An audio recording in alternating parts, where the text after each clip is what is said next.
Valley of Dry Bones, ARKANE, Book 10. Written by J.F. Penn. Narrated by Veronica Giguere. And as I was prophesying, there was a noise, a rattling sound, and the bones came together, bone to bone. I looked, and tendons and flesh appeared on them, and skin covered them, but there was no breath in them. Then he said to me, "Prophesy to the breath. Prophesy, Son of Man, and say to it, This is what the Sovereign Lord says. Come, breath, from the four winds, and breathe into these slain, that they may live." So I prophesied as he commanded me, and breath entered them. They came to life and stood up on their feet, a vast army. Ezekiel chapter 37, verses 7 to 10. The past is not dead. In fact, it's not even past. William Faulkner. Prologue. Guinea, Africa, 1731. The screaming didn't stop until just before dawn. Miguel Rey huddled underneath one of the mud huts, his face pressed into the dirt. The smell of blood hung in the air, a coppery tang over the acrid pall of smoke from the burning roofs of the village. Miguel's arms ached from the pressure of holding his hands over his ears, the futility of trying to shut out the agonized cries of the dying. He should have been one of them. The raiding party had come in the small hours of the night, easily overpowering the outer guards, running through the village. Some of the raiders carried shackles, others carried machetes, and each went about his work with no hesitation. There were strong men in the village, and women of childbearing age, all worth a great deal as slaves, for it was not only white men who stole black gold. It was usually rival tribesmen who raided villages in the interior, driving their captives back to the coast, where slavers would take them west to the New World. Miguel had watched from the shadows as knives slashed and women were beaten to the ground, even as the villagers fought back against the invaders. He clutched the cross around his neck, wondering whether the Lord called him to martyrdom. Then he ran, hiding under the hut, a mute witness to the savagery. When silence eventually fell, Miguel wondered if there would be anyone left. Would he die here in Guinea, the last of his missionary party? When he first arrived here 2 years ago, Miguel had stumbled out of the forest, his legs weak from fever, his guts infected by parasites, his mind already in another realm. The villagers cared for him, as Jesus told his followers to do. The village shaman gave him foul-tasting herbal concoctions to drink.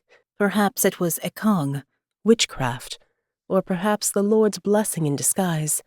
But Miguel was soon back on his feet. Even the disease of bony growths on his body that had plagued him since childhood were gone after the shaman had finished his work. It was a good and simple life, and Miguel quickly became part of it.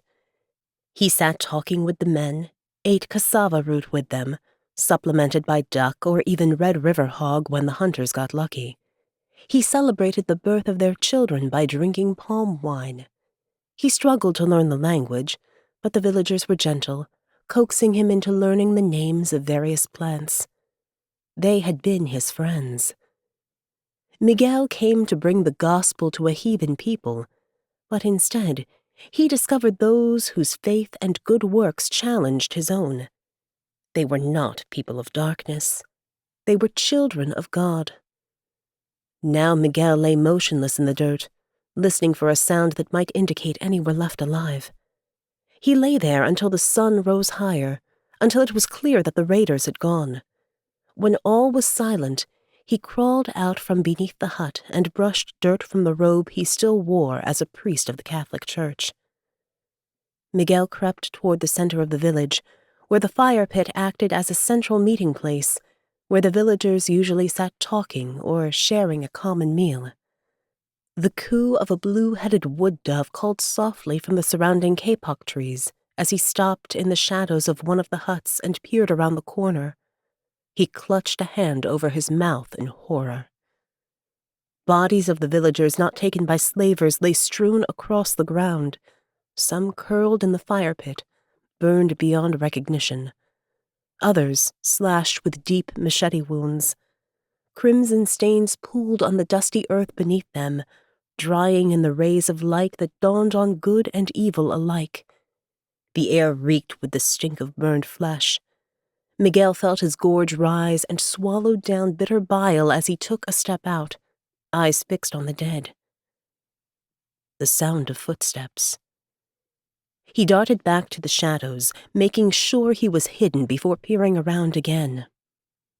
The old shaman shuffled out from behind the trunk of a tree. His wrinkled face usually wore a broad smile, but now his eyes were sunken, his mouth twisted in pain as he carried the weight of grief upon him. The shaman bent to one of the bodies, then straightened, lifting his hands to the sky, his mouth moving in a whisper. He pleaded with the ancestors, with the spirits of the trees around him, and with the gods of this land, to release the dead to the next world. But as he moved amongst the bodies, the shaman's face transformed from one who accepted death to one determined to overcome it. He bent down to a little girl with a deep, bloody wound across her neck, then rose to his full height, eyes like thunder as he stared up at the storm clouds gathering above. The shaman shook his head in determination, clenched his fists, and strode into his hut. Miguel crept forward to the doorway, desperately wanting to know what the man was going to do. "I see you, priest." The deep voice came from within. "Enter and witness the wrath of my ancestors." Miguel walked inside, his legs shaking as he met the shaman's dark eyes. The old man seemed suddenly taller, as if his physical frame was just a shell for the powerful spirit within. Shadows weaved about his body as he spoke. "A great darkness came upon this land when the white men landed. My brothers sell their own for gold. But those they killed here will not rest in peace. They will rise up and slaughter those who wronged them. They will not stop until they bring to justice those who kill their children, enslave their women, and carry their young men across the ocean to a foreign grave." The shaman bent to the racks of carved wooden boxes full of ingredients at the back of the hut. Miguel had thought these to be simple herbal remedies, but now doubt flooded his mind. The shaman reached behind the boxes and pulled out 5 small ivory horns, each hollowed out to create a kind of vial, each plugged with beeswax. He carried them to the hearth along with a large bowl, then reached for a bottle gourd. The shaman took a swig, gulped it down, and offered it to Miguel. "Drink this. You are going to need it if you want to witness the breath." Miguel had always resisted the shaman's drink before, fearing its potency, but this time he accepted it and drank deep. The liquid was sweet and cloying, sticking to his throat, pungent with the scent of buried roots and honey. Within moments, he felt a sensation of lifting away from his body, colors growing stronger as his focus shifted. The shaman began to chant as he mixed the powder from the horns into the bowl, using liquid from the gourd to dilute it until a thick brown paste remained. He stood up and carried the bowl outside to where the slaughtered bodies lay. Miguel followed him back out into the sun, shielding his gaze from a world dialed up in sensation. Flies buzzed around the bodies, landing on gaping wounds and open, staring eyes. The brilliant red of blood, the intense green of trees around him, the heady scent of flowers over the stink of gore, the hot sun on his skin. It sank into his soul, searing his mind, and Miguel wondered if he would ever be able to forget what he saw this day. The shaman began to chant a refrain, a prayer to the ancestors, an invocation to bring the fallen warriors home again. Even with Miguel's basic knowledge of the local language, he could still recite phrases, and now he repeated the lines over and over, something about the four winds breathing into the slain. He found himself chanting along with the shaman, and perhaps in the depths of his soul he called to his own god, a common humanity across the cultural divide. The shaman walked around the bodies, dabbing paste from the bowl onto the lips of the dead. He marked their foreheads with a symbol, curving lines of the breath of the divine, the spirit of the ancestors. He continued chanting until every single body had the mark and each corpse was anointed with the paste. When he had finished, the shaman sat down heavily on the ground by the fire pit. He shrank into himself, almost as if his body desiccated under the sun, as if he had poured his own strength into them all. Then the old man wept, his tears soaking the earth, pooling with the blood beneath. Miguel felt his own eyes prick with tears at the loss of the villagers he had grown to love. It was the end of his life here in Africa, for there was only one way forward for him now. Suddenly, a mighty wind swept through the kapok trees, rustling the leaves and sending the birds to flight. Dark clouds gathered above, whirling into a vortex where lightning flashed, illuminating winged creatures with forked tails. As Miguel stared up at them, unsure of what he really saw, the ground trembled beneath him. He stumbled and fell to the ground. When he looked up again, the creatures were just clouds moving and shifting in the wind. The tremor passed as quickly as it had come, and then it was quiet once more. Miguel took a long, deep breath, anchoring himself with the rough feel of the dirt under his hands. The shaman's potion must have... A sudden movement caught his eye.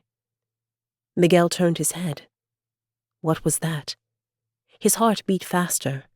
Maybe the raiders had returned. Another twitch. It was one of the dead women near the fire. Her hand moved, fingers clutching the air. But it could only be a trick of the light or some animal gnawing at her broken body, desecrating the corpse. Miguel rose to go and get rid of it, but as he moved nearer, he could see nothing by her body. He frowned and bent down to look closer. The dead woman turned her head. Miguel let out a small cry, stepping back in horror. Her eyes were cloudy, opaque, as if a veil had fallen down over them. He put his hand out. Agnes? She bared her teeth and snarled, her fingers curling into claws. Miguel jumped back in alarm. This was not the Agnes he once knew. The shaman clambered to his feet, hope in his eyes. The gods have answered. Other villagers began to sit up, oblivious to their deep, bloody wounds, eyes empty. The shaman walked around to each one, calling his thanks to the ancestors above for bringing them back from the dead. But they were not back. Not really. What have you done? Miguel called out. The shaman looked over, his eyes red-rimmed.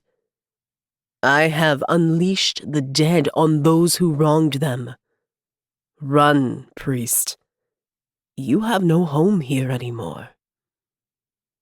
The shaman turned back to minister to his army of the dead. Miguel put his hand to his forehead, closed his eyes, wondered if this was all a vision from the potion he had drunk.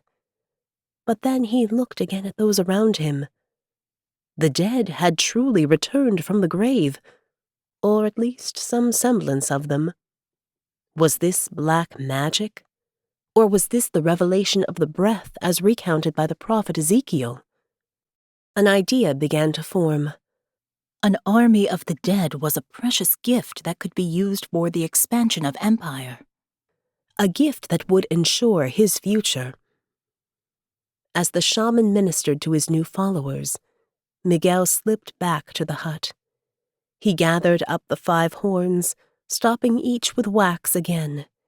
He wrapped them with sacking and put them into a woven bag, along with water and provisions for his journey.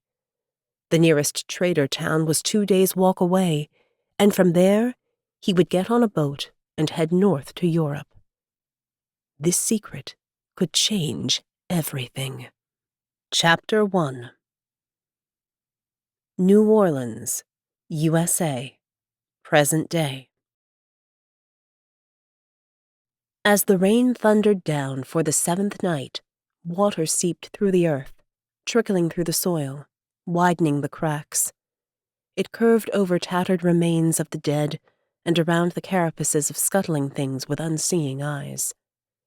The chamber had remained hidden for so long, but finally, darkness awakened, a fissure opened. A grave fell inwards from above, collapsing into the pit. The clouds shifted, and a shaft of moonlight pierced the gloom. Shadow's world, awoken at last, as rain trickled toward the dry bones. As dawn light filtered through the broad branches of the southern live oak, Luis Rey stood underneath a black umbrella, watching his men as they widened the fissure leading into the tomb, making it safe to descend. The rain pattered down, a drumbeat that matched his racing heart as he leaned over his ebony walking cane, twisted fingers gripping the bone handle. Could this really be the place after all these years of searching? Sweat trickled down his spine, the heat oppressive even at this early hour. Generations of his ancestors had lived in the deep south, but something in his blood pined for the cool heights of the Sierra Nevada, the mountains of Andalusia. Yet his family would never leave this place, not without the Hand of Ezekiel. Luis trembled at the thought of what lay beneath. Could he be the one to find it? In the center of the bustling city, and yet removed from it by high walls and superstition, the St. Louis Cemetery No. 1 was packed with vaulted tombs built above ground to protect them from flooding. The stone tombs housed the dead from the great families of the past, names etched into history as witness to the changing city. Some carvings had faded with time, the edges of tombs crumbling as the gray stone weathered away. Others were lime-washed white with detail in bronze. Angels with wings spread wide loomed over the graveyard, a hope of protection in the darkness beyond. How little they knew of suffering, Luis thought as he looked out over the cemetery. But they would find out soon enough. With the help of a local councilman encouraged by generous donations, Luis had surveyed the cemetery multiple times over the years, using the ever-shifting earth as an excuse for his private quest. It made sense for the chamber to be here.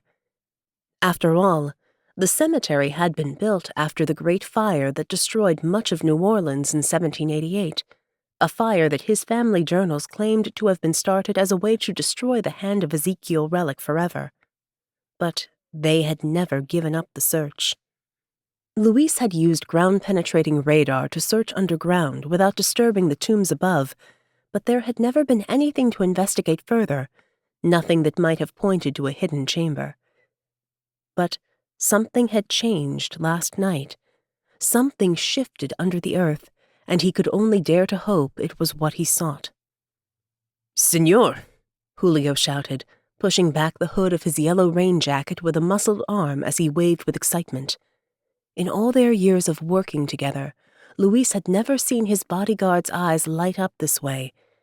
But then, he was more than just muscle. Julio was a man of true faith, committed to the cause, whatever it might take. The team of workers around him moved back, revealing a way down. Luis shuffled toward the hole, sensing movement in the darkness below. While his mind raced ahead, his limbs moved with agonizing slowness as he took each painful step. Born with a rare connective tissue disease, fibrodysplasia ossificans progressiva, it slowly turned his muscles, tendons, and ligaments to bone. It was daily agony, but Luis understood that the Lord had blessed his family with the affliction. It kept their focus on searching for the relic over generations, reminding them of the sacred task with daily physical awareness. He thanked God for it, even as his bones ground against each other and he dragged his twisted limbs onward. Perhaps his reward was finally within reach. Some of the men turned their eyes away from his contorted form, but Julio's gaze never wavered. He didn't shrink from suffering. His family had been in service to the Rays for almost as long as the Spanish had been in the New World. Their families were bound together, an ancient blood pact that together they might finally end. Luis stepped to the edge of the hole. Julio reached for his arm, helping him to bend and look inside. "Could this be it?" he whispered. Luis nodded. "Perhaps." He leaned forward, but he could see only collapsed stone and darkness beyond. It smelled of fresh rain and the mulch of pungent earth with a note of sulfur beneath. "I need to get down there." "It's not safe yet. Wait until we rig some ropes." Luis looked up at Julio, his jaw set, his dark eyes almost black in the dawn light, a promise of future rage. Julio took a step back, biting his lip. "Of course. Right now. I can help you down myself." He turned to the workers. "Stay back. Don't stress the ground. But be ready with ropes just in case." He picked up a headlamp and put it on, slinging a pack with safety gear onto his back. Julio stepped down into the rubble of the tomb, lifting up his arm as support. Luis placed his walking cane carefully down onto the first stone and took his first step. "Stop, in the name of the Lord!" A tall, thin man stepped from the shadows behind a tomb. He wore a brown monk's habit, tied simply at the waist with a piece of rope, the hood up obscuring his features. A heavy bronze crucifix hung around his neck. "You trespass against God in this place." The man's voice was deep and slow, like the languid movement of the waters in the Louisiana bayou. He pushed his hood back, revealing pale skin and gray eyes that echoed the stone of the tombs around them. His flesh hugged tight against his skull, his head shaved close and nicked in places, leaving patches of dried blood. He looked as if he subsisted on air alone. The monk strode toward the hole, his right fist clenched around the crucifix. The workers drew back, eyes looking away, unwilling to challenge a holy man. Some of them crossed themselves as he passed. Luis stood his ground, Julio holding strong beside him, as the monk pushed to the edge of the hole. "What right do you have to desecrate this holy ground?" Luis tilted his head to look up at the monk. "The right of my ancestors who have sought this place for generations." The monk's eyes widened. "Then you are—" His words were cut off as Julio grabbed the monk and forced him to his knees. He tried to shout, but the noise was muted by the stone and the rain and the rag they stuffed in his mouth. Luis looked down at the monk kneeling before him. "Push his head forward." The man struggled, but Julio pushed him down and pulled down the robe, revealing a stylized tattoo of wind swirling around a cross of bone on the base of his neck. Luis spat in the monk's face, barely hearing the audible gasp from the men around him. "You are Brotherhood of the Breath, one of the traitor Père Antoine's bastard breed. But it ends here. Your very presence confirms this is the true resting place, and your sacrifice will begin a new cycle." Luis stepped away. "Bind him and lower him down." He looked out at the wakening city. "Then guard the perimeter. No one must come down here until we are finished." Julio's men wound guide ropes around the monk and lowered him into the darkness. When the rope went slack, they threw the end in after him. Luis began the slow journey down, relishing each step on the stones of history as Julio helped him climb into the chamber. When they reached the bottom, Luis paused for a moment, listening to the darkness. Was there a faint rattling, like bones against a casket? The moans of the bound monk echoed around the chamber, the sound revealing a bigger place than expected. Luis shook his head. There was no way he could have missed this with the radar. It was as if it had appeared overnight, some opening into another world that slipped through the shadows of time. Julio unpacked his bag, bringing out stronger lights. He flicked on a powerful flashlight and shone it around the chamber, his hand shaking a little as it revealed what lay ahead. The floor was layered with bones, some full skeletons with rusted swords in their hands, some arranged in intricate designs, others piled high like a mass grave. Julio crossed himself as he raised the light higher. Pelvis bones and femurs lined the walls, while a ceiling of skulls gazed down with empty eyes. "We need to go deeper. The Hand of Ezekiel must be here." Luis took the flashlight from Julio and started forward, shrugging back at the bound monk.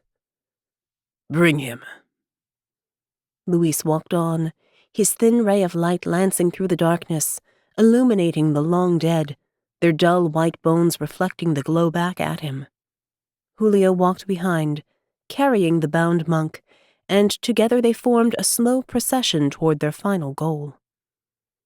An altar made from crisscrossed leg bones fused with skulls, and on top, a casket made from tiny bones fitted and fused together, inlaid with exquisite gold filigree. Luis exhaled slowly and walked to it, putting his hand on what his family had sought for generations. Was there a vibration from inside, or did he imagine it? His heart pounded in expectation at what lay within. The monk twisted and moaned more loudly as Julio dropped him on the floor near the altar. Luis leaned closer. He opened the lid and gasped. "No, this can't be right." Inside, there was only a faded crimson silk cushion with 5 compartments, empty of the relics he so desperately sought. Luis spun around and ripped the gag from the monk's mouth. "Where is it?" The monk laughed with triumph. "You will never find the Hand of Ezekiel." Luis grabbed the box from the altar and smashed it into the sneering face. Blood spurted from the monk's mouth as he fell sideways to the ground, coughing, moaning. A spasm of pain shot up Luis's arm, a righteous punishment for his failure. He leaned over the bleeding man, the box held high as a weapon. "Tell me where it is, and you will join me in glory." The monk spat blood in Luis's face. "Never.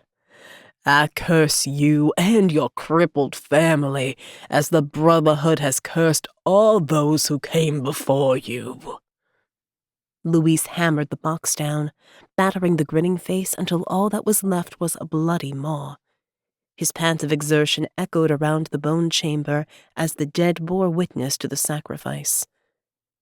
After a last, bubbling breath, the monk exhaled a final sigh. Luis stood over the corpse, breathing heavily, the box in his hand covered in blood. His limbs ached, and he could feel the crack of his injuries hardening already. But it was worth it. Julio put his hand out, pointed at the box. "What's that?" Luis looked down. Blood had soaked into the joins of the tiny bones, forming what looked like a map. He bent and dipped it into more of the monk's blood, using the life force to outline the path ahead. Luis smiled. Of course, the Hand of Ezekiel would not be held in one place, but the Lord rewarded the faithful, and he had passed the first test. He looked down at the dead body. "Get rid of that. Mark it and leave it somewhere public as a warning to those who might come after us. The Brotherhood of the Breath is broken, but not finished yet." Luis turned and walked back through the chamber. A shaft of sunlight broke through the clouds, lighting the way ahead as he climbed out of the tomb into a new day, the bloody box of bone clutched tightly to his chest. Chapter 2. New Orleans, USA. As the taxi pulled up to the gates of the cemetery, Jake could see Agent Naomi Lacasto waiting outside in the shade of a turreted brick building topped with the sculpture of a praying angel. Above her stretched an arch with decorative scrolls and the name of the place in filigree script, St. Roch's, Campo Santo. The area was cordoned off with yellow police tape, and a few officers walked the perimeter. Naomi stood apart from them wearing a cream linen suit that set off her dark skin. Somehow she managed to look cool and serene, even though the sun baked down and it was already sweltering hot. Naomi was truly a modern American citizen, her family a blend of African American, Native American, and Eastern European immigrants. Proud of her heritage, she was a linguist, one of the finest they had working at ARKANE, and Jake wondered why she had chosen to work on this case, and why she had asked him to join her once more. The ARKANE Religious Knowledge and Numinous Experience Institute, known as ARKANE, investigated supernatural mysteries around the world, working in a realm beyond law enforcement, where the line between reality and the supernatural blurred. The last time they had worked together in New York, Naomi had killed her first man as they had fought to keep the blood of an angel from those who sought to use its power for evil. Jake wondered whether that death still haunted her, even as the shades of all those he had left behind still wandered his nightmares. By day he could deny their power, but by night their echoes remained. Some of the things he had seen remained seared into his memory, but Jake couldn't step away, aware of what still lay out there threatening humanity. He was wary of this mission, unsure of what was to come, and if he was really honest, he was worried. His usual partner, Morgan Sierra, wasn't here with him, and he wondered whether she would ever be again. Jake paid the taxi driver and stepped out of the car with a sigh of relief. It was good to stretch his legs after the long flight from London. The heat hit him like a blast from an oven, and he felt a trickle of sweat down his spine under his white linen shirt. The lightheadedness of jet lag swirled in his brain, but he pushed it aside, sharpening his focus as he strode over to Naomi in the shade. "Welcome back, Jake. It's good to see you." Naomi smiled and leaned up to kiss him on the cheek. He held her briefly, her skin cool under his touch. They had been through a great deal together, although she still didn't know what he had seen under New York that final day. Perhaps he hadn't even seen it himself. "It's good to be back." He smiled, the corkscrew scar above his left eye twisting up to his hairline. "I've never been to New Orleans, so I hope we get a chance to have a look around." "This city will get under your skin, I promise. No one forgets the Big Easy. But first, I hope you can help with this case." Naomi pointed up the wide path toward the chapel, and they walked together along the gravel, footsteps crunching as they passed stone tombs ranged either side. Bright purple bougainvillea curled around the graves, scarlet hibiscus flowers blooming at the edges, while the scent of waxy frangipani filled the air. "Why are you working this case?" Jake asked. "I thought you preferred to be based in the New York office." Naomi paused. She looked up at him, and Jake saw hesitation in her dark eyes. "It feels strange to say it out loud, but I think you'll understand." She took a deep breath. "I got bored." Jake laughed. "Oh, yeah? I know exactly what you mean. I go stir-crazy if I'm not out on a mission. Director Marietti has given up trying to make me do office work." Naomi smiled, encouraged by his understanding. "I was lost before in all the books and relics and sacred objects and symbols and languages and, so much paperwork. I could delve into a manuscript for days without thinking of the people behind the mystery, those who died in the search for it. or those lost because we didn't find it in time. She pointed out the graves around them, some with colorful flower wreaths, others hung with plastic beads. Besides, I know this place, these people. When the body was found and ARKANE notified, I volunteered for the case. With my heritage, I'm a good match for this area. St. Roch has always been racially mixed, home to one of the largest populations of free people of color since before the Civil War. She looked up at Jake. But I don't think this is just a simple murder. I wouldn't have called you all the way over here otherwise.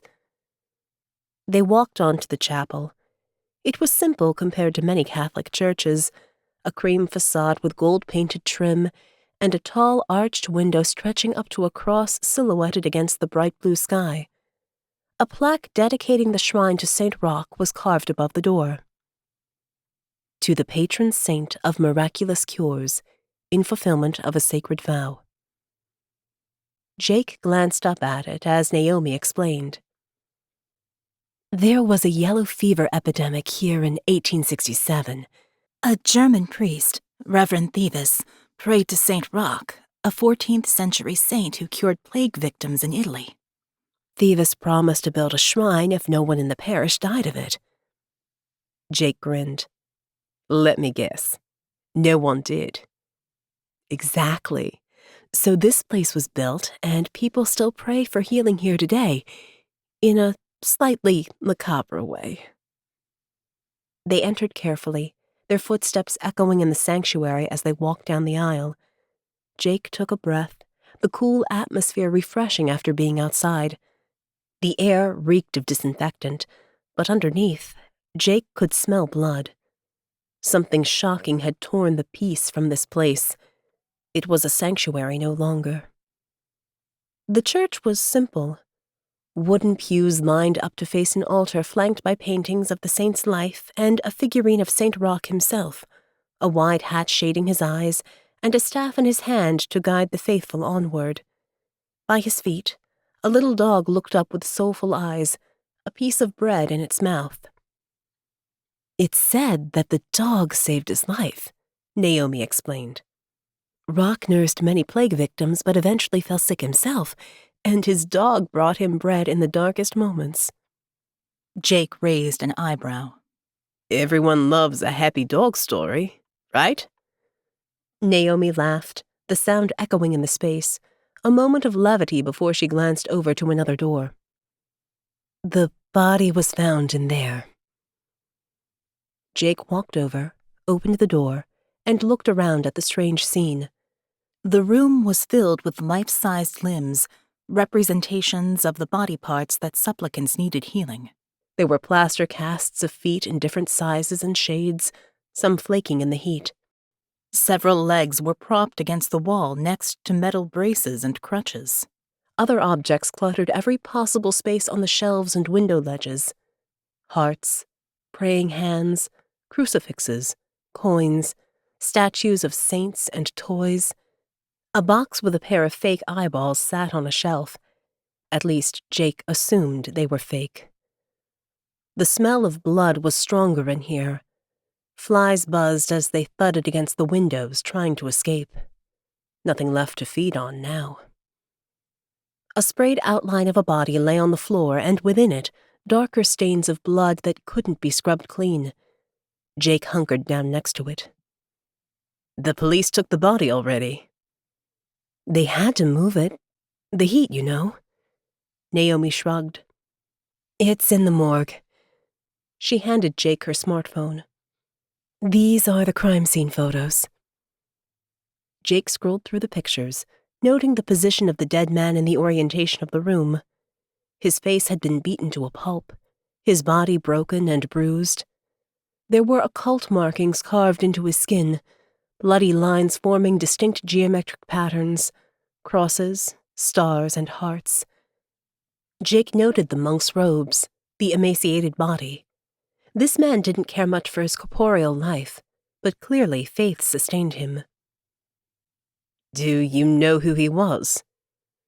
Naomi shook her head. No trace of him so far. No prints, no dental records. We're searching through European databases as well. So, apart from the fact that this guy was a monk, why is this an ARKANE case? The occult markings, for a start. Naomi scrolled through the photos, zooming in to show the markings more clearly. Some of these are veve, religious symbols of Voodoo, Loa, or spirits. This is Baron Samdi's. This one for Maman Brigitte. They were done post-mortem, so they didn't bleed much. That's why the lines are so clear. Jake shrugged. We're in New Orleans. Surely this kind of thing is pretty normal. You've been watching too many zombie movies. Naomi pointed back to the pictures. But that's not all. Check out his tattoo. Jake scrolled further to a shot of the man's neck, a stylized tattoo of wind swirling around a cross of bone. It's certainly not a veve, Naomi said. And it's not from a known gang. That's why we're here. The city is wary of religious killings, and with this political environment, they want to rule out extremism on any side. Jake looked at the tattoo. If Morgan were here, she would probably know what it represented. But for now, he could always rely on Martin Klein back at ARKANE HQ in London. I'll get spooky on it. If there's something to be found, he'll find it. Jake forwarded the photos onto Martin, knowing it wouldn't be long before they had a response. He looked at Naomi, eyebrows raised. It still doesn't explain why you considered this an ARKANE case. One body in a church with a symbol will probably trace within the hour? Naomi tilted her head to one side, her eyes twinkling with mischief. I wanted you to see this place first, but wait until you see the hidden bone chamber discovered under the oldest cemetery in New Orleans. Jake's eyes widened. Now, that sounds like my type of place. ARKANE Headquarters, London, England. Martin Klein examined the photo Jake had sent over. The straight, bold lines of the bony cross, the curling wind giving it a sense of movement. He pushed his glasses up his nose, stretched his fingers out, and delved into the world he loved best. The world of code and knowledge beyond the realms of the human brain. From this tiny office in the underground labyrinth hidden beneath Trafalgar Square, he could access a digital powerhouse. Having recruited Martin from Cambridge University with a doctorate in computer science and archaeology, ARKANE Director Marietti had charged him with making sense of the chaos of data about religion and the supernatural. Over the years, Martin had raided archives from museums, libraries, private collections, and secret societies around the world. An unseen relic hunter, leaving no trace of his digital fingerprints. It was spooky how fast he could find information, hence the nickname that Jake had given him, and that Martin not so secretly loved. But he could only steal what was available in bits and bytes, and so much of human knowledge lay in physical objects and handwritten scrolls stored in dusty libraries or carved into the walls of hidden tombs. The everlasting search for knowledge drove ARKANE agents out into the field, solving mysteries for sure, but also bringing back occult talismans, ancient manuscripts, and objects of power for further study. Martin thought of the vault that lay beneath him, the security fully updated since the bombing that led them on a mission to India not so long ago. It was full of such artifacts gathered at great cost. But the world was changing. The digitalization of the Vatican archives was a godsend to a white-hat hacker, as Martin considered himself. The project had begun in 2014 with the aim of putting the vast collection of Vatican Library manuscripts online for anyone to read. The team had started out with obvious texts of no significance, Renaissance Bibles, illustrated manuscripts, classical Greek and Latin works, papal bulls, and ecclesiastical letters. But most of those working on the digitalization could not read what they scanned and photographed. As they accelerated the program, other texts began to slip through, Perhaps by accident, perhaps by design. Valuable manuscripts with secrets that those with the right knowledge could access. Martin had found some real gems while sifting through the millions of pages with his custom algorithm. He made sure to change the metadata afterwards so no one would know of his incursions, and it was doubtful that people would ever find the texts again in the massive data. The Vatican Library was one of the grandest collections in the world, but it was also one of the most useless, because no human could possibly encompass the breadth of what lay inside. No single mind could process what lay inside the secret archives, or even the more accessible ones. Handwritten indexes had been copied from one to another as pages crumbled to dust. All it took was for one scribe to make a mistake on where a document was, or a deliberate miscopying designed to hide a secret in plain sight. A scholar might spend years applying for access and finally make it to Rome, only to never find what he searched for.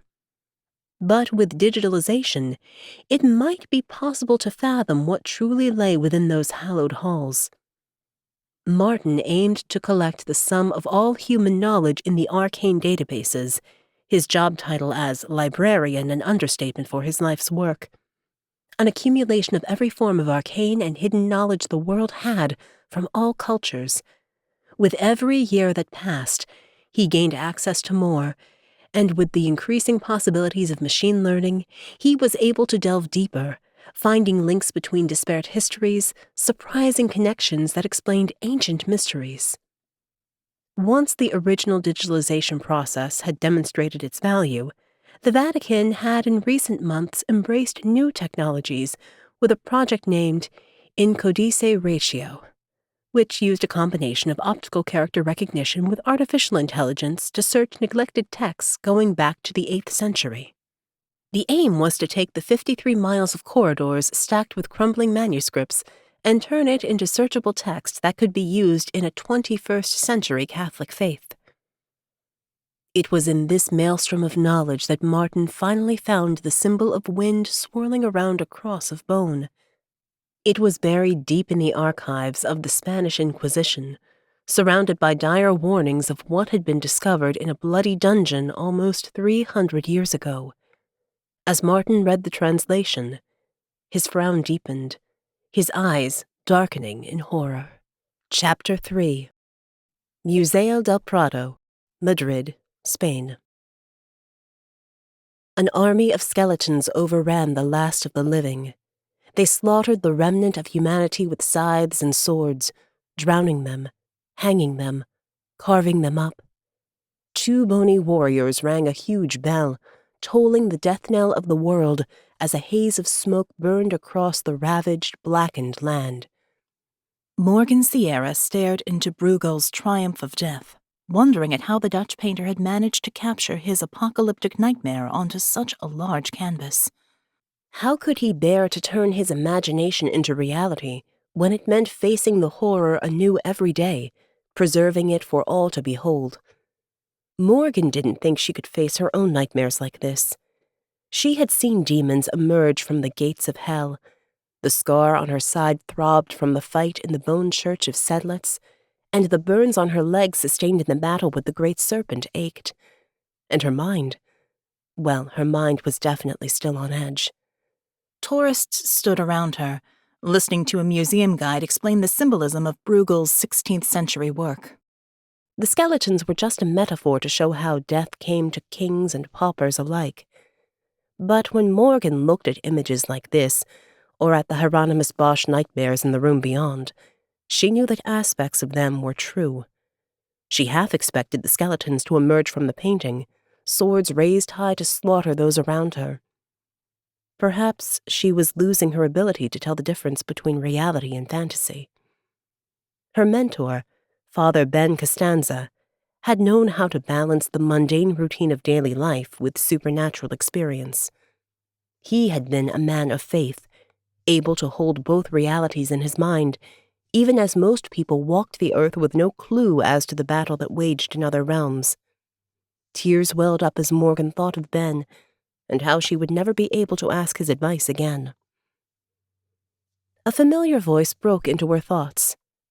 "There you are!" Morgan turned from the painting to be enveloped in an expansive hug, the scent of wildflowers filling her senses as she embraced her dear friend, Dinah Mizrahi. Dinah was a clinical psychologist, director of the Ezra Institute based in Israel. She specialized in those with Jerusalem syndrome, who believed themselves to be prophets or other biblical figures. The pale horse of the apocalypse had shadowed Morgan and Dinah's steps when they had worked together once before, and it had been some time since they had caught up. When Dinah mentioned speaking at a conference in Madrid, Morgan had jumped on a plane to join her, glad of the chance to escape for a few days. Dinah tilted her head to one side as she looked over at the painting. "That looks like your kind of fun." She laughed and took Morgan's hand. "Yalla, Habibi. Let's go get a drink and some tapas."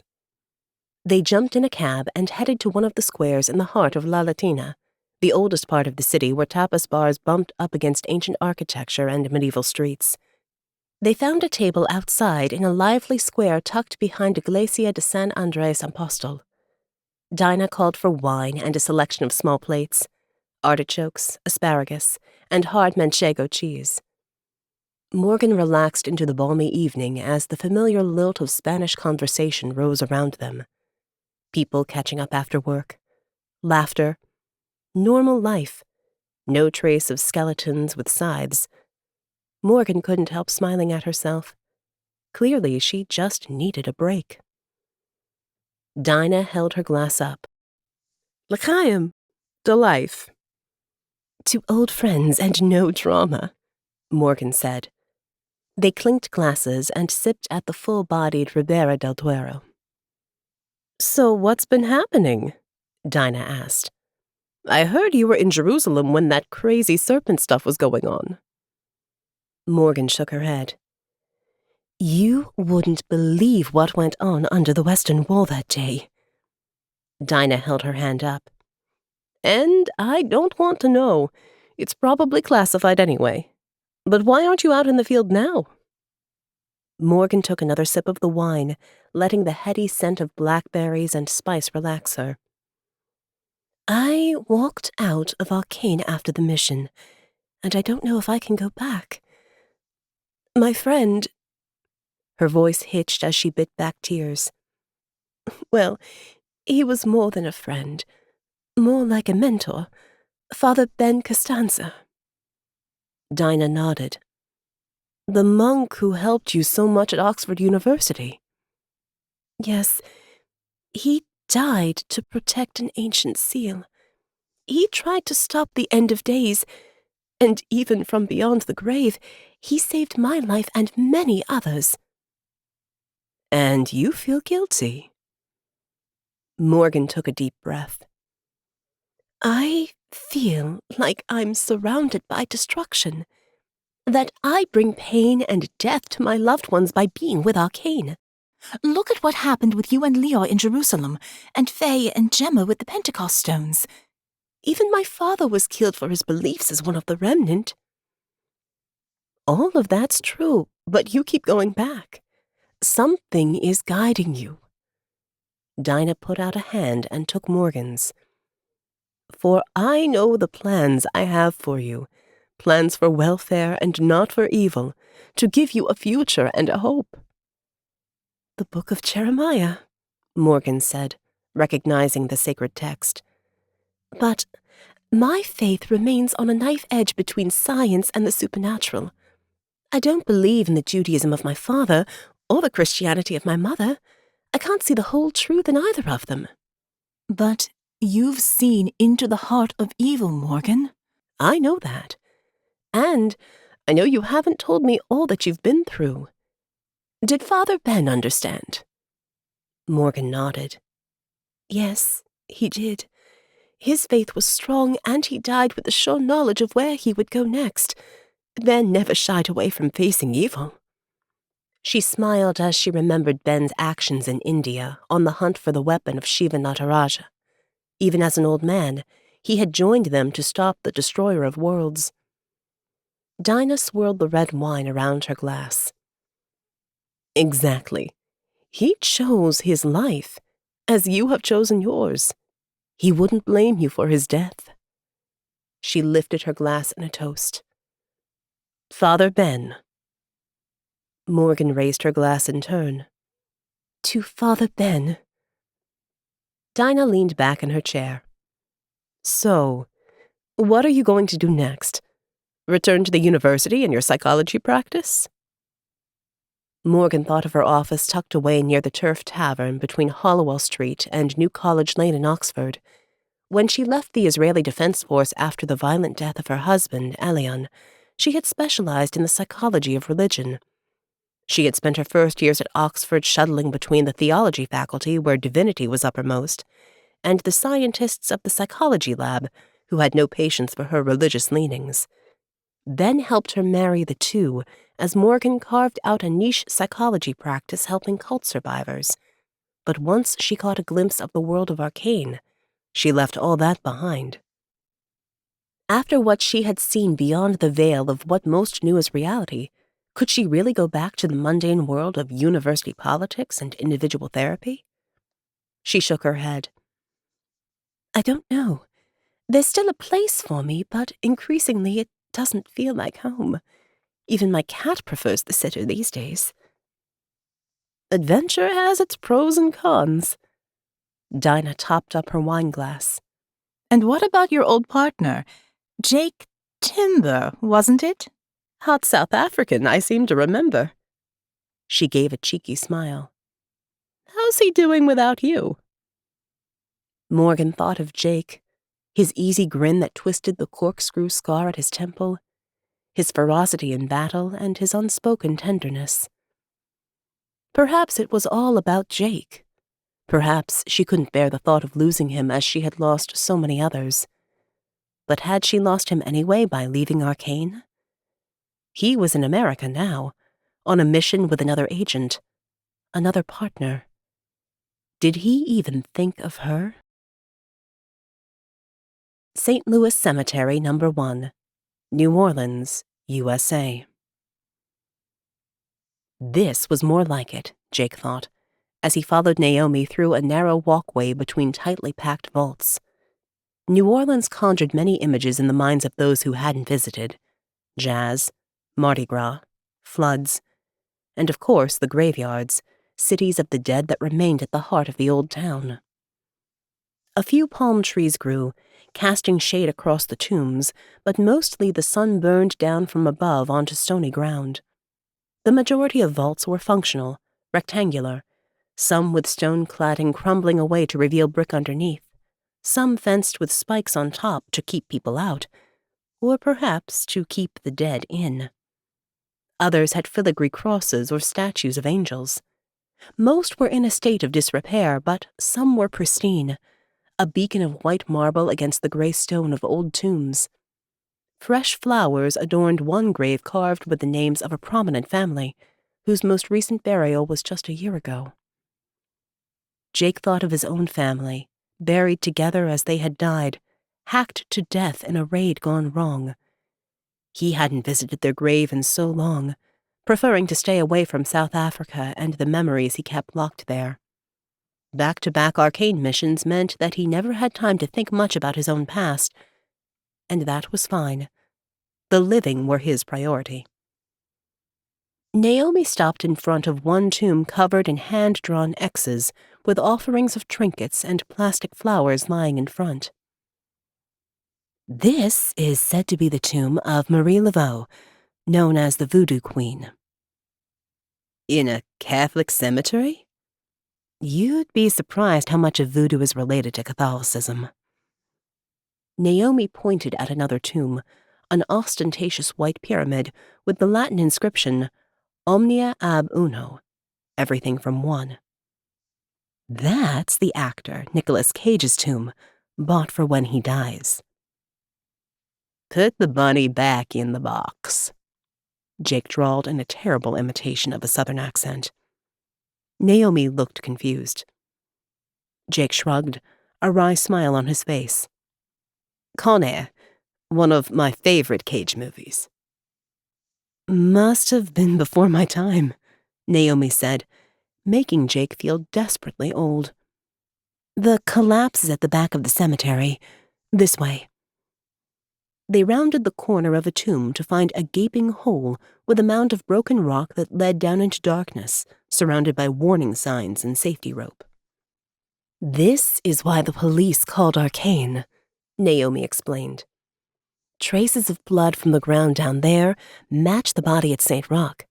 The monk was killed here, and then his body dumped, perhaps as a warning. Naomi walked toward the hole, her footsteps sounding suddenly loud in the deserted cemetery. Except it wasn't deserted. Jake sensed something more here than the dust and ashes of the long dead. The hairs on the back of his neck prickled, his jaw tightened, and his skin tingled, even though the sun still beat down with intensity. In his years with ARKANE, he'd become attuned to energy beyond the visible.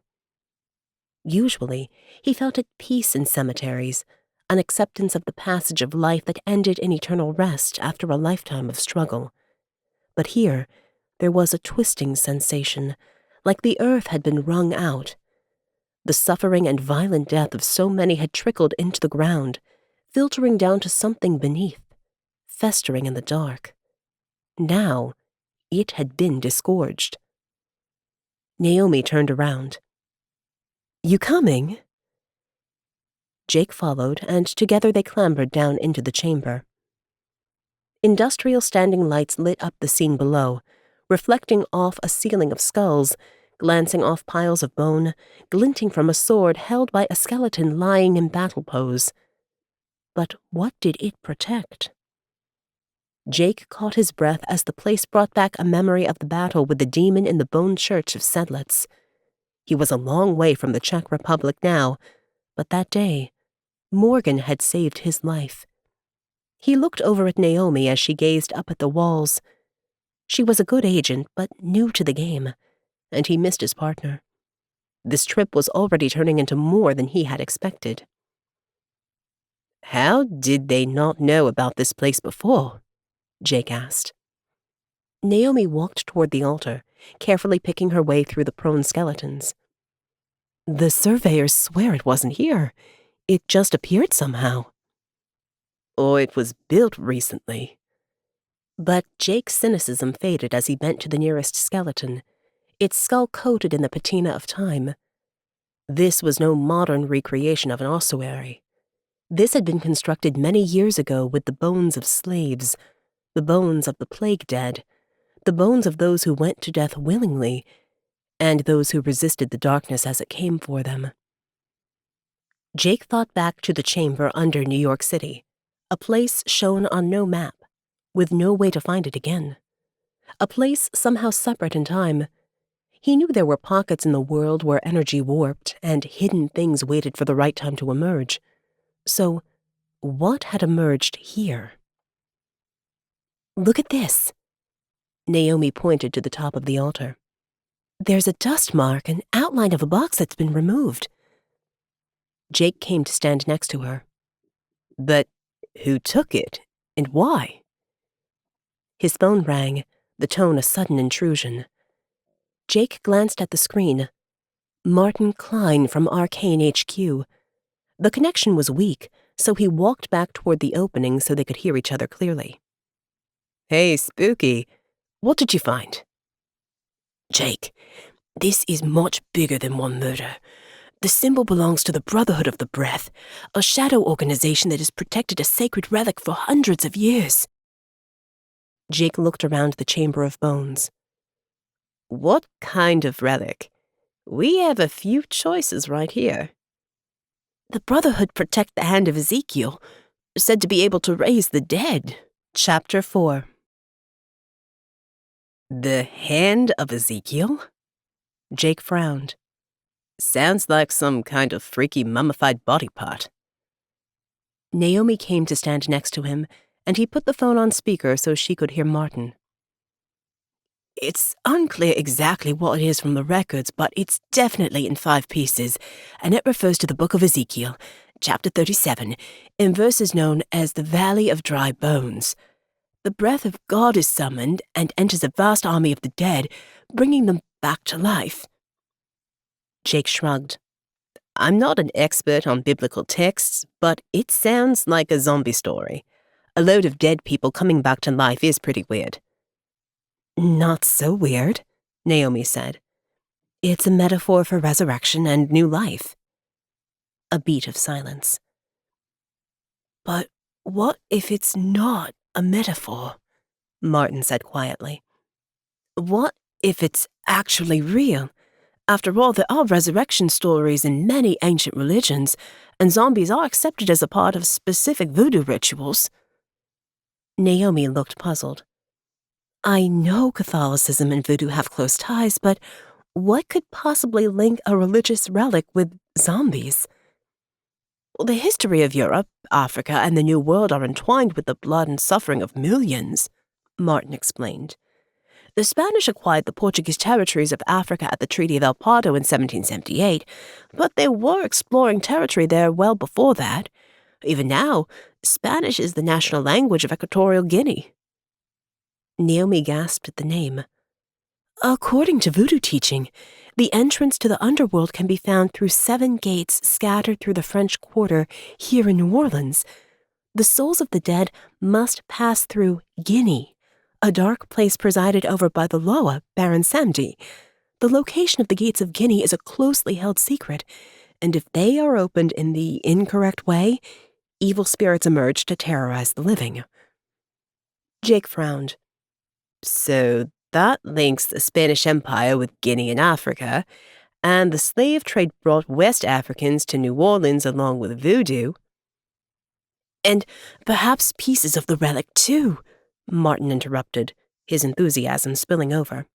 It would make sense if it was scattered across the New World and the Old. Nothing about this makes sense, Jake said. But that's not unusual for an ARKANE mission. Start with the links to the Spanish Inquisition in New Orleans, Martin said. I'll keep digging and see what else I can discover here. They ended the call. Jake looked at Naomi. So, where do we start? I know just the place. Charity Hospital, New Orleans, USA. Louis Ray had a townhouse in the historic Faubourg-Marigny district, a tiny part of his vast family fortune that had accumulated since the days of the Spanish Empire. But the abandoned Charity Hospital was where he did his real work. When Hurricane Katrina had ripped New Orleans apart, many buildings had never been reclaimed. They lay empty in ruins, fenced off, forgotten except by those who wished to keep their activities away from prying eyes. Luis shuffled through the abandoned corridors of the hospital carrying the box of bone, his nose wrinkling at the smell of decay. The faded flood tide marks could still be seen on the walls, brown smudges from stagnant water, a toxic soup of human waste, chemical spills, agricultural runoff, and the rotting remains of those who had perished in the floods. All part of a facade now. There were other entrances in nondescript buildings that came in through underground tunnels, but Luis preferred this one. The drip of water, the smell of death, all kept him focused on his goal. Everything dies. Everything turns to dust. But what if death itself could be beaten? There was a kind of beauty in the decaying building, but its primary purpose was to keep people out. Homeless vagrants who had wandered in over the years looking for a place to sleep had become part of the experiments. Likewise, the urban explorers, the ruin hunters, whose disappearance had been counted by local police as a natural end to the risks they took willingly in the shadows. Deep inside the shell of the building, hidden within layers of security, Luis had constructed a research lab and private clinic, funded by his fortune and billionaire backers from Silicon Valley, as well as clandestine departments of the military. All chased immortality, and now he was a step closer. Money kept the law away, and money brought scientists to his door. Those who had been discredited for research on the edge of ethics. Those from foreign powers who wanted a new start in America, and who would do anything for a green card. Those who were willing to take a devil's bargain and search for a way to resurrect the dead, to turn dry bones and decaying flesh into living beings again. Generations of Rays had trusted in God to reveal the final resting place of the Hand of Ezekiel, but Luis wasn't willing to wait any longer. He clutched the box of bone to his chest. Perhaps this would provide the missing piece. He turned into one of the disused treatment rooms to the side of the main entrance hall. Broken furniture and used syringes lay strewn about the floor. Not a place to linger. Luis walked a slow path through the debris, stepping over the discarded needles, which were all tagged for security, setting off alarms if they were moved. At the back of the office, he opened a plain cupboard door and stepped inside, closing it behind him. A metallic click. A buzzing sound as lasers scanned him for biomarkers. The back of the cupboard swung open, and Luis stepped into his true home. The high-tech lab was quiet, just the faint hum of medical equipment and the low discussion of hard-working scientists. It smelled of antiseptic, a stringent note that matched the gleaming surfaces around him. Several glass-walled rooms circled the entranceway, and Luis glanced in at the work in progress as he walked by. In one, a body in an advanced state of putrefaction lay on a gurney, while a scientist in a white hazmat suit sliced into its flesh. In another, a young Latino man fought his captors only to be subdued by a needle, before he was strapped down and a mask placed over his face. Luis was glad to see a live one. Fresh dead were ideal to experiment on, and it was best to keep them sedated until his team had a new batch of powder to test. Every subject was another step toward the ultimate goal. Each gave their lives to the worthy cause of conquering death, and if they didn't choose the path willingly, well, God would know his own at the end of it all. Luis walked to the glass window and tapped lightly upon it. One of the scientists looked up and nodded. She placed the syringe down and stepped outside the room, peeling her hazmat suit away from her face. With her flawless tawny skin and sapphire eyes, the result of her mixed Creole heritage, LaShonda Milton could have won Miss Louisiana if she had been so inclined. She wore brilliant blue beads wound through her hair, but mostly she wore her beauty like the outer skin it really was, preferring to pursue the fascinations of the mind. LaShonda had tested at genius level throughout high school, but she had been denied her rightful place at Ivy League universities, judged for her looks, her poverty, and her name. But their loss was Luis's gain, and LaShonda had joined his team as a young scientist with ambition, a keen desire to learn, and no ethical issues with his experiments. She managed to compartmentalize her life between the science of her job, the Catholic faith of her Sunday mornings, and the Voodoo celebrations of St. John's Day. Luis had an inkling of the nights she spent in the bayou at secret gatherings of the faithful, but he understood the different facets of her nature. After all, Creole was about the mix of cultures. These days, she was his most trusted scientist, one of the few who understood the scope of what Luis wanted to achieve, working with him to shift the line between life and death. LaShonda ran a hand through her dark curls and gestured at the prone Latino man. "That one is strong. He'll be a good subject for the next batch." Luis held out the box of bone. "I need you to analyze this before you continue with anything else." LaShonda grabbed a new pair of sterile gloves and snapped them on before taking it from him. Her eyes widened. "Is this?" Luis nodded. "I think so. Finally. But I need to know the age of the bones and their composition. It could be a hoax." LaShonda lifted the box and looked at the intricate bony design, noting the fresh crimson inlay. "You want the blood analyzed as well as the bones?" Luis shook his head. "No need. I know where that's from." "I'll get on it right now." LaShonda turned away, walking with measured steps to her personal lab, while Luis entered a small elevator and descended to his private office. He put his hand on the door handle and waited a second for the biometric scan to complete before it clicked open. This was his private domain, the heart of the medical lab and where he kept the records of previous experiments under lock and key. Racks of files crowded one half of the room, each containing evidence of a tiny step toward life after death. The rats they had brought back from the dead, shaking, blistering, but alive for seconds nonetheless. The putrefied bodies they had reverted back to a semblance of living flesh, a catalogue of trial and error. But there was still space reserved on the racks for the next wave of research, the final step toward resurrection. Luis rubbed his aching limbs, aware of the ossification that advanced every day. They were so close. He just needed the final piece, the promise of the Hand of Ezekiel. He crossed to the far wall of his office. It was nothing special to look at, merely another white wall with a painting of the risen Christ upon it. Luis removed the canvas, undid a simple catch, and pulled open the shutters revealed beneath. Behind them lay his family altar, a simple wooden table handed down through generations, upon which lay a Bible and a book of days, a journal that held the writings of the monk whose secret lay beneath this modern quest. The legend of the Hand of Ezekiel had been passed down through the Ray family line, along with the disease that ossified them slowly, turning each to bone.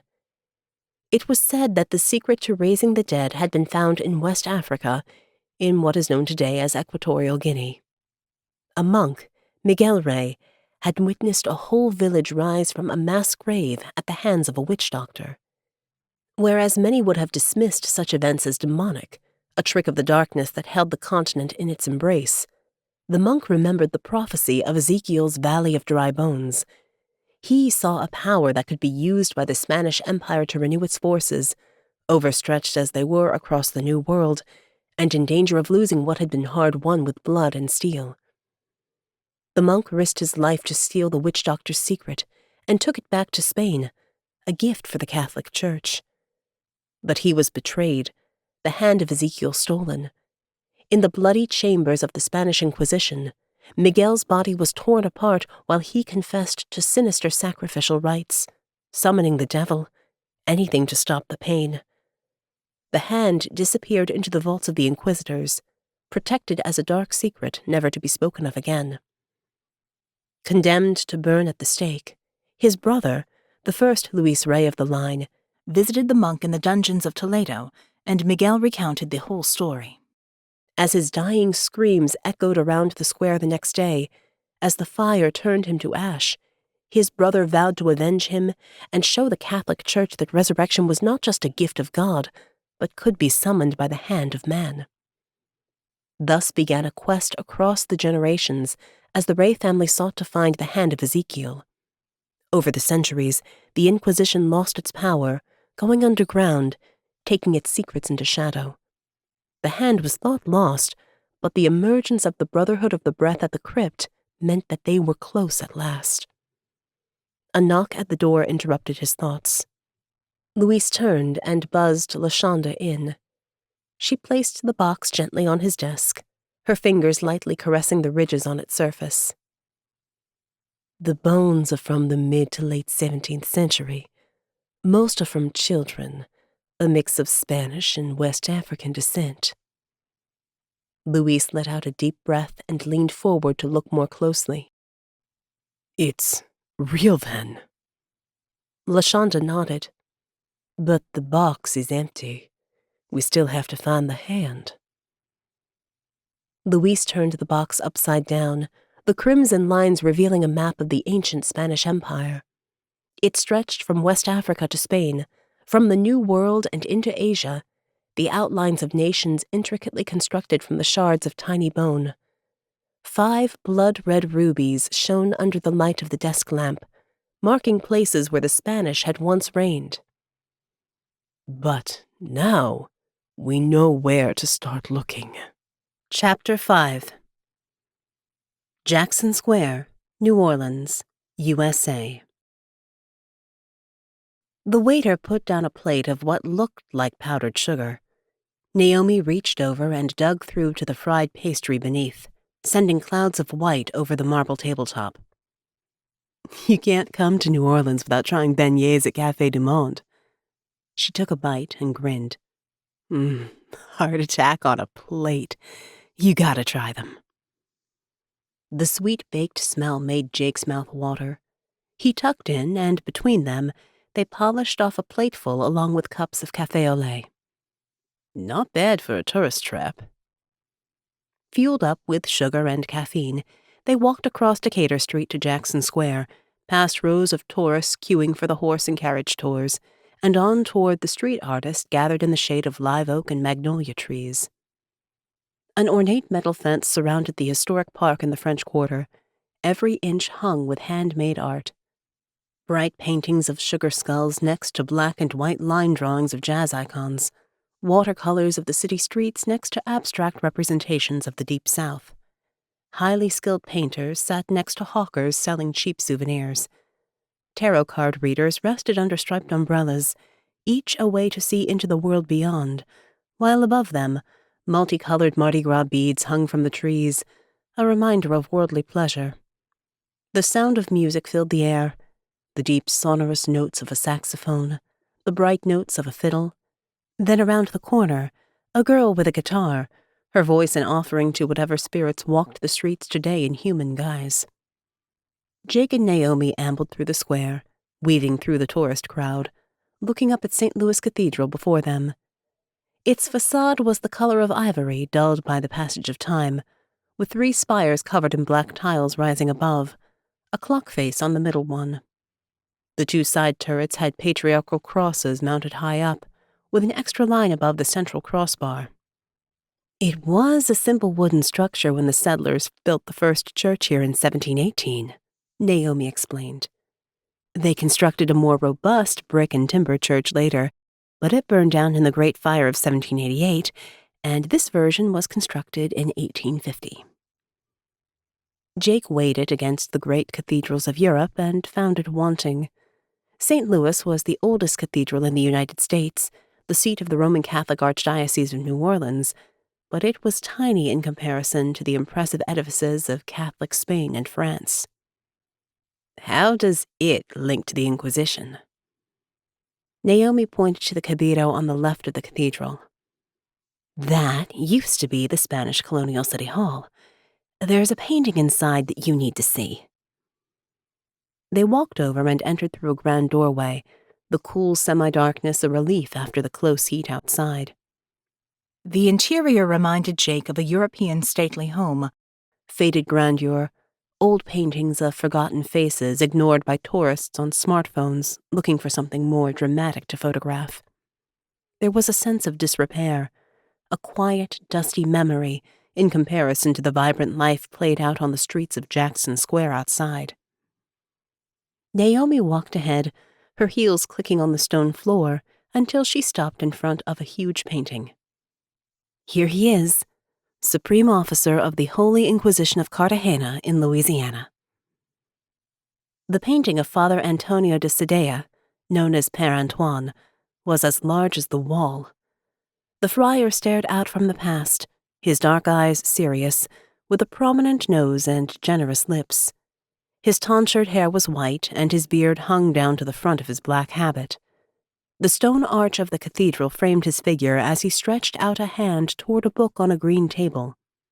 A russet chair and scarlet curtain completed the image, the colors echoing the bloody history of the church he served. Despite his austere gaze, Père Antoine was known to be kind to his parishioners, even the slaves. Naomi scanned the text next to the painting. He was a Capuchin friar, originally from Malaga in the south of Spain. He arrived in New Orleans in 1774 as an official of the Inquisition and became pastor of St. Louis. The tribunal of the Inquisition wasn't active here, but he still had their jurisdiction. Jake leaned toward the painting to look more closely at the table in front of the friar.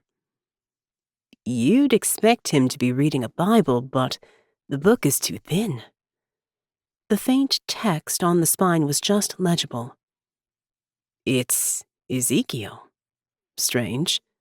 What else does the text say? Naomi paused. Oh, that is weird. He baptized Marie Laveau, and presided over her wedding in 1819. What's weird about that? Naomi turned to him, her eyes wide. Marie Laveau, the Voodoo Queen, remember? We saw her grave in St. Louis Cemetery No. 1. She raised an eyebrow. There's no way Père Antoine could have been ignorant of her practices. It's another link between Voodoo and Catholicism. Cases containing books and letters from the time surrounded the painting. Most were dull ecclesiastical records, but one in particular caught Jake's eye. A letter in looping, generous handwriting, the mark of an educated man. It says here that Père Antoine was blamed by some for the destruction of the city in the Great Fire of 1788. He refused to have the bells ring out in warning, as it was Good Friday and as such was prohibited. Naomi looked puzzled. That doesn't make sense. Other records show he was often a rebel against the official religious law, acting in defense of his parishioners and for the greater good. What possible reason could he have for wanting to burn down the city? Jake raised an eyebrow. Maybe there was something that could only be destroyed by fire, something he didn't want to be found. He turned and looked into the eyes of the friar, trying to figure out the man across the centuries. What were you hiding? Naomi put a hand on Jake's arm. He was buried in the cathedral, and it said he haunts the place. Perhaps we should go look inside? See if we can find anything else that might help. They walked out of the cabildo and into the cathedral next door, entering behind a group of teenagers who chatted away in French while ignoring their local guide in front. Inside the cathedral, Jake looked up at the vaulted nave, where paintings of saints looked down upon the faithful. Flags from different nations hung at the top of tall pillars above the pews.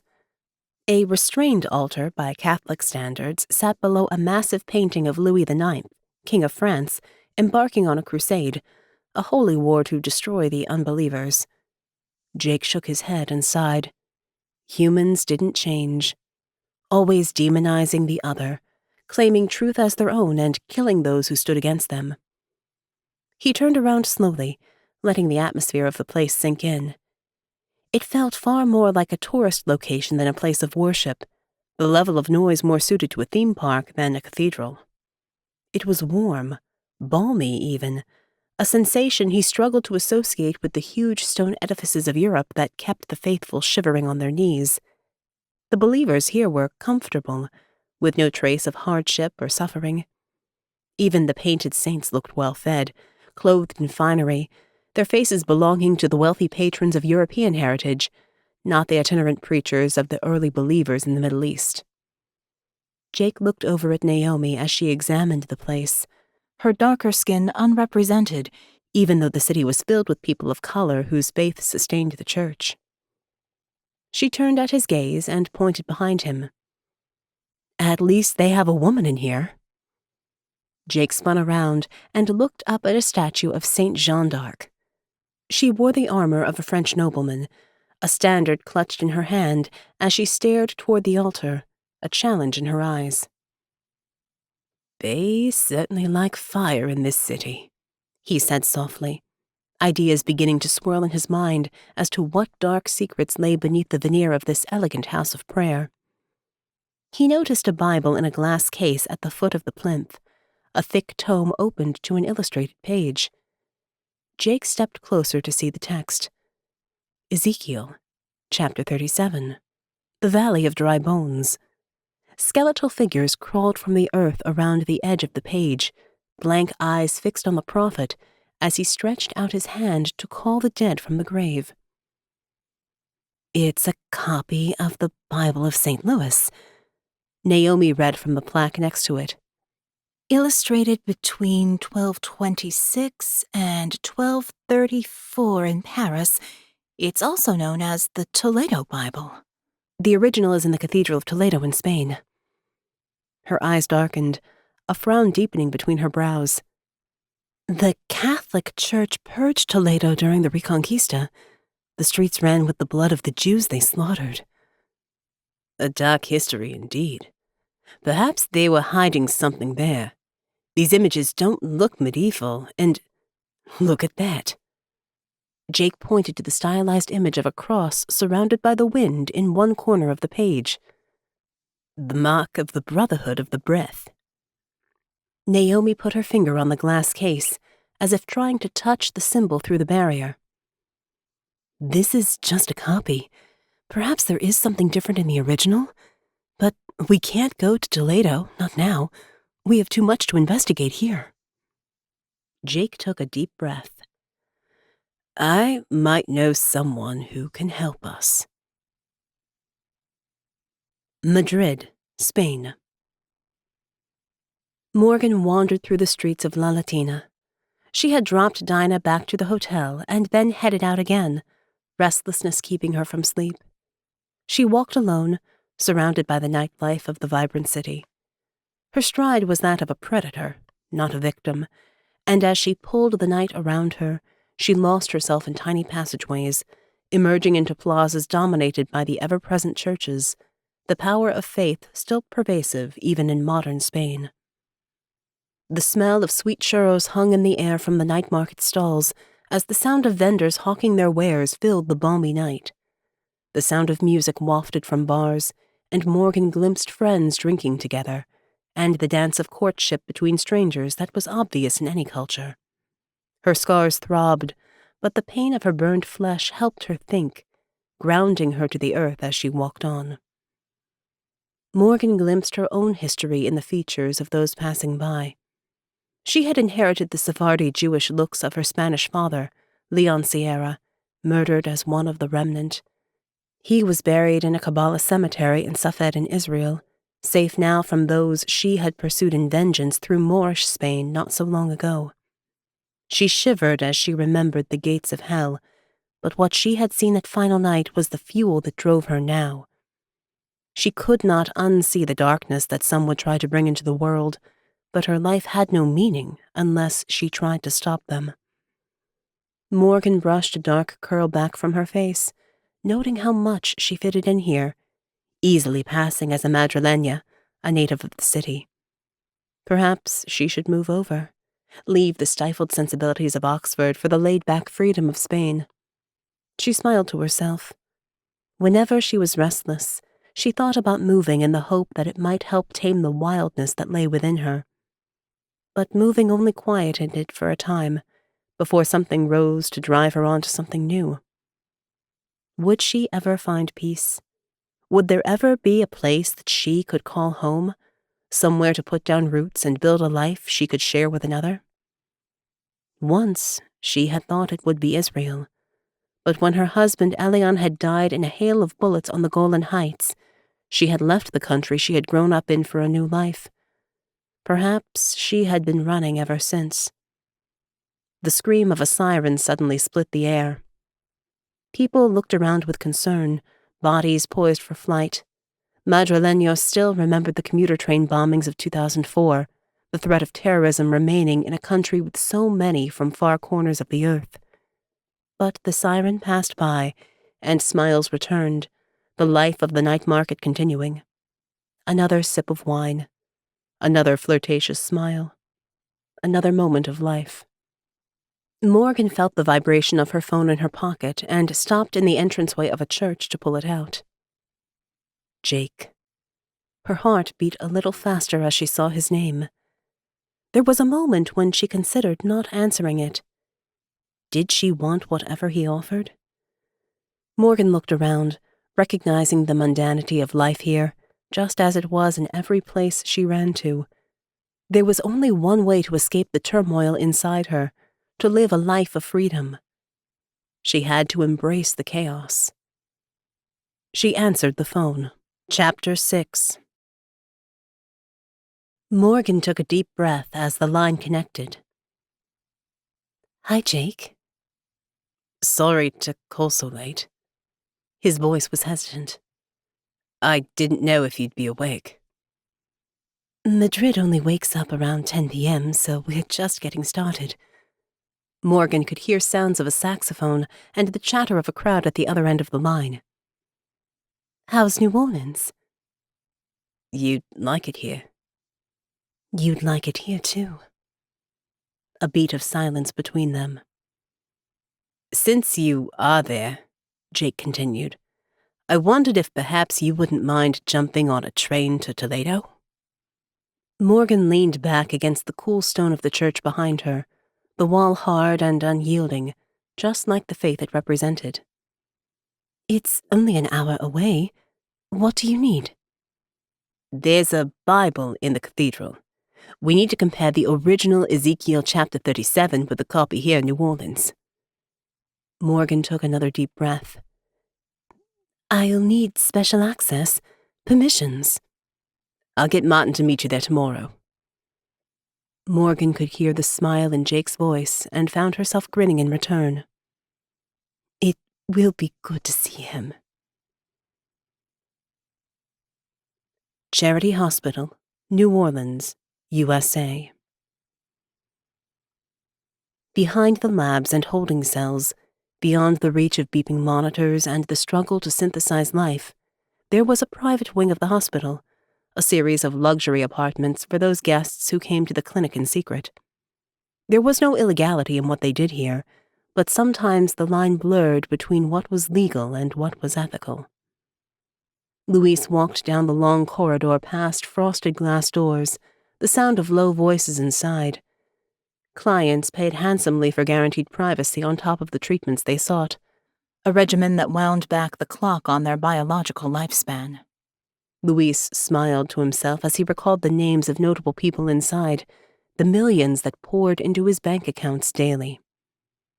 A doctor walked down the corridor, pushing a cart with a red box on top marked Blood Products in Transit. The doctor nodded respectfully at Luis and paused by one of the luxury suites, entering a code on the door before stepping inside.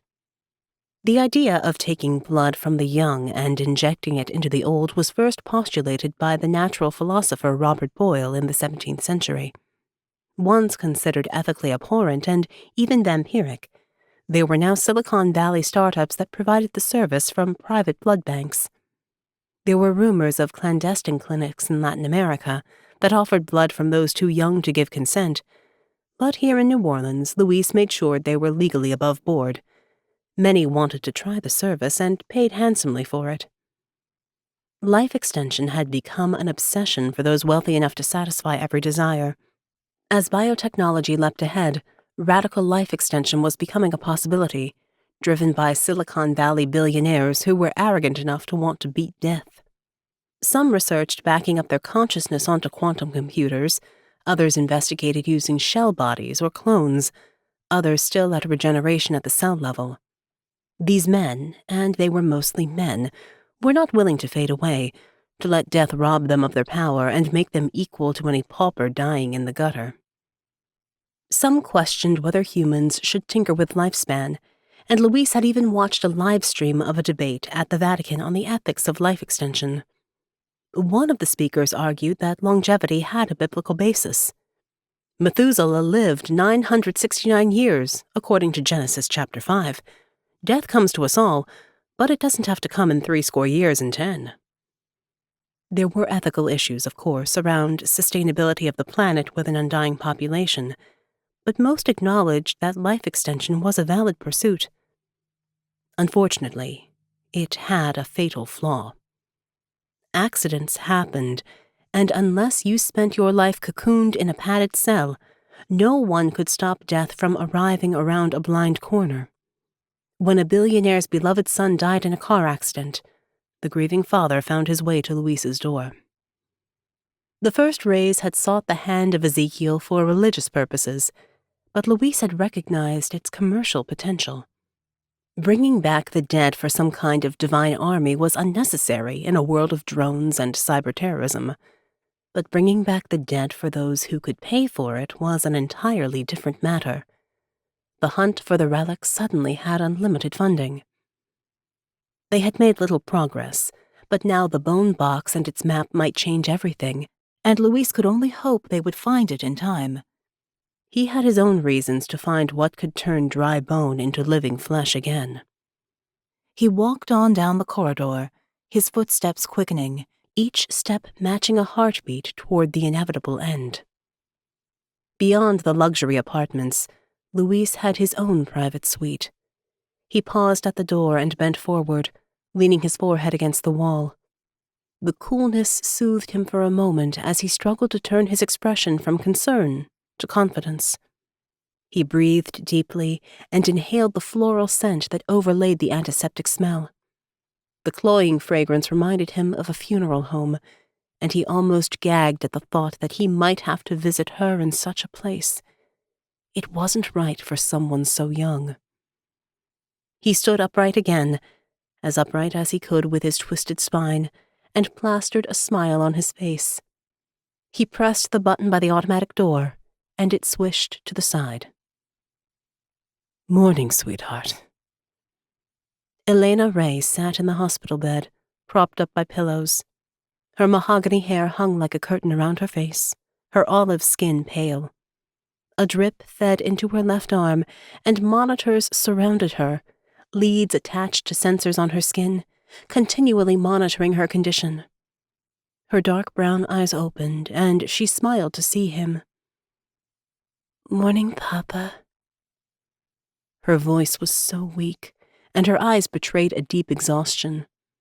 Luis wished he could take her out of here, back to the beaches of southern Spain where she could run and dance with other teenagers, in love with life.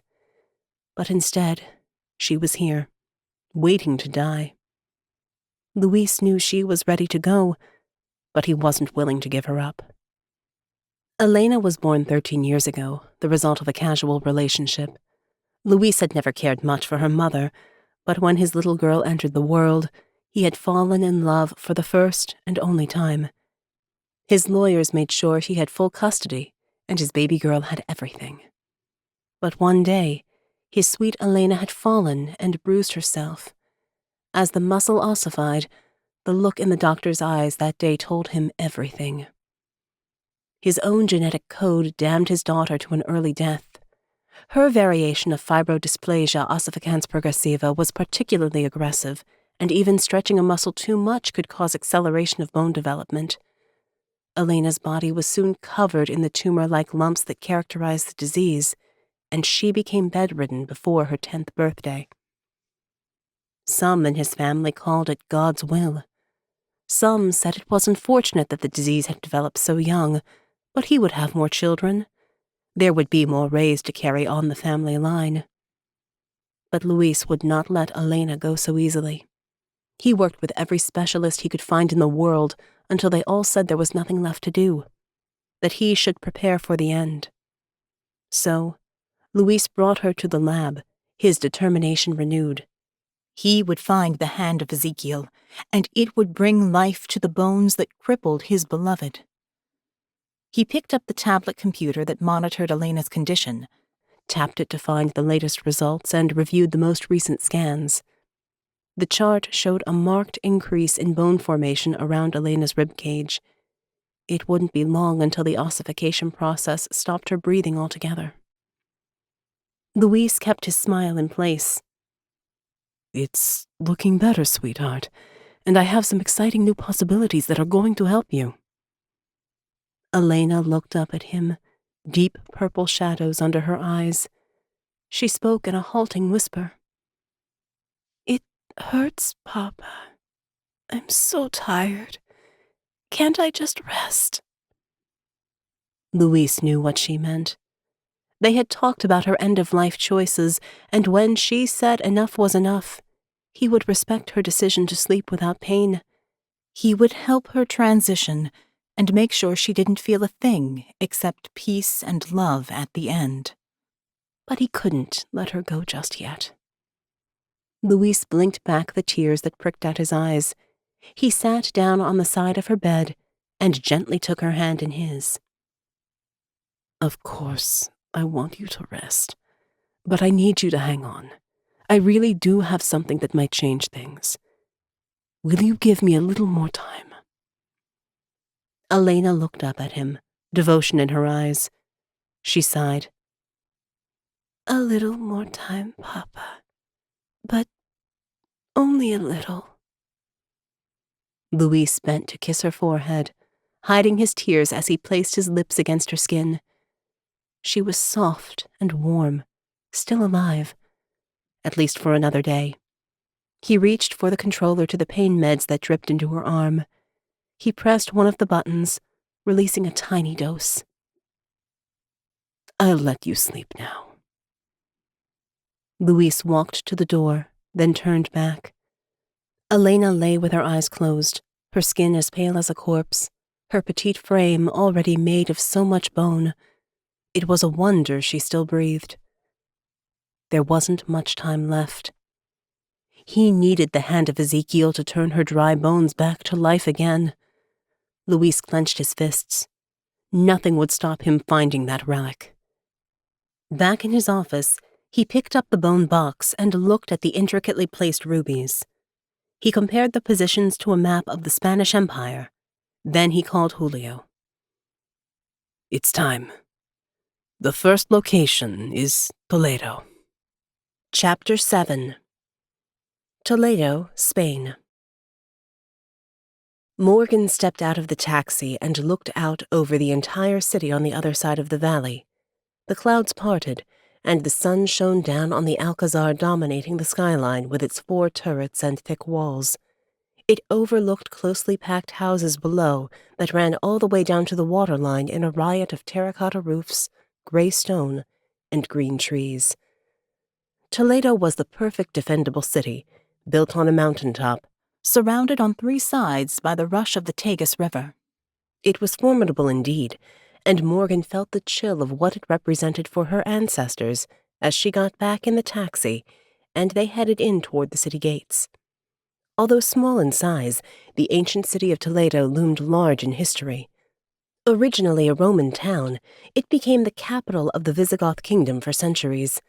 Synods, church councils, had been held in Toledo for the first 1,000 years of Christianity, turning the city into a center of learning. But when the Moors took the Iberian Peninsula in the early 8th century, Toledo entered a period of decline. Retaken by the Christian king Alfonso VI of Castile in 1085, its cultural center was revived, and later, Toledo was the first concrete step in the Reconquista, as the Christian monarchs took Spain back from Muslim rule. But the medieval years were hard for the Jews of Toledo. They were persecuted and killed, forced to convert, and in 1492, forced from their homes and driven into exile. When Toledo became home to the court of Charles V, the Holy Roman Emperor, it was known for embracing elements of the Jewish, Christian, and Muslim faiths, but the Catholic Church still ruled here even now. Morgan stepped out of the taxi at the city gates and walked into the pedestrianized streets. The main thoroughfare was a tourist trap, with shops selling jamón, the ubiquitous cured ham of the region, bad replicas of Toledo steel swords, and plastic Madonnas. It was disappointing, a medieval theme park with no sense of the history that Morgan had glimpsed from the outer city. But then, she turned a corner into a narrow alleyway that led into the oldest part of the city. Clouds gathered above, the sky darkened, and as it began to rain, the tourist crowds disappeared into coffee shops. Morgan walked alone at last, and a glimpse of the old city revealed itself in the stone walls that loomed high around her. A canopy of faded red cloth hung down from above with embroidered floral decoration, wreaths of flowers draped at intervals along it. A walkway for the faithful as they came to pray, leading to the cathedral gate. Martin Klein stood at the entrance, bobbing up and down on the balls of his feet. His shock of rough-cut blonde hair spiked in different directions. His wire-rimmed glasses and eager gaze made him look like an escaped professor. Morgan smiled to see him. ARKANE's archivist was far more than his job title, and Martin had joined the team on a number of missions, although he still hadn't quite learned to navigate the real world as well as his virtual one. "Morgan, so lovely to see you." Martin bobbed toward her a little and then ducked away. She didn't try to hug him, respecting his need for physical distance, an integral part of his personality. "I'm glad you're here, Martin. I'm still not really sure what Jake wants with this Toledo Bible." "I don't think he knows either, but let's have a look. I arranged permission with the librarian here. There should be someone to meet us by the choir and take us to the Bible." They entered the door into the cathedral, walking into chilly darkness as they stepped over the threshold. It was freezing, and as Morgan looked up to the arched ceiling high above, she could see why. The cathedral was massive, an enormous space. It was the very definition of the Gothic style, built in the 13th century and extended in the 15th, on the foundations of the Visigoth Basilica. Stone pillars towered above, meeting in soaring arches. Stained glass windows let in a little light, but as the rain poured down outside, it sent the cathedral further into shadow. Morgan shivered. In some places of faith, she felt warmth and welcome, but here she felt only numbing cold. They explored inside, looking around at the 5 naves that covered a vast footprint over the heart of the ancient city, a determined effort to build over the former mosque and San, Islamic courtyard, from the reign of the Moors. Chapels dedicated to various saints lay between massive stone pillars, and an ornate choir dominated the center of the cathedral. The atmosphere was somber, as faces of tortured saints gazed down on unhappy pilgrims. They passed one chapel with a surprising mural above the altar, the siege and capture of Oran, a famous Spanish victory in North Africa against the Moors of Algiers. The glorification of war ever present in this house of God. "They celebrate a Mozarabic rite here," Martin explained. An early liturgy that dates back to the Visigoths and used by Christians who lived under Muslim rule. "Quite unusual." They rounded the front of the main chapel. Morgan stepped past a gilded gate and up into the ornate choir, every inch of the stone carved with saints and prophets, every walnut wood seat decorated with Christian images. At least, that's what they looked like at first glance. But as Morgan examined them more closely, she noticed unusual figures within the carvings. A dragon eating its own tail in a figure of 8, the symbol of infinity. A misshapen man with a face in his chest, one of the fabled creatures who lived off the edge of maps in medieval times. A dragon fighting a man with the head of an elephant. It was a curious collection, and Morgan wondered what hidden meanings might be laid out in this place. At another time, she might have looked for them, but they were only here for the Bible today. Morgan and Martin stood together next to the choir gate, looking around for anyone resembling a librarian. Tourists wandered past, phones raised high, taking pictures of the martyred saints around them. Eventually, a monk with the face of a crumpled gargoyle approached them. He beckoned with one spindly finger. "Come." He spun around and walked off. Morgan raised an eyebrow at Martin. He shrugged, and they both followed like errant schoolchildren. The taciturn monk led them through a tight corridor of towering stone, zigzagging around corners until they emerged into the cloisters, a covered walkway around a courtyard where geese waddled through a grove of orange trees, a surprising oasis in the heart of the freezing cathedral. On one side of the quadrangle, a row of wooden doors led into rooms beyond. The monk pointed at the end one, nodding toward it. Morgan and Martin walked over, pushed the door, and entered. 2 doors led off either side of a stained glass window in the large room. Glass cabinets around the walls contained objects from the cathedral's history. Ornate candelabra, panels of painted saints, ritual cups, and liturgical texts. In one case, a series of Toledo steel knives lay nestled in black velvet. Morgan leaned over to look more closely at the swirling pattern on the blades. These are beautiful. She could almost feel the satisfying heft of the weight in her hand.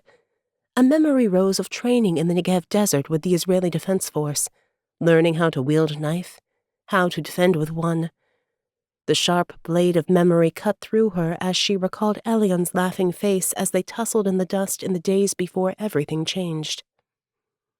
"Toledo steel has been used in sword-making for almost 2,000 years, Martin said, interrupting her thoughts.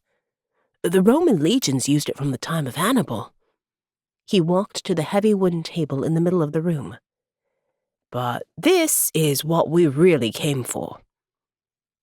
The Toledo Bible lay propped up on a wooden slatted base, 2 pairs of white gloves next to it. The monk stood by the door, watching while Morgan and Martin put the gloves on. He nodded once in satisfaction and went to sit under the orange trees with the geese. For the first time, Morgan saw the faint beginnings of a smile on his face. She turned back to the Bible. "There are 3 volumes," Martin explained. "This is the one with Ezekiel in it." He gently turned the thick pages, each one illustrated with extravagant lettering and detailed images that brought the verses alive. Finally, he reached Ezekiel, chapter 37, where the prophet stood with arms stretched out over the dead as they rose from the grave. Morgan compared it to the image Jake had sent of the Bible in St. Louis Cathedral. "That's strange." She showed the picture to Martin. "The symbol in the corner is different between the 2 copies." Martin bent closer to look. Suddenly, the sound of footsteps came from the cloisters outside. A brusque voice called to the monk in Spanish. "Where's the Bible?" Chapter 8. Morgan turned at the sound, frowning as she heard the words. Martin looked up, fear in his eyes. This was meant to be a research trip, not an active mission. He wasn't cut out for fighting. Morgan took 2 swift steps to the door and looked around the edge, catching sight of a group of 5 men in the cloistered walkway. It would only be seconds until they reached the room. She remembered the fight in the Church of St. Mary in Tabriz, Iran. She and Jake had fought their way out with the Pentecost stone, but Martin wasn't Jake, and she wasn't the fighter she had been back then. The burns on her legs slowed her down, and even though a part of her itched to pull a blade of Toledo steel from the cabinet and give into the rush of combat, Morgan knew that the best option was to run. She turned back. "We need to get out of here, now." The monk's voice outside directed the men to the room. Morgan quickly snapped a picture of the Ezekiel page on her smartphone, and together, she and Martin slipped out of a side door, pulling it quietly closed behind them. A couple of monks sat writing in the next room. They looked up at the intrusion, frowning at the unwelcome noise in their sanctuary. Morgan smiled apologetically and hurried to the door, Martin following close behind. Morgan peered out, glimpsing the men as they walked with determination toward the inner room.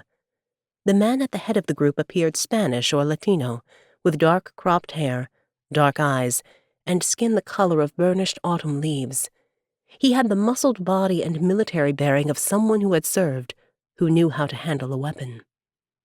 As the man led his group into the room where the Bible lay, Morgan and Martin ducked down the sides of the cloisters and walked quickly back into the central nave of the cathedral.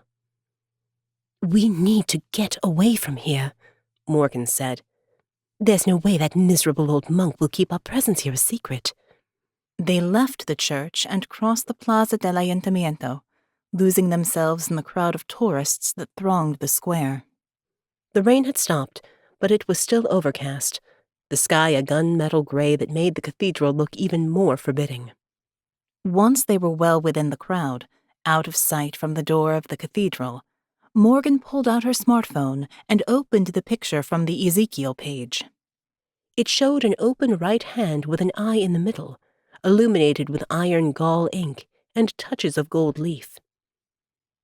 "It's a Hamza, a sign of protection against evil, dating back to early Mesopotamia and the goddess Ishtar or Inanna." Morgan looked up at Martin. "She descended to the underworld and returned." He raised an eyebrow. "A kind of resurrection?" Morgan nodded. "It's known as the Hand of Fatima in Muslim culture, but it's also prevalent amongst Sephardi Jews. In Kabbalah, the symbol of the hand can represent the letter Shin, the first letter of Shaddai, one of the names of God." She frowned. "It seems strange that the Hamza would be in a medieval Bible, especially given the history of the Catholic Church here." "At the time the Bible was created, there was a synagogue here in Toledo," Martin said. "There's still one. Well, now it's a museum, but it's not far from here. Only 10 minutes walk. Morgan thought back to the man in the church, wondering what Jake had gotten her into. She had refused Director Marietti when he had asked her to officially join this mission, but now it seemed she was involved anyway. She texted Jake with the picture, and for a moment considered finishing her involvement here and now. But her curiosity was piqued by the Hamsa. She smiled to herself, picturing Dinah's face, the knowing look her friend would give her as she headed off on another mission. The Jews of this city had few to hold their memory high. Morgan would be one of them. Let's go to the synagogue now. If those men find the symbol too, they might be heading in the same direction. We need to get ahead of them. New Orleans, USA. Jake woke with a start as his phone vibrated with an incoming text from Morgan, a picture of the Ezekiel page of the Toledo Bible, with an unusual Hamza the only difference between the Bible pages. Jake knew that Morgan would follow the clue to wherever it might lead next. Part of him wanted to be there with her, memories of their last Spanish mission flickering through his mind. But there were more than enough mysteries here in this blended city of many cultures for him and Naomi to investigate. He sat up, fighting the heaviness of jet lag that threatened to pull him back under the blanket of sleep. The slats of the shutters let sunlight into the room, and outside, Jake could hear the excited chatter of tourists, the clip-clop of carriages as they passed, the strident tones of tour guides explaining the dark history of the French Quarter. He had a quick shower, then headed downstairs to the lobby. Naomi sat at one of the tables, frowning at her laptop. She looked up at his approach. I've been researching the links between Catholicism and Voodoo, trying to understand how a friar like Père Antoine could have agreed to perform the marriage ceremony for the Voodoo Queen. She raised an eyebrow. Louisiana Voodoo is fascinating.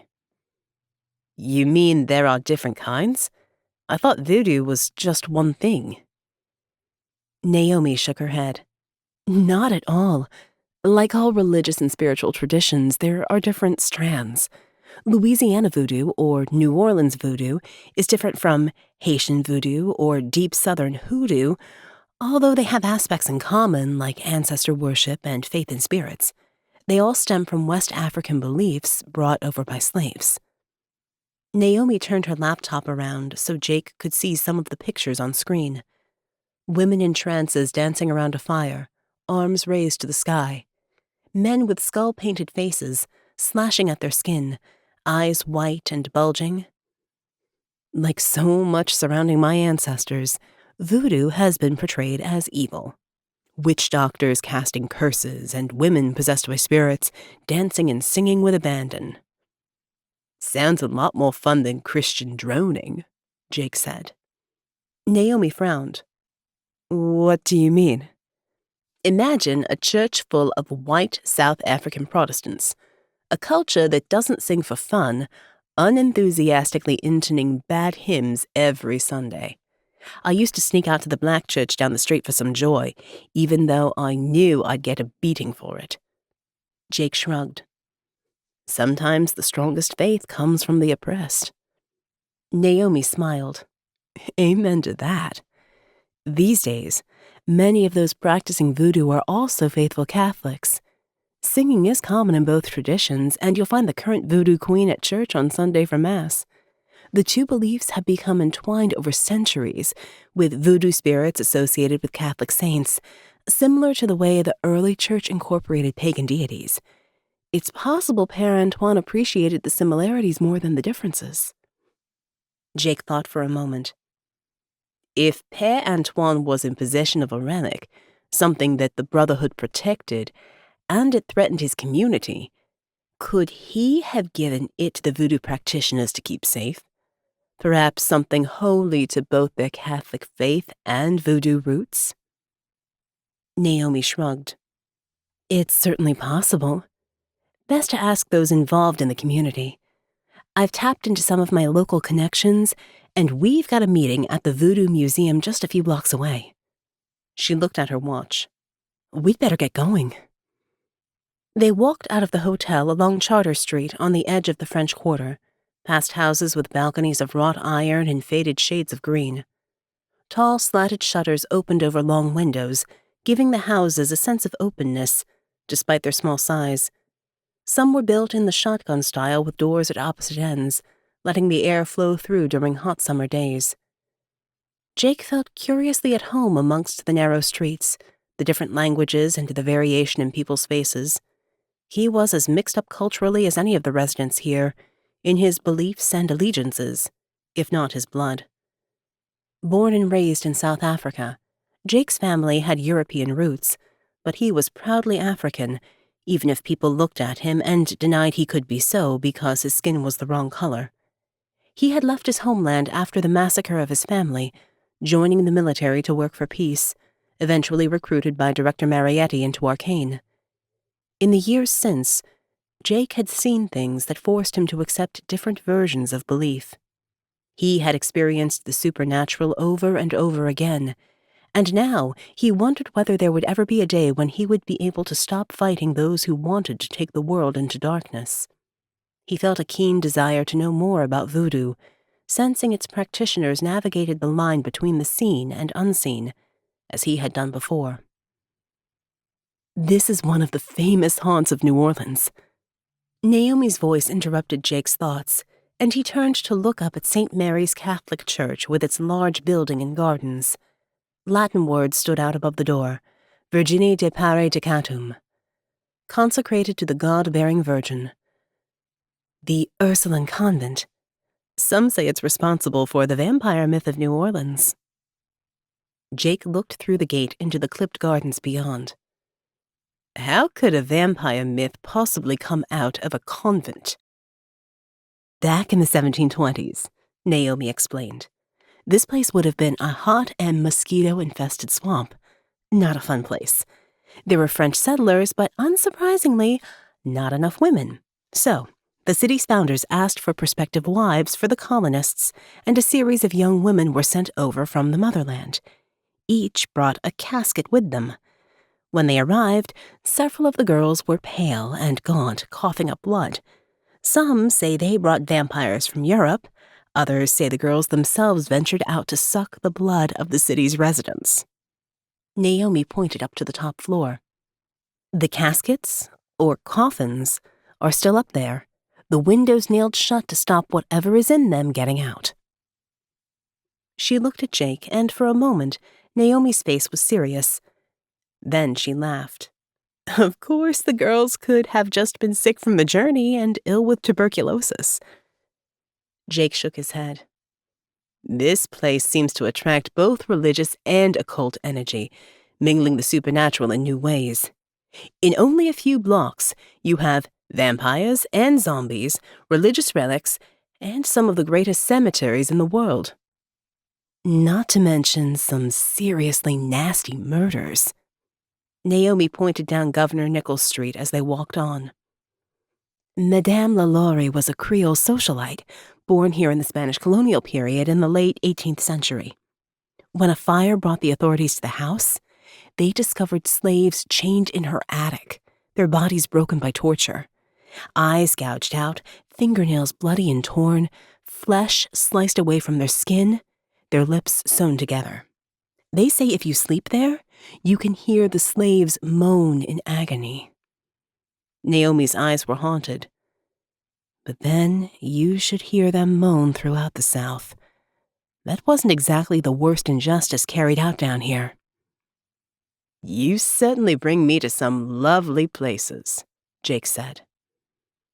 They walked on for several blocks, turning into Domain Street toward the New Orleans Historic Voodoo Museum. The entrance was barely noticeable, just a wooden sign hanging above what looked like a modest house. It was run down with peeling gray paint, rusting railings, and boards over the windows. As they stood outside looking in, one of the shutters creaked open, a thin curl of smoke winding up from the shadowed figure inside. Chapter 9. Toledo, Spain. Morgan and Martin walked through the narrow streets of the old city, emerging behind the El Greco Museum. Tiles on the ground cemented between stones, fixed to walls, or hidden in corners marked the edges of the Jewish quarter. Tiny menorahs on blue porcelain, and Hai, the Hebrew word for life, inscribed on smooth white tiles that stood out against the cobbles of the old streets. Tourists walked by, looking in the shop windows at mezuzahs and Star of David pendants, but those who knew the history of the area looked down at the ground, searching for the tiles as a reminder of the vibrant community who once lived here. They passed down an alleyway with walls made from fragments of Roman bricks built into new foundations, eventually arriving at the Sinagoga del Transito. Morgan and Martin paid the entrance fee, picked up an information leaflet, and walked inside. Morgan stood in the main hall, looking up and around her. The front wall featured a delicate carved frieze with slender columns and a floral pattern in the Nazareth style reminiscent of the Alhambra Palace in Granada. High windows above allowed light to touch the carved Hebrew phrases that ran around the walls. Words from the Psalms, a promise that those who had died here would never be forgotten. She walked over to a display board of information, reading that the synagogue had been built in 1356. After the expulsion of the Jews from Spain in 1492, it became a church, then eventually a museum in the early 1900s. It now remained as a testament to the people who had lost their homes under the Alhambra Decree, also known as the Edict of Expulsion, made by the Catholic monarchs of Spain, Isabella I of Castile and Ferdinand II of Aragon. Many of Spain's Jews converted because of persecution and pogroms, but the rest chose to leave rather than betray their faith. Incredibly, the Alhambra Decree was only revoked in 1968 following the Second Vatican Council, Martin said, his voice low out of respect for the place. And it was only in 2014 that the government passed a law allowing dual citizenship to Sephardi Jewish descendants as compensation. But that won't bring back the people who once thrived here, Morgan said. We can't change history, and the diaspora was a curse and a blessing, as the verse in Deuteronomy says. Jews live all over the world now. They cannot be wiped out as those monarchs and so many others intended.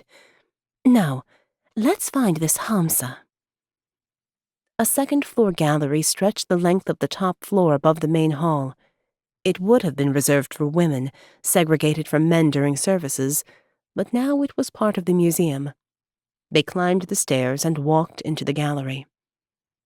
Morgan gazed into the cabinets, examining the meager offerings left behind, a tiny glimpse of the once vibrant Jewish community. Mezuzahs, a small menorah, old letters written in Hebrew, and ritual objects for a bris, but no Hamsa. There was nothing of importance here. It was a dead end. New Orleans, USA. A voice came from inside the Voodoo Museum as a curl of smoke escaped the shutters. What you waiting for, Cher? Come on in here.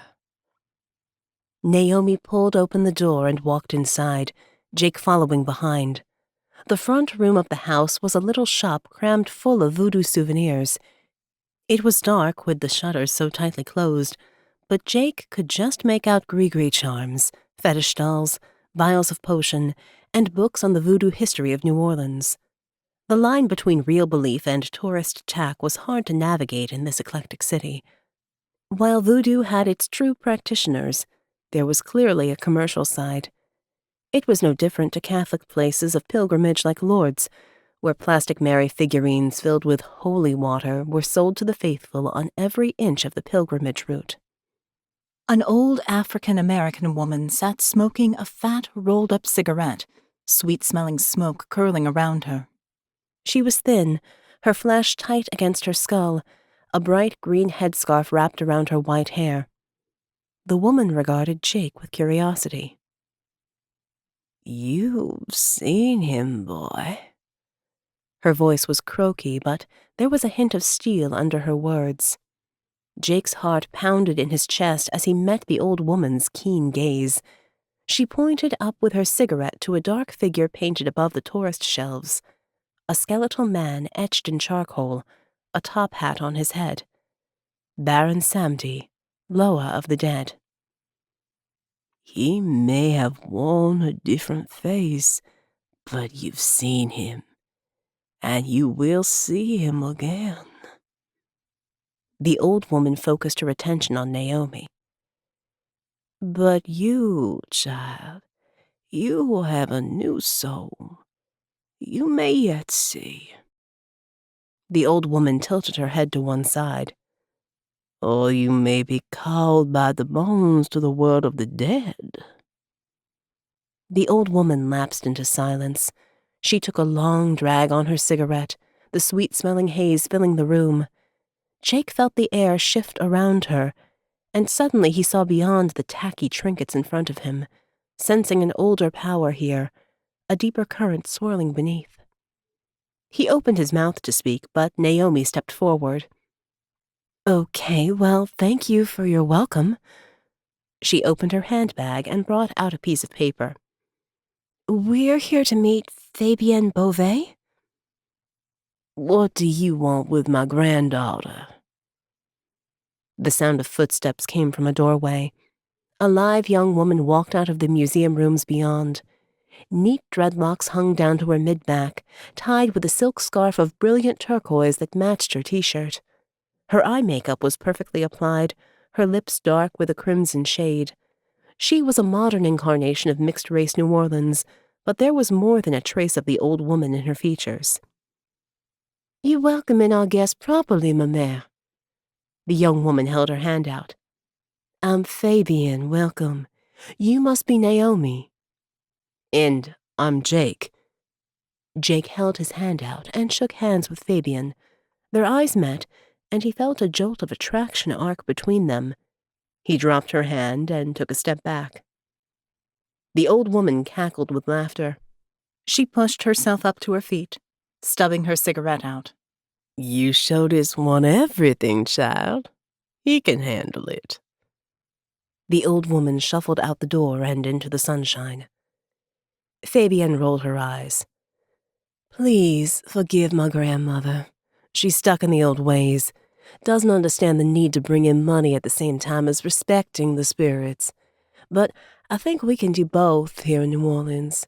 Come on through to the museum and I'll show you." Fabienne led Jake and Naomi through a series of rooms in the old house packed full of voodoo sacred objects and offerings from the faithful, or just the superstitious.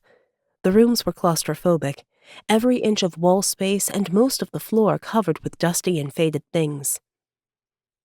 "You asked how our Catholic faith integrates with voodoo. Well, here's one example." Fabienne pointed at a table where an old Bible lay open to the book of Proverbs, chapter 25. It was covered in offerings, a copper key, several rings, coins, a little toy in the shape of a crocodile, a Milky Way chocolate bar, photos of loved ones, dollar bills, lipstick and face cream, a higgledy-piggledy mess of everyday detritus left as offerings to the spirits. A skull with a black top hat, cigarettes and money spilling from its eye sockets sat next to the Bible. Baron Samedi once more. Further on, an altar as large as a dining table sat with a statue of the Virgin Mary in pride of place, surrounded by other saints, and an icon showing Jesus of the Sacred Heart, a red orb shining luminous in his chest. The altar was piled high with offerings, bright beads from Mardi Gras, vials of dark liquid, letters and business cards, sweets and money. Fabienne gestured toward the altar. "Our faiths are deeply entwined, as sure as my blood is both African and American." She pointed to the images of the saints. "Papa Legba holds the keys to the underworld and is associated with St. Peter and his keys to the gates of heaven. Some say roosters are sacrificed to Papa Legba because St. Peter denied Christ 3 times before the rooster crowed. Snakes are worshipped in voodoo with Dambala, and he is often represented by St. Patrick and also Moses. Patrick drove the serpents out of Ireland, and Moses held up the brazen serpent in the desert. Some say that eating flesh and drinking blood is part of voodoo, But of course, it's actually related to the Catholic Mass, when transubstantiation turns bread and wine into the real flesh and blood of Christ. Fabian shrugged. You can see how people might get confused. She led them on into another room. The skull of a horse painted with a white cross hung next to femur bones tied with black ribbon. A mummified cat lay on a shelf, desiccated skin tight against its rigid bones, its head thrust toward the heavens. Black cat juju, Fabian explained. Used to protect the home against evil spirits around the Day of the Dead. Jake noticed a piece of wood as long as an arm bone, spiked with nails hammered into every inch. To some, it may have looked like a weapon, but Jake knew it for what it really was. He had seen such sacrificial objects in Africa. For every sin, a nail was driven in, each blow of the hammer sending evil into the wood rather than the person who committed the crime. You can see the mixed mythology in so many ways. Fabian pointed at an image of a half-man, half-alligator. The rougarou is said by some to be the loup-garou of the French werewolf tradition, but here in the bayou, it has the head of an alligator. She smiled. We like to localize our dark secrets. Her words were light, but Jake sensed something else beneath. The museum may have been designed to extract tourist dollars, but there was truth underlying it. Myths had wound themselves together here over generations, and evil committed in the deep south compounded whatever spirits lay beneath the earth, bloodshed bringing ancient nightmares to life. They finished the tour of the museum and returned to the first room. Naomi walked back to the Bible, her fingers tracing the words of the text. When we were at the cathedral, we discovered that Père Antoine had baptized Marie Laveau. Have you heard that story? Fabian nodded. Of course. There's no conflict between Catholicism and Voodoo in our tradition, only that manufactured by those who wish to discredit us. The Voodoo statement of faith includes belief in the spirits and all things visible and invisible, the gods of Africa and the saints of the Catholic Church. She led them into a narrow corridor, stopping by a painting of a light-skinned woman with dark eyes, her hair wrapped in an ivory-colored headscarf with red trim. This is Marie Laveau, proud Catholic and Voodoo queen. Père Antoine baptized her and presided over her marriage in his later years. Some say that they were scandalously close, but perhaps they merely talked of religious and spiritual matters. When the Catholic authorities tried to remove him, there is a rumor that he gave Marie something to hide, something he wanted to keep out of the hands of certain factions in the church. Some say what he gave her is still protected by the Creole Voodoo community. Do you know what it was? Jake asked. Fabian shook her head, a glimmer of fear in her eyes. There are only rumors, and to be honest, I'm done with the old superstitions. It's time to bring our beliefs into a modern age. But my grandmother, Albertine, is one of the elders. She looked at Jake. She clearly saw something in you, so perhaps she will talk further about it. But it would need to be away from the city. She won't talk of such things here. She believes it's polluted now, and the law will not come to her in this manufactured world. Where do we need to go? She lives in the bayou. I can take you to her tonight. Chapter 10. New Orleans, USA. As they walked away from the museum, Naomi felt a rising dread at the thought of heading into the bayou later. She was a city girl, raised in the high-rise jungle of New York, where predators wore human masks as they stalked the shadowed streets. She knew how to deal with them well enough, but she had experienced little of adventure in the wild. She was more at home with books, even sleeping in her tiny office when she was deep into research. The stacks of the local library had been her escape from the poverty and despair of her neighborhood growing up. She read of heroes who roamed the African savanna and turned the pages as intrepid heroines hunted evildoers across ancient cities. She reveled in the cathartic thrill of story, but she also loved closing the book and returning to her ordered world where she could control her surroundings.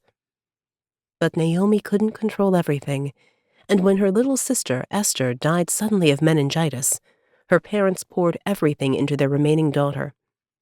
They worked 2 jobs each to pay for her education, both of them urging her on to forge a path in academia, both of them revering books and knowledge over physical pursuits that might harm her in some way. Living as if wrapped in cotton wool was a small price to pay for her parents' peace of mind.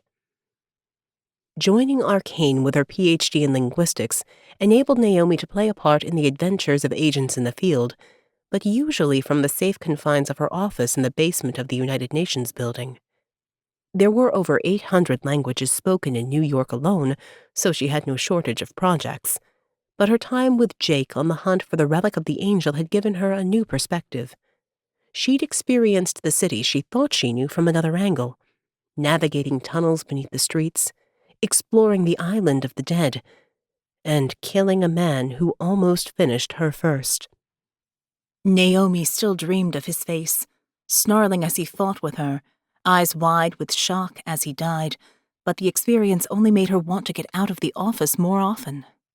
She had faced fear and death and made it through to the other side. The only way to become a better agent was to face it again. So when this mission had come up, she'd asked to be assigned. There had to be a purpose to her life beyond studying books and artifacts in the depths of the ARKANE offices. She turned her head to look at Jake beside her as they headed through the streets of the French Quarter back to the hotel. He was quiet, lost in thought, but in his eyes she saw a glimmer of excitement. He was going to the bayou, with or without her, and she would not be left behind. Toledo, Spain. Morgan walked over to the edge of the gallery where it overlooked the main hall of the synagogue. From this high up, she could see the Hebrew script more clearly. It curved around the edge of the wall near the ceiling, each letter in pure white against a dark background, as if floating against the expanse of the cosmos. It made Morgan think of her father bent over his Torah, meditating on the shapes of the letters, looking past surface meaning to allegorical interpretation according to his Kabbalistic belief. The memory jogged something she had glimpsed in the museum below, a brief notice about the history of Kabbalah in Toledo during the Middle Ages. She spun around to Martin, who had wandered over to look at the finials on a Torah crown. He looked up at her sudden movement. "What is it?" "Remember after the Gates of Hell mission, when I brought back my father's journals from Israel?" Martin nodded. "Yes, of course. I scanned and archived them as you requested." He tapped his pocket. "I can access them all through the portal on my phone." Morgan walked over to the long bench at the end of the gallery and patted the seat next to her. "Right. We need to search them for any mention of Toledo. If there was a scholar of Kabbalah here, then my father would have known him." Martin sat more than a few inches away, enough to preserve his personal space, and Morgan respectfully didn't lean over, waiting for him to access the scanned journals. His fingers moved incredibly fast over the keypad as a frown deepened between his eyebrows. After a few minutes, he smiled and held the phone out for her to see. "Here, Rabbi Jonah ben Avraham. It looks like your father met him several times at Kabbalah conferences." Morgan stood up and straightened her clothes. "Right then. Time to go see if he's still in town. You stay here." She headed back downstairs to the entrance and explained her family connection to the volunteer on the desk. He nodded in recognition of the name. "Of course. Rabbi Jonah still lives in Toledo, just around the corner in the heart of the Jewish quarter. He doesn't get many visitors these days. Do you want me to call him?" "Yes, please.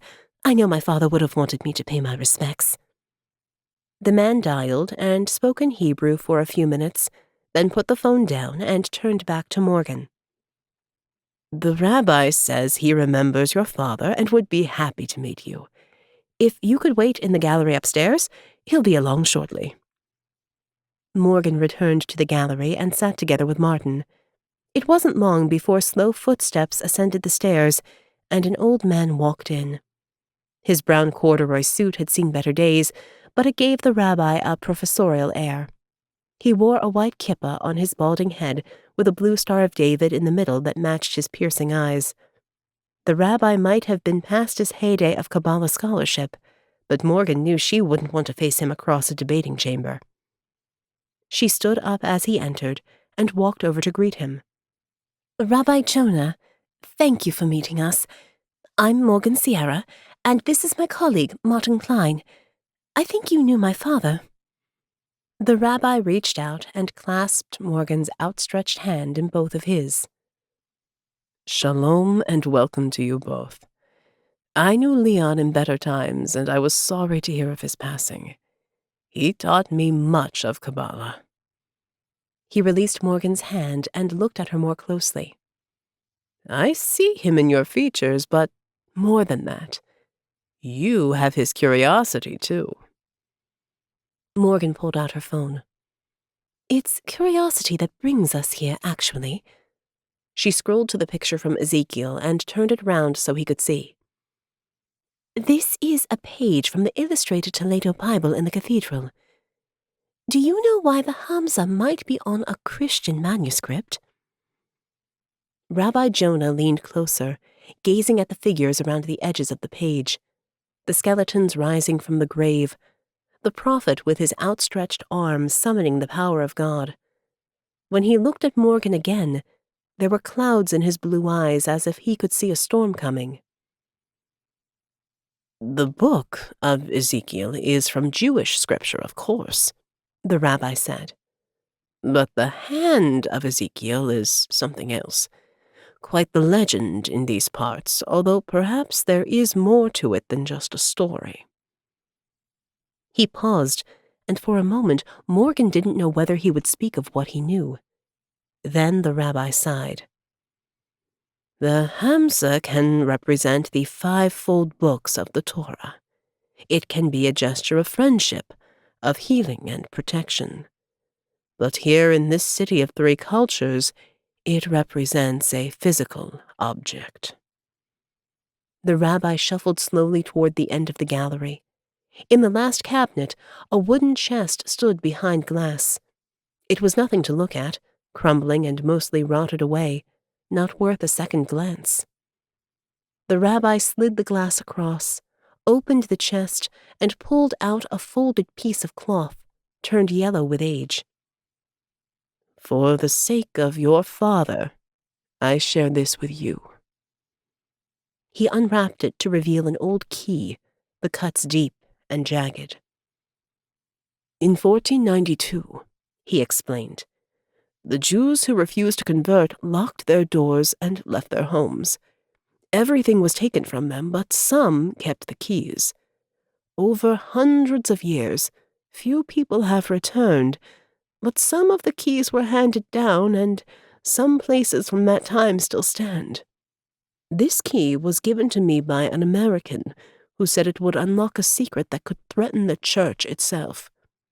He didn't understand what that meant, but he was the last of his line with no one else to leave the key with, so he left it here with us. Morgan nodded. For we are family wherever we are in the world. My father used to say that. The rabbi smiled. It remains true. But what does it unlock? Martin asked. Rabbi Jonah reached back into the chest and pulled out a hand-drawn map of Old Toledo. A Hamza symbol lay over the end of one street. This house has been in the same Christian family since 1492. It's said that their ancestors were part of the Inquisition, and they picked the best houses and the best land when the Jews were expelled. They also have one of the most extensive private collections of holy relics in all of Spain. But surely the key can't be for a modern house. The rabbi shook his head. No, but there is a vault where the relics are held, inside the old house. Some say what is kept down there is both Jewish and Christian. Some even say it can raise the dead. Chapter 11. Toledo, Spain. It was dusk by the time Morgan and Martin left the synagogue and headed toward the house marked with a Hamza upon the map. The old city was quiet away from the throng of tourists. There were a few street lamps, but Morgan was happy to walk in the shadows, where memories of those driven out still haunted the stones in layers of bloody history. She clutched the key in her hand, ready to enter the old house as a representative of a Jewish family beyond the grave. But more than that, she was curious to see what the relic room held. Morgan wasn't actually Jewish. Her mother had been a Christian, but she was raised in Israel with her father, a Kabbalist Jew. The Catholic faith still puzzled her with its extravagant images of saints with the faces of the dead instead of an ineffable God whose name could not even be spoken. For Jews, a dead body should be buried whole, not cut into bits and worshipped as something holy. Yet Spain was full of these relics, body parts of martyrs kept in boxes, hidden beneath altars, consecrating the ground they lay upon. These saints interceded with God on behalf of those still living, and it seemed to have worked for the Catholic monarchs in 1492. He certainly hadn't been on the side of the Jews back then. Turning down increasingly narrow streets, Morgan and Martin finally reached the door of the house of the Hamza. The front wall had been rebuilt with modern bricks, but an inlaid stone tablet told of its historic value. It had a thick wooden door etched with a cross, on which rested a knocker in the shape of a sword. An electronic keypad sat next to it on the side wall. Like Toledo itself, the house was a mixture of medieval and modern life. "What if someone's in there?" Martin whispered, his back against the stone wall. Morgan turned to reassure him. "It's okay. The family are away for the summer, so it should be empty." "Maybe we should wait. Get permission?" Morgan thought back to the Latino man in the cathedral, his muscular body, the determination on his face. "We don't have time." She lifted the sword knocker and banged it down. The sound reverberated through the house, but there were no footsteps, no sounds within. Morgan knocked again. They waited another minute before she stepped back. "Over to you." Martin pulled an electronic device from his bag and attached it over the keypad. "I still don't know if we should be doing this." He turned it on. With a click and a clunk, the door opened into a grand hallway. It was clear that the family didn't really live here. The place was pristine, all stark minimalist furniture and modern art with no sense of being a home. "It looks like they gutted the original building," Martin noted as they walked inside. Morgan stopped by one of the inner door frames, her arms spanning the size of the walls either side. "But look, this thicker wall is from an older time. They must have constructed around the medieval house, adding a modern skin." She wandered further through the labyrinth of rooms, Martin following behind until they reached a medieval door studded with metal divots and an elaborate keyhole. Morgan pulled out the ancient key and fitted it into the lock, sliding it inside with ease. "It fits," she said in wonder, amazed that it would really work after so long. But then, the craftsmanship of the Toledo metal workers was renowned in the medieval world, so why shouldn't their locks last for hundreds of years? She turned the key and pushed open the door. It was dark, but there was a curious sense of abundance in the space beyond. Morgan flicked on a lamp, casting a golden light over what lay inside. Ornate carved wooden cabinets stretched up to the ceiling on all four walls of the room, each glass-fronted to show what lay within. Religious relics, the bones and blood of the dead. Martin turned slowly to take it all in, his eyes wide. "This is incredible. I've never seen so many reliquaries in a private collection. There must be hundreds, if not thousands of relics in here." The macabre spectacle made Morgan uneasy. Whose bones were these really? She leaned closer to one of the cabinets. A skull lay on a bed of crimson cloth, surrounded by faded silk flowers. Above it, a femur bone stood in a leg-shaped golden reliquary inscribed with the name of an obscure saint. Next to it, a row of tiny boxes with slivers of bone and vials of blood within. And so it went on. In every cabinet there were more bones, more body parts, more congealed blood. Morgan frowned. Why would the Toledo Bible lead here? Why the Hamza symbol? What about that? Martin pointed at an altar in the middle of the room. A golden case rested on top with glass panes on all four sides so the relic could be seen inside. He bent to look closer. It's a metacarpal, a finger bone. And look there. A red wax seal capped the end of the bone. It's a vial, a relic that's also a container of some kind. He grinned with excitement. This could be the link. In the West African tradition, a certain powder can bring the dead to life. And Ezekiel stretched out his hand to summon the dead from the grave, Morgan continued, recalling the image in the illuminated Bible. So that could explain the idea of a finger bone. Perhaps this will tell us more. Martin turned to the book that rested next to the case. It's a book of days. He flicked through the pages, skimming the text quickly. Morgan watched him, wondering at how his brain worked. Some at ARKANE wondered if Martin was on the autism spectrum. Some called him a socially awkward data geek, but regardless of labels, he was one of the most brilliant researchers she'd ever met. A minute later, Martin pointed to a page covered in dense handwriting. Here, it says that something was smuggled out from the dungeons of the Inquisition, a secret hidden within the Hand of Ezekiel. He looked up. This is it. But it's only one finger, Morgan said. Where's the rest of it? A sharp banging suddenly echoed through the house. She turned toward the door. They're here. Morgan hated to run again, but they had no choice. This wasn't an official mission. They had no right to be in this house, and there was no one here who could fight next to her. She had no weapon, never even thinking that she might need one on a research trip to look at a Bible. Martin pulled open his backpack and put the reliquary inside. He grabbed the book and stuffed that in as well. Let's go.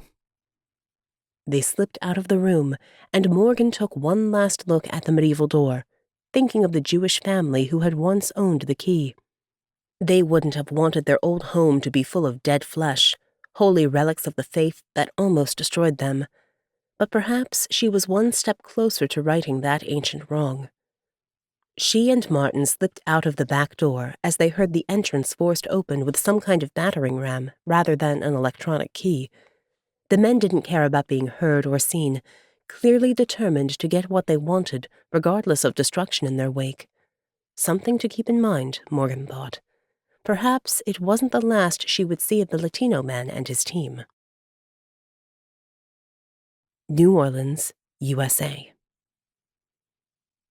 Luis sat at his desk, drumming his fingers on the table next to the bone box, every minute like an hour as he waited for news from Toledo. The files of experiments on the shelves of his office mocked him with their repeated failures. They were so close. His phone rang. Finally, an incoming video call from Julio. Luis tapped to accept the call. Did you find the relic? But even as he spoke, Luis's heart sank in his chest as he saw the expression on Julio's face. The Bible had a Jewish symbol in it which led us to a synagogue. An old rabbi tried to tell us there was nothing to find, but after some persuasion, he told us of a family who kept a relic room. We're in the shrine now, but there are so many bones here. I don't know which one you want. Julio held up the phone on video mode and slowly turned around, taking in the expansive walls filled with relics. Luis squinted at the screen as he tried to process the sheer number of them. It was magnificent, a real treasure trove, but Julio could hardly bring everything back. After all, most relics were just dead bone, whereas what he sought was so much more. Is there anything in pride of place? Anything on an altar? Julio walked forward, the video screen focusing on a table with a rumpled white altar cloth marked with lines of dust. Someone has been here already and taken the relic. Julio's voice was low, a note of threat in his tone. I'll get it back for you, senor, I promise. Luis put his head in his hands, trying to calm his rising panic. Did the rabbi mention anyone else who visited today? Julio shook his head. I didn't ask him. Sorry, boss, I wasn't thinking. Get back there and find the security camera footage. I want a picture of whoever was in that museum before you. Luis ended the call, willing Julio to find whoever had beat him to the relic. It was only one finger bone, but he needed all 5. Suddenly, a red light flashed on the wall of the office. His phone began to ring with a tone reserved for only one reason. Elena. Luis rose to his feet and hurried as fast as he could to the elevator, down, and then back toward the medical suite. He shuffled, half running, panting as he rushed down the corridor. The door to Elena's room was open. The sound of raised voices within, the high-pitched beeping of medical equipment. Luis stood at the door, watching as the doctors worked on his daughter, her petite frame covered in bony growths, the ravages of their shared disease. She was intubated, sedated, her face crumpling into peace as the drugs took her beyond pain. Helplessness rose within him. He had the top medical team, access to the best drugs and cutting-edge technology. And yet, if he didn't find this miracle, his daughter would die, and his world would end with her. The latest growth is crushing her left lung, one of the doctors said. Every breath is difficult and painful. She was gasping and in agony, so we sedated her for now. What do you want us to do? I should let her go. It's what she wants. Luis banged his fist on the door frame as his frustration spilled over. Keep her alive as long as you can. Once they had stabilized her, Luis sat down by Elena's bedside and took her hand in his. Her skin was warm, and the machines beeped to the rhythm of her pulse. He smoothed hair from her forehead, tucked the sheet around her. His daughter was alive. He would keep her that way. His phone vibrated with an incoming text from Julio. Luis opened it to see a picture of a woman with strong angular features and Hispanic or perhaps Israeli coloring. Her dark curls were tied back, and she had striking blue eyes with a curious slash of violet in the right one. Behind her was a man with rough-cut blonde hair, wire-rimmed glasses, his face scrunched into a frown. The man would look more at home in a lab, but the woman held herself like someone who knew how to fight. But then, Luis looked again. There was something beneath her strength. He recognized the way she held her body, an echo of the way he held his own. The posture of someone in physical pain. This woman had a weakness. Chapter 12. Madrid, Spain. Martin sat in the corner of the drab hotel room, reading the Toledo Book of Days. The modern city streets teemed with life outside the window, cars honking, the bustle of commuters, but he seemed oblivious, his mind anchored into centuries gone by. Morgan sat by the window, remaining as still as possible to allow him to stay deep in concentration. She watched as the frown deepened between his eyebrows. He reached up and ran his hand through the shock of blonde hair, tugging it so hard that it stood up at all angles. She knew that Martin would be itching to get this knowledge into the ARKANE database as soon as possible. He had a scanner back in London that would photograph the text and index it entirely, but for now, they would have to make do with reading it the old-fashioned way. The relic sat in its glass case on a rickety desk by the wall, out of place here in the modern world. The gold leaf looked fake. It was too bright, too ornate. The bone inside was plain, and yet it held the real treasure.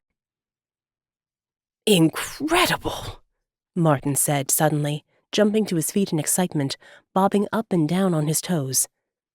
This journal has been passed down through those in the Brotherhood of the Breath, dedicated to preserving the secret in case the Church ever needed it, but also to keep it out of the hands of those who might use it in the wrong way. He paced the room, one hand clutching the book, the other sketching in the air, his face alive with passion. Morgan couldn't help but be drawn into his story as Martin continued. It began with the Inquisition, a secret brought from Equatorial Guinea by a zealous monk, a series of powders that, when mixed together, could bring the dead back to life, used in conjunction with specific words of power. Recalling the verses of Ezekiel about raising the dead, the Brotherhood didn't destroy the powder, but hid it within relics of finger bones to represent the hand. They doubted, but they couldn't destroy something that might have been a sign from God. Morgan went to the desk and picked up the reliquary. It makes sense. Relics are so common in the Catholic world that they could hide these in plain sight. But where are the rest? Martin frowned. That's the puzzle. The Brotherhood entrusted it to 5 of their number who took it to different parts of the Catholic world over the years of empire. Does the book list their names? Martin shook his head. No such luck. But it does give the name of a missionary college in Mexico where a Spanish priest arrived in 1750 carrying one of them. He was sent from the Spanish island of Majorca. A smile dawned on Morgan's face as she considered his words. Martin looked at her with suspicion. You're not thinking... Morgan grinned. It's only an hour's flight, and I've heard Majorca is beautiful. I'm sure Jake would want us to follow the clues and find the name of the priest. The only question is whether you're coming with me. New Orleans, USA. The sky was dark, heavy with rain clouds as Jake and Naomi walked out of the hotel, dressed for an excursion into the wetlands, carrying dry bags with headlamps, rain jackets, and a change of clothes. Fabienne sat outside in a 4-wheel-drive truck, having changed from her urban clothes into faded denim, transforming the city girl into someone they hoped would lead them through the labyrinthine waterways of the Louisiana Bayou. Jake climbed into the back, leaving Naomi to ride up front. He gazed out of the window as they left the city, the highway overlooking gritty apartment buildings, strip malls, and run-down neighborhoods. They passed one of the levees, and Jake remembered the apocalyptic scenes in the aftermath of Hurricane Katrina. It was hard to imagine how the city had survived, and yet it rose again from the mud and ruins, its people still playing jazz and singing. New Orleans was itself a resurrection. After the inevitable traffic jams, they emerged from the city limits, heading south to finally arrive at the Jean Lafitte National Historical Park and Preserve. Fabienne parked up beside a gate separating the road from a line of live oak and black walnut trees. Nature encroached on the concrete, lichen and moss inching its way out, clawing a foothold onto the constructed world. The wild ruled this place and would reclaim its land just as soon as people turned their backs on it. Fabienne climbed out and grabbed her backpack from the trunk, along with a cooler bag. Jake raised an eyebrow. We having a picnic out there? Spicy chicken wings, Grandma's favorite. I have rum, too. Thought it might help the evening go well. Fabienne pointed down the track. We walk from here and pick up kayaks to go deeper into the bayou. Jake felt a trickle of sweat run down his spine as he emerged from the car. It was hot and sultry out of the air conditioning, the air muggy with the approaching storm. He helped Naomi with her gear and then hefted his own pack onto his back. Does your grandma live a long way out? Fabienne gave a half-smile, her expression guarded. She tends to keep herself to herself. I'm only bringing you out here because she saw something in you.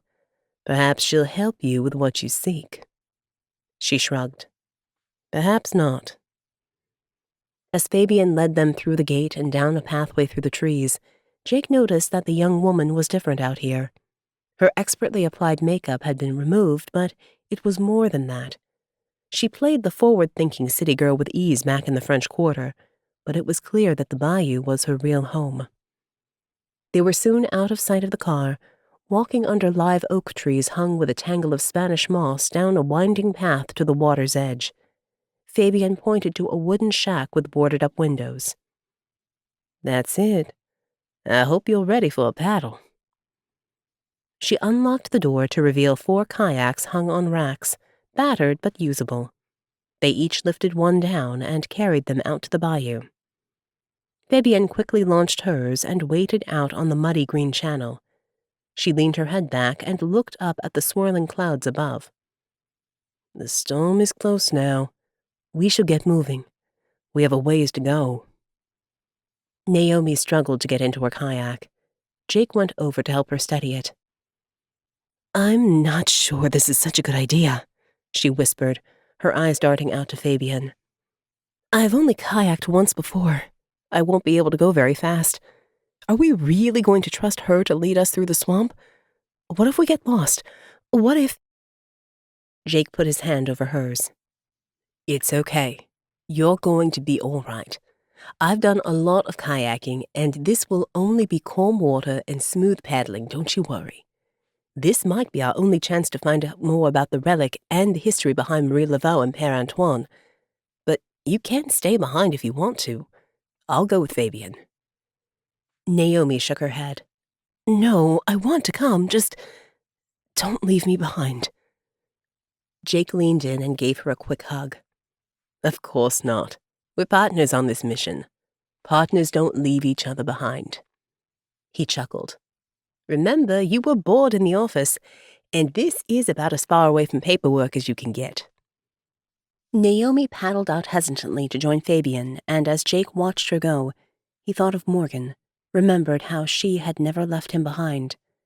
Even when he had been near death from the snakebite in the Negev desert in Israel, she had made sure he was safe. He wished that she were here now, rather than half a world away. Jake swiftly launched his kayak and pushed out onto the slow-moving waters. The air was damp, and he found himself quickly soaked with sweat as they paddled out along the bank and into the labyrinth of channels that led into the heart of the reserve. The Louisiana Bayou was a unique ecosystem made up of tidal waters and sluggish rivers, marshy lakes and wetland areas.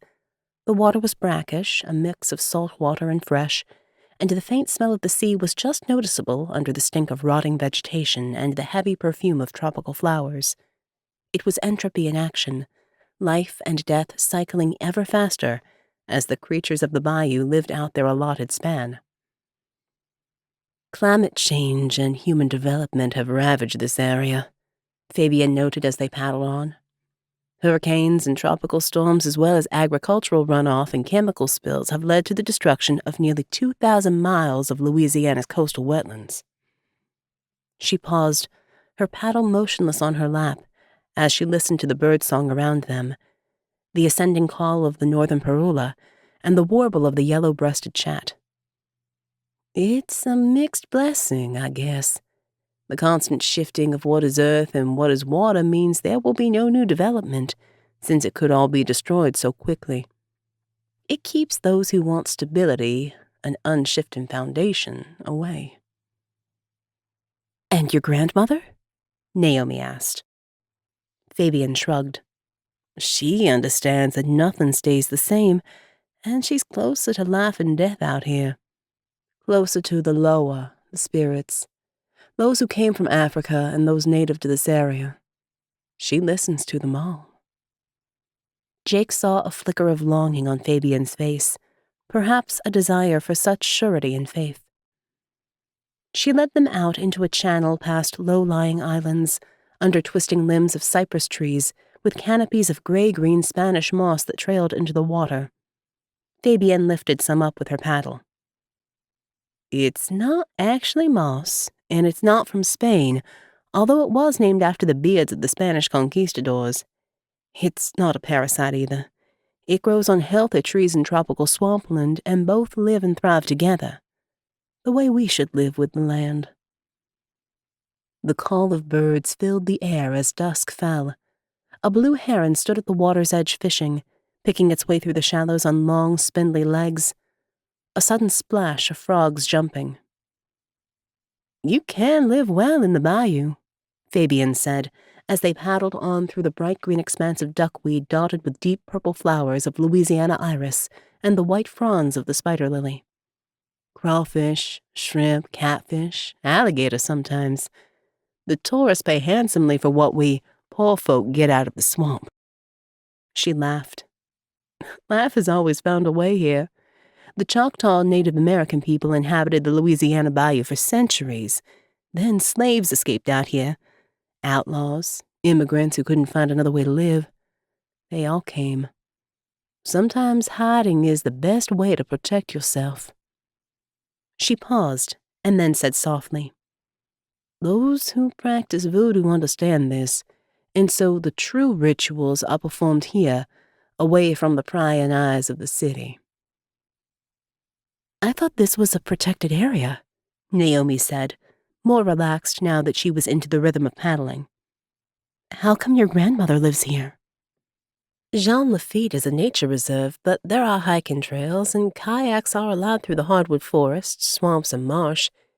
Eco-tourism companies bring money to the area, but they only venture into certain parts. We're going further in, to the secret places. Fabian looked over at Jake, and he saw a dark promise there. Of what, he was unsure.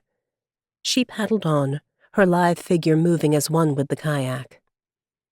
I don't know what Grandma sees in you, but I sure hope you're ready for whatever she chooses to reveal. They reached a narrow channel where the waterway turned more into swamp, and clouds of mosquitoes hung over stagnant water. In places, they had to jerk the kayaks forward with their hips, unable to even paddle in the shallow water. Jake angled his kayak around the cypress knees jutting out from the water like severed limbs clutching for the sky, surrounded by choking duckweed. He pushed on through the tight passage, staying close to Naomi to make sure she wasn't left behind. Her paddling had slowed, but she persisted, her jaw set with determination. They were deep into the swamp when Jake sensed a shift in atmosphere. The sky was purple with streaks of gold and scarlet, turning the reflective waters around them to the color of blood. The encroaching storm crackled around them, and as night fell, the hunters emerged. He looked up to see the silhouette of a huge barred owl dive down to snatch a small rodent from the water's edge. He could almost feel the rush of air from its wings and imagined its sharp beak ripping into the tiny body. Although the bayou was a long way from the plains of Africa where he had grown up, Jake sensed the same thrill of nature here, the fine line between life and death. He understood why Fabienne and her grandmother, Albertine, would spend their time out here away from the city. It was so close and yet so far away from the tourist thoroughfares of the French Quarter, where partygoers drank to escape their mundane lives. The carnival spirit raged, whirling in ever faster turns, but out here, the energy was slow-moving, yet far more powerful. This land was hard-won and could be taken back by the gods of storm and chaos in a heartbeat. Death walked close with life here. Maybe that's why he felt so at home. They rounded a bend in the channel and emerged into a wider stream. For a moment, Jake thought it must be full of logs. Then he realized what they actually were. Scaly bumps of alligator backs in the water. Some small, only as long as his arm, but others were several feet long. A colossal head pushed up through the duckweed, green petals caught between its scales as reptilian eyes focused on potential prey. Its gigantic tail thrashed in the water, propelling the beast toward the kayaks. Chapter 13. Palma, Majorca, Spain. The plane banked over the ocean as it came into land at Palma on Majorca, the largest island in the Balearics off the east coast of Spain. The Mediterranean Sea glistened turquoise and silver in the early morning sun, and the white sails of yachts dotted the harbor below. Morgan could just glimpse the high walls of the old city in the distance. Tourists streamed into the port city every day, some heading for the cheap resorts packed with holidaymakers drinking and partying. But it also attracted the rich, who stayed in the city itself, or traveled out to luxury fincas, Moorish-style villas that dotted the island. Morgan and Martin left the airport and hailed a taxi into Palma. It wound through the streets of the old city, the driver edging between closely packed stone walls, finally pulling up at the end of an alleyway. He pointed around the corner, indicating that it was too narrow for cars and they needed to walk the rest of the way. Leaving their bags at the hotel, Morgan and Martin set off to explore the old city. The temperature was balmy, the sun harsh in direct light, but they walked under the shade of cypress and palm trees through the sleepy streets. The sound of water drew them onward, and soon they emerged onto a promenade with sunken ponds and fountains in the Moorish style overhung with trees. The atmosphere was so different to Madrid. The bustling capital was all about rushing around achieving great things, but here the sense was only of languid relaxation. "We should probably start at the cathedral," Martin said. "They have historic objects related to the early missions."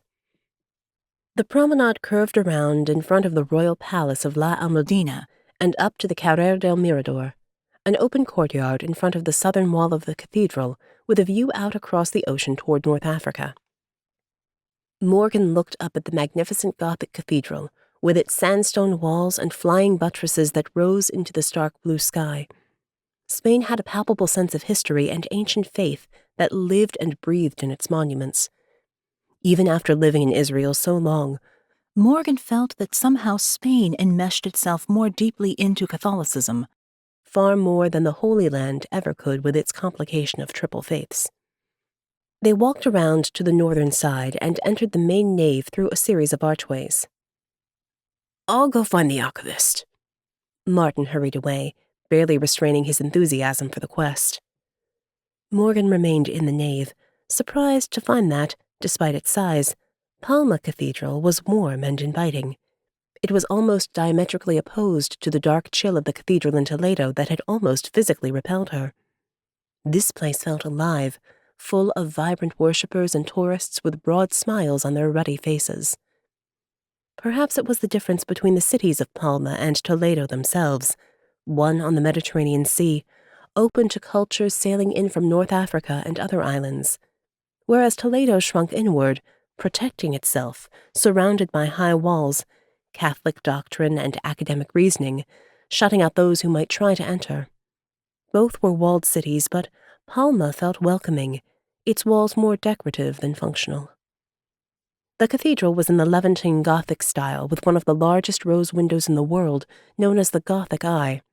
Arches supported the coffered ceiling, with different shades of stone and brick blending with dappled light streaming in through stained glass above. Morgan sat down on a wooden pew at the back of the church, looking down the nave toward the dramatic main altar. The architect, Antoni Gaudí, had adapted the cathedral at the start of the 20th century, bringing an edge of modernism into the Gothic space. He created an ornate baldachin, a canopy over the altar in the shape of a crown of thorns. It was intricately designed with twisted wrought iron and glass panels in shades of amber and sunflowers, decorated with reeds of gold that sprouted toward heaven. Lights hung down from the edges in their own little canopies, and from afar, the baldachin looked weightless, suspended in space like a crown of gold as the crucified Savior hung on a colorful cross above. Some hated Gaudí's modern take on religion, but Morgan remembered visiting the architect's still unfinished masterpiece in Barcelona, the Sagrada Familia. That day she and Jake had tried to figure out Gaudí's numerical puzzle before the explosion that had begun the race to the gates of hell. That seemed so long ago now, and yet here she was in Spain again, on the trail of a Christian relic once more. But this time, without Jake. As much as she enjoyed spending time with Martin, ARKANE's brilliant librarian was no field agent. Morgan thought of the Latino man and his team who followed in their footsteps, and the relic of the finger bone in her bag. She wouldn't be able to keep Martin safe as long as they had it with them. She shifted on the pew as her burns itched, pain lancing through her as they rubbed against her jeans. For so long she had taken her body for granted, trusting her ability to fight her way out of trouble. But now she felt the weakness these injuries gave her, sapping her physical and emotional strength. Perhaps she couldn't keep Martin safe anyway right now. Morgan sighed and leaned into the pain, pulling herself upright. She walked around the edge of the nave, past the chapels, trying to distract herself. At the Capella de Saint Benet, she looked up at the ornate altar with its golden columns and life-size statues of saints. At first glance, it looked similar to all the others. Another martyr, another over-the-top shrine. But then she looked up and stopped in surprise, putting her face against the metal bars to see inside the sanctuary more closely. A life-size skeleton climbed the wall of the chapel, its wings stretched out behind. Of course, there were often skeletons in these cathedrals, but Morgan had never seen a winged one. This was an unusual place indeed. There you are. Martin's voice startled her, and Morgan turned around quickly. Are you all right? You look like you've seen a ghost. Morgan shook her head. I'm just surprised by this place. It's interesting. We'll have to explore it another time. I spoke to the archivist. He said the records of the missionaries are not here but in the Church of the Franciscans a little way on through the city. As they left the cathedral, Morgan glanced back at its high walls. She knew that she would come back here. The city felt so welcoming, and part of her simply wanted to sit at one of the cafes on the front overlooking the ocean, with a gin and tonic, enjoying the view and the sun on her face. But Martin walked swiftly on, fixed on their goal, determined to solve the puzzle of where the next relic might be. It was only a 10-minute walk to the Plaza de San Francesco, and as they rounded the corner, Morgan spotted a larger-than-life statue of a friar in front of another massive church. The monk held a cross high with one hand, the other rested on the shoulder of a Mexican boy wearing a loincloth. They walked to the sign in front of it. Junipero Serra, Martin read. Could this be the man we're looking for? Morgan examined the historic plaque. He was born in the interior of the island, studied here in Palma, and then went to New Mexico as a missionary before founding the missions up the west coast of what became the USA. She looked up at Martin. I'd say he's a prime candidate. Let's go inside and see what else we can find. In any other city where there were not so many monuments, this church would have been full of tourists. But Morgan and Martin were the only people in the ornate 13th century church of San Francesco de Palma. It was large, as big as any provincial cathedral, with niche chapels around the sides and an altar display of brilliant gold that shone in the sunlight streaming in from stained-glass windows. Morgan spotted a picture of Junipero Serra, holding a crucifix as he preached to natives in the New World, next to a menorah and a replica Ark of the Covenant with angels on top, their outstretched wings protecting the tablet of the 10 Commandments within. A darkened niche beyond contained a glass coffin with a full-size body inside. The crucified Jesus lay on a bloody shroud, the crown of thorns on his head, his face pallid and ashen, frozen in the agony of death. Morgan shuddered as she looked at it, the wax figure somehow more disturbing than the tortured saints around her. Look over here. Martin pointed out a sign commemorating a powerful sermon given by Junipero Serra in 1749 in honor of the blessed Ramon Llull. Ramon was a medieval mystic, a wise man of the Franciscan order. His sepulchre is here. But more interesting is the fact that Junipero Serra preached here before he went to New Mexico. How do we know that he was the one who hid the finger bone? Martin smiled in triumph. The text of his speech is printed here. He uses the metaphor of the Valley of Dry Bones to illuminate the need to spread the gospel to the New World. It must be him.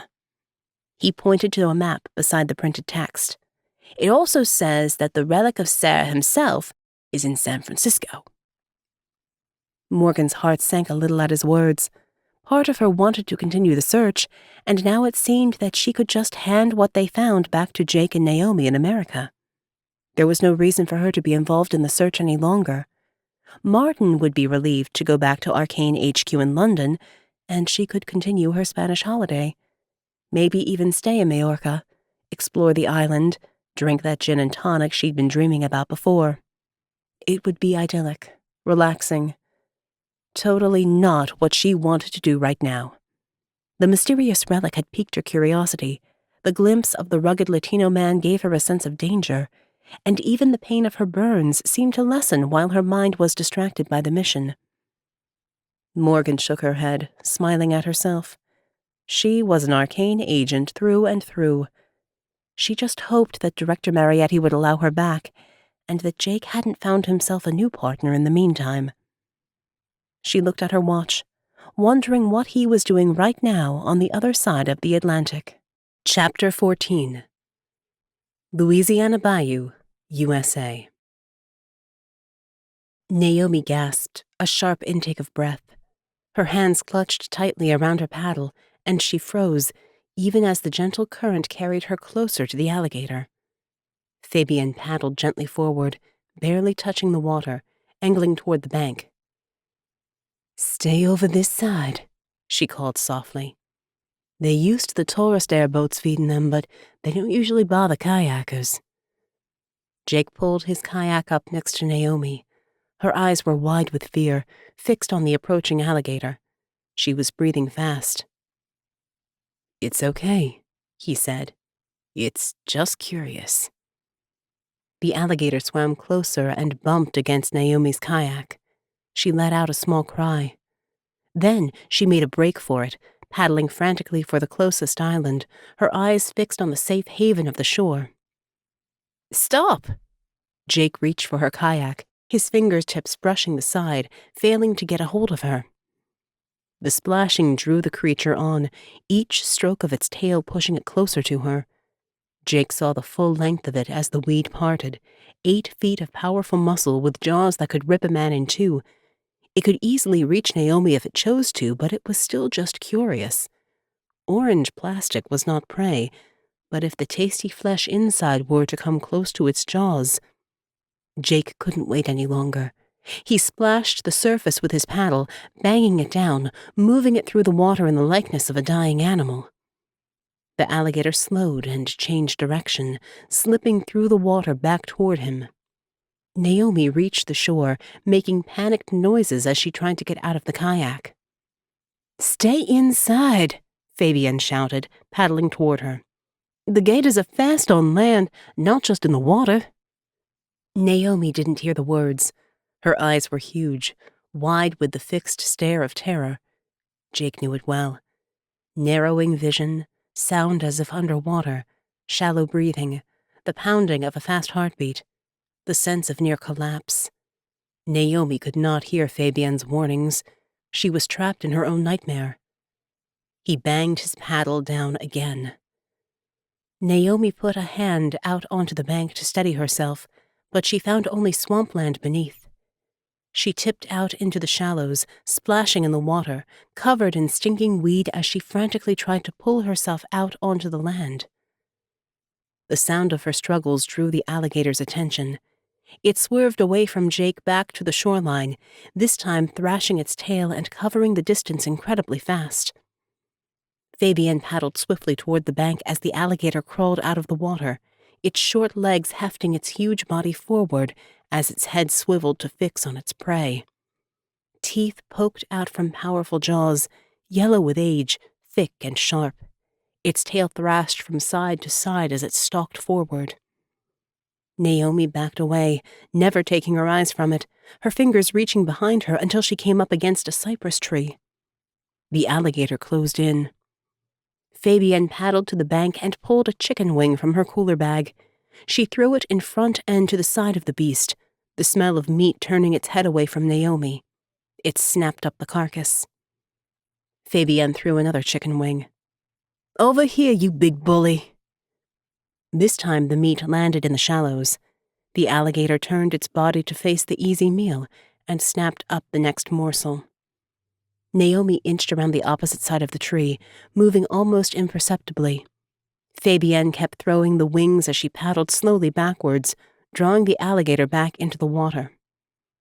"Help her with the kayak," she called to Jake. "Meet me on the other side of this island. I'll draw him away. Guess we'll have to eat something else at Grandma's."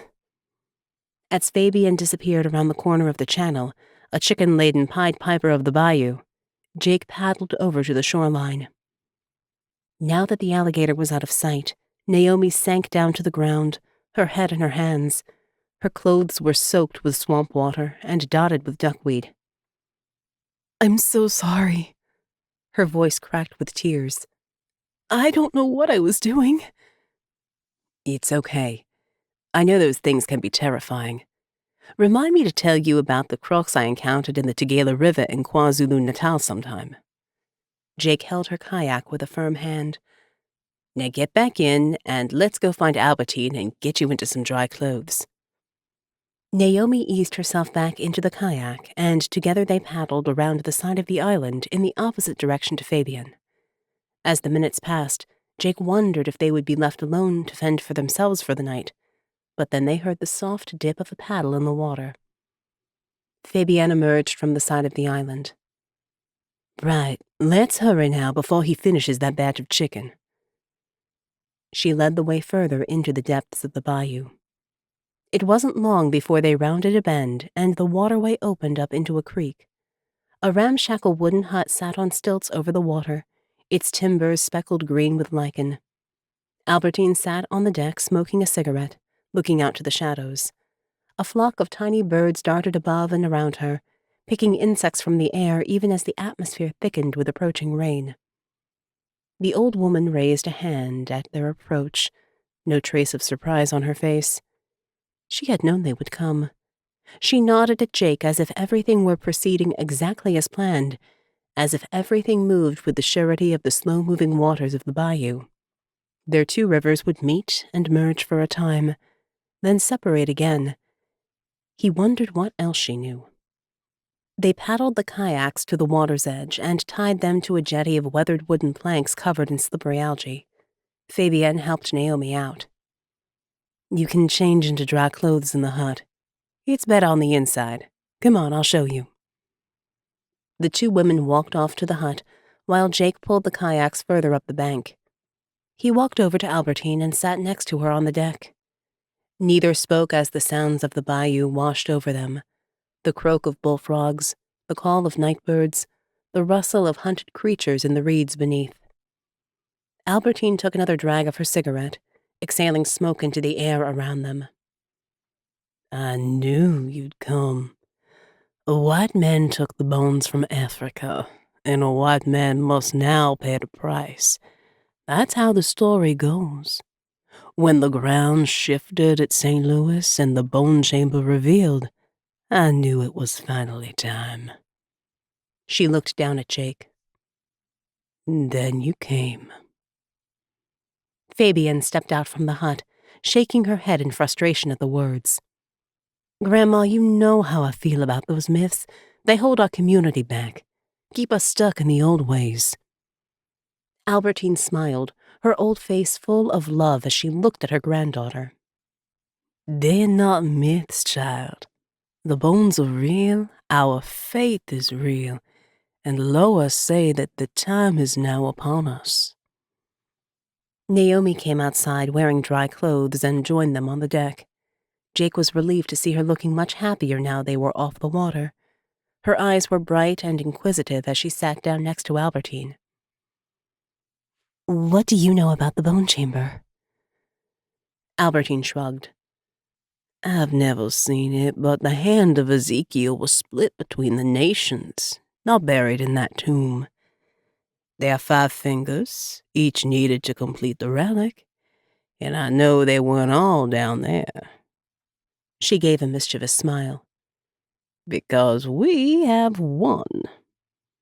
Jake thought of the picture Morgan had sent from Spain, the finger bone from the Toledo reliquary. Could there really be 5 of them?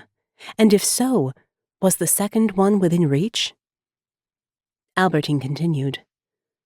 The secret of the relic has been kept in the Voodoo community since the time of Marie Laveau.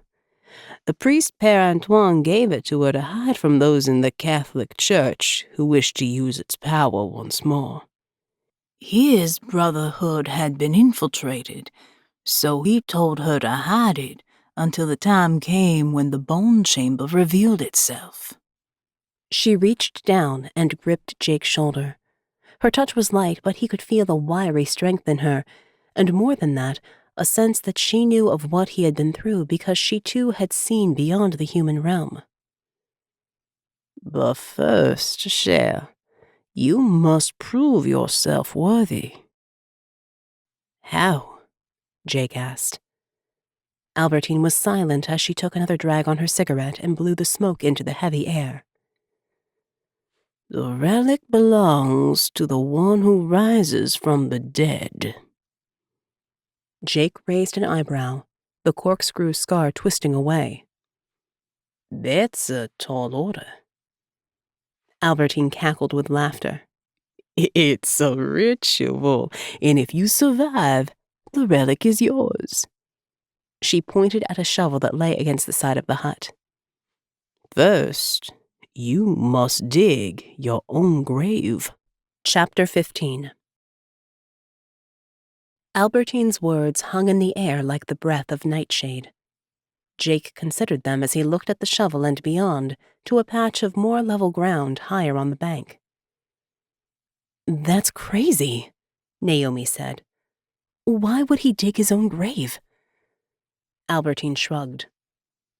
It's a choice. We can have some dinner, enjoy the peace. You can sleep here and go in the morning. She looked at Jake. Without the relic. Or you can endure the ritual and, if you survive, leave with the finger bone. Jake stood up.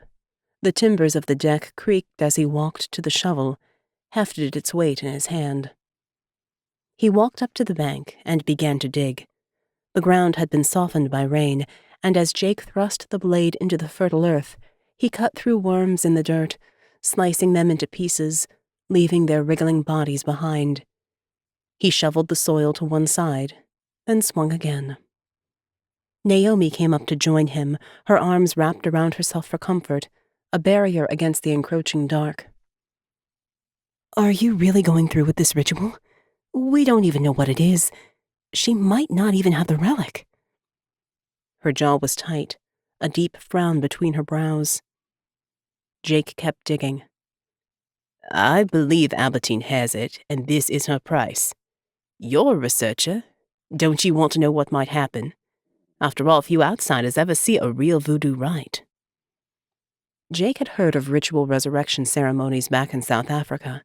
Some of those who entered never made it through to the other side, but those who did came back transformed. He had always lived on the boundary of the supernatural, and perhaps he strayed too far over that edge sometimes. But he craved the moments beyond the veil. And he wanted that relic. A slow drumbeat came from the deck. Albertine stood over the water, her back straight, as she thumped the drum with a soulful rhythm.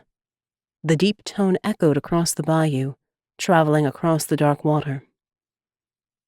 She's calling to others. Naomi shivered. I'm worried, Jake. What if this goes wrong? He reached out a hand to take hers. You'd better pull me out of this grave if it looks like I'm actually dying. He grinned. But seriously, this is a ritual, not a murder. The point is to emerge on the other side. As Jake squeezed her hand, Naomi heard the confidence in his words, an edge of anticipation, the almost visceral need that he had to go through this ritual. But she couldn't help the dread that rose up at the thought of what could happen. Her mama had told stories of what slaves had gone through in the days when white men ruled them with whips and chains and fire. Voodoo was born from the blood of those ripped from their home to die here in a foreign land, and Jake could never understand that, even with his African heritage. But he was an experienced ARKANE agent, and Naomi had heard stories of what he had faced on other missions. Demons from hell, mythical creatures, artifacts of great power. Surely he knew what he was doing. It'll be fine, I promise. Jake dropped her hand and returned to digging. Naomi stood watching him for a moment, the muscles in his back straining as he lifted the heavy earth. She was still ashamed by what had happened in the bayou, and perhaps the residual fear made her worry more than she should. The jaws of the alligator had come so close, and she could almost feel its jagged teeth biting into her flesh with crushing pain. Naomi pushed the thought away. Sometimes her imagination was a liability, and if she was going to make it as a field agent, she needed to put aside the stories of her childhood. Jake was the senior agent on this case, and she had to trust that he would get them through this. The door of the hut creaked, and Naomi turned at the sound. Fabian walked out, her arms laden with firewood. Her shoulders were still stiff, and there was a petulant set to her mouth, but she seemed resigned to her grandmother's plan. She set the logs down and began to build a fire in a pit surrounded by stones a few meters away. Naomi went to help her, turning away from Jake, leaving him to his own thoughts. Jake continued to dig, making sure the grave was long and wide enough for his frame, while still shallow enough to get out of. He was sweating with the effort, but he still felt a chill. The hairs on the back of his neck prickled, and his heart beat out of time. His breath caught in his throat, and panic rose as he finished the grave. What in the hell was he thinking? This was crazy. Jake looked up at the stars, bright in the night sky above now they were away from the city. The smell of wood smoke filled the air, drifting through the bayou. Bullfrogs croaked, and the slow beat of Albertine's drum marked the passing of time, counting down the minutes until he would lie in the cool earth. Jake took a deep breath, inhaling slowly and then exhaling for a count of 4. He thought of Morgan, half a world away in Spain, wished she was here with him. He smiled as he considered that she would probably want to be the one in the grave experiencing the edge of the unknown, but he would have made sure she came back. Jake looked over at Naomi by the fire. She was a good agent in many ways, but this mission was turning into way more than she could handle. They had grown closer in New York, and she had emerged a lot stronger after that mission, but she had little experience in the field. He looked down at the grave. There was no going back now. He had to take his chances. The drumbeat changed as lights appeared on the bayou, lanterns on the front of kayaks moving through the waterways as the Voodoo community arrived for the ritual. The sound of paddles dipping into water joined the drum. Then the first notes of a song filled the air, a slave hymn from the deep south, a song of pain and suffering, of a people beaten down and yet still they would rise. Jake closed his eyes. The music stirred something within him that he hadn't felt in a long time. His skin was not black, but he was proudly African, and he felt the pulse of the old country in the refrain, a stirring of home.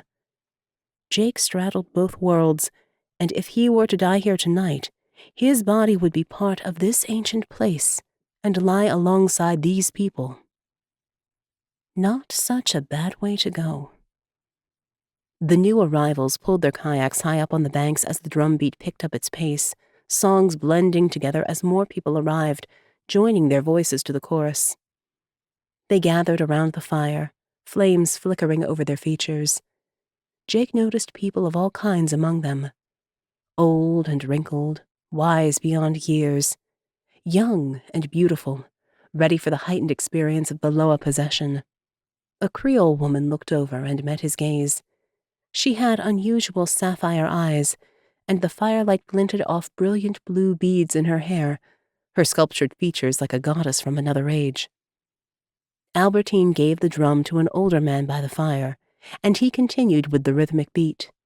She shuffled over to Jake and offered him a glass bottle filled with a brown liquid. Drink. The Loa come when your guard is down.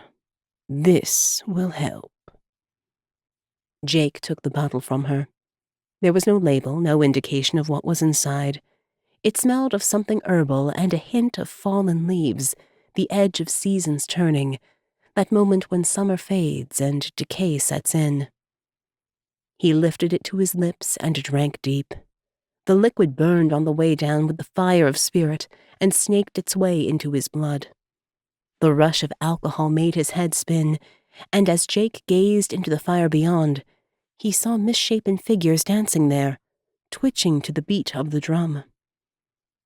Albertine followed his gaze and nodded. For some, the ritual is life-giving. For others it is poison, and there is no cure. She reached for his hand. You must go willingly to the grave. Do you accept? Jake took another swig from the bottle, allowing the sensation of floating to ease through his body. He rarely ever let go like this, preferring to stay in control, always watching for threat, always ready to fight. but he saw something he desperately wanted in Albertine's eyes. An acceptance of this dual world, an understanding that good and evil were married together, each a different form of truth. I accept. Albertine smiled. Then we begin. She signaled to the man playing the drum, and he shifted the beat, using both hands to create a rhythm that sliced through the night, calling out over dark waters to that which lay curled beneath. Albertine etched veve, voodoo designs, on the earth that would act as a beacon for the Loa. She poured out some of the liquid from the bottle onto the ground, chanting as the drum beat faster. Jake's heart throbbed in time, the deep resonance vibrating through him down into the earth. Fat raindrops fell as the storm broke overhead. Jake looked up to see a vortex of dark cloud whirling above, and in the shadows, he saw silhouettes of huge wings. He blinked, and they were gone, leaving only the rain. It washed over him, soaking through his clothes, turning the earth to mud at his feet. Albertine began to dance, other women joining her as they chanted and called for the Loa to descend. With one foot firmly rooted to the earth, the old woman turned around, shaking arms held to the sky. The rain poured down, soaking her, but still she whirled, calling to the spirits in guttural tones that seemed to come from the depths of her soul. As the Loa descended, Albertine began to shake. Convulsions racked her whole body as the spirits took hold. She whirled and danced and stomped and cried out. Then suddenly, she stopped. The drums fell silent. She pointed at Jake. Now, you die. Her voice was different, more masculine, deeper somehow. Jake felt an energy push against his chest as the old woman held her hand out toward him. Those around forced Jake to his knees in front of the grave. The cold, wet mud soaked through to his skin, the smell of rich soil flooding his senses. In that final moment, he still had a choice. Tendrils of the drugged potion tugged at his mind, drawing him toward the shadow, but he still had the strength to resist. He could push these people off, take Naomi away from here, forget the relic. The worshippers would not follow them. But Jake wanted this. Perhaps his whole life was a search for the boundary of what was real. He was so close to the edge this time. Perhaps he would tip over it. He had to take that chance. He stretched out in the grave, face up, looking at the bright stars above as those around him began to shovel earth over his body from his feet up. Jake's heart pounded as the cool earth landed, the sensation heavy over his legs, rising up his body, pinning him down. He clenched his fists, trying not to react, trying to resist the rising panic at the sensation of crushing earth. This was a ritual, a mirror of death, not death itself. Surely they would stop soon. But as they filled in the earth over his chest, Jake realized that he couldn't move anymore. His limbs were heavy from the drugged spirit, and the soil held him firm in the grave. In a moment of clarity, he looked at those around him, no longer seeing rational humans, but believers possessed by the Loa. They were going to bury him alive. This would be his grave. Jake wriggled in the earthbound tomb. No more! Stop! A shovelful of dirt came down on his face, filling his mouth with rich earth and pieces of still wriggling worms. He spat, shaking his head as more earth cascaded down his neck. He strained to escape, but he was buried under too much heavy soil. He couldn't get up. Naomi couldn't stand to watch anymore. Jake was going to die under that dirt in this godforsaken place of nightmares unless she got him out of there. Stop! Let him up! She reached for him, crawling forward, arms outstretched, shouting at those around her to help. Strong arms pulled her back, held her down, and Naomi looked up into faces with blank eyes possessed by the Loa, uncaring of what might happen to the white man in the pit. A flash of blue beads, and then a woman knelt beside her, bottle in her hand. "Drink this, Cher. All is as it should be." "No, I have to." Naomi's words were cut off as the woman forced her head back, pinched her nose, and poured the fiery liquid down her throat. She couldn't help but gulp it down even as she fought back. As the flames rose higher, the chanting louder, Naomi felt the edges of reality soften and fade to black. As another shovel of dirt fell upon his face, Jake could only watch as the Creole woman with brilliant blue beads in her hair dragged Naomi into the shadows outside the edge of the fire. He tried to call for her, but dirt filled his mouth. He coughed, choking on the stink of the swamp. Jake snatched a final breath as earth covered his face and everything went black. His heart pounded as he lay in the grave. It was as if he felt every grain of dirt against his skin, as if he could smell the creatures who had died in this earth, as if he could see through the veil. An opening into the vast universe, a glimpse beyond the edge of what was truly real. As he held his breath, Jake thought of all he had seen with ARKANE, of all he had experienced of life beyond the visible. In that moment, he called to the God of his childhood. He called to the angel bound in chains. He even called to the demon of the bone church who had left its mark on his skin. And as the final breath in his lungs was crushed from his body, Jake called for Morgan. Chapter 16. Palma, Majorca, Spain. Morgan woke with a start. "Jake!" His name flew from her lips as she felt the spark of his life go out. Her skin was slick with sweat, her breath ragged as she surfaced from the nightmare. Sunlight filtered in through the curtains, and Morgan shook her head, trying to remember what she had seen. Dark shadows, flickering flames, the dead weight of earth shoveled onto a prone body. She reached for her phone. No messages from Jake. It was the early hours of the morning in New Orleans. He was probably asleep. She wouldn't ring him now. Better to wait until later when she could ask him what to do about San Francisco. After the red-eye flight, she had needed a nap and now felt at least partially renewed. Morgan rolled out of bed, turned on the coffee machine, and walked naked into the bathroom, catching sight of herself in the mirror. The wound dressings on her burned legs were a putrid yellow, the injuries still seeping pus and blood. The dull ache of constant pain was a background note to her every waking hour. The scar on her side stood out as a pale slash against her olive skin, and she could count her ribs. She had lost weight and muscle tone in the recovery process, while her mind had been lost in doubt and fear. Losing Father Ben had been one sacrifice too far, but Dino was right. Ben had chosen his path many years before Morgan had even been born. He had lived his life fighting for the side of light, and she would honor him by doing the same. Besides, what else was she going to do now? Return to the university or work in a psychology practice? After everything she had seen, she couldn't go back to that mundane life. If she wanted to work alongside Jake again, she needed to put the past behind her. These injuries would fade, but it was her mind that needed to be strong. It was time to get back in the game.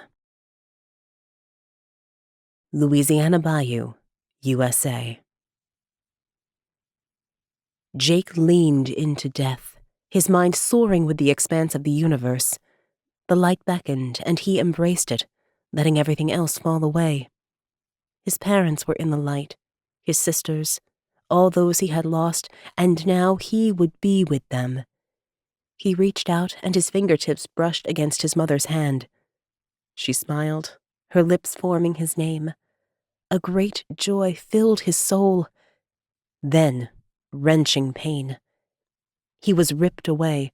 The soil brushed from his face, his mouth wiped clean. Many hands removed rocks and earth from his body and pulled him from the grave. Jake knelt on all fours as he retched up muddy earth. He gasped for breath, coughing, spluttering, holding on to that last moment of the light.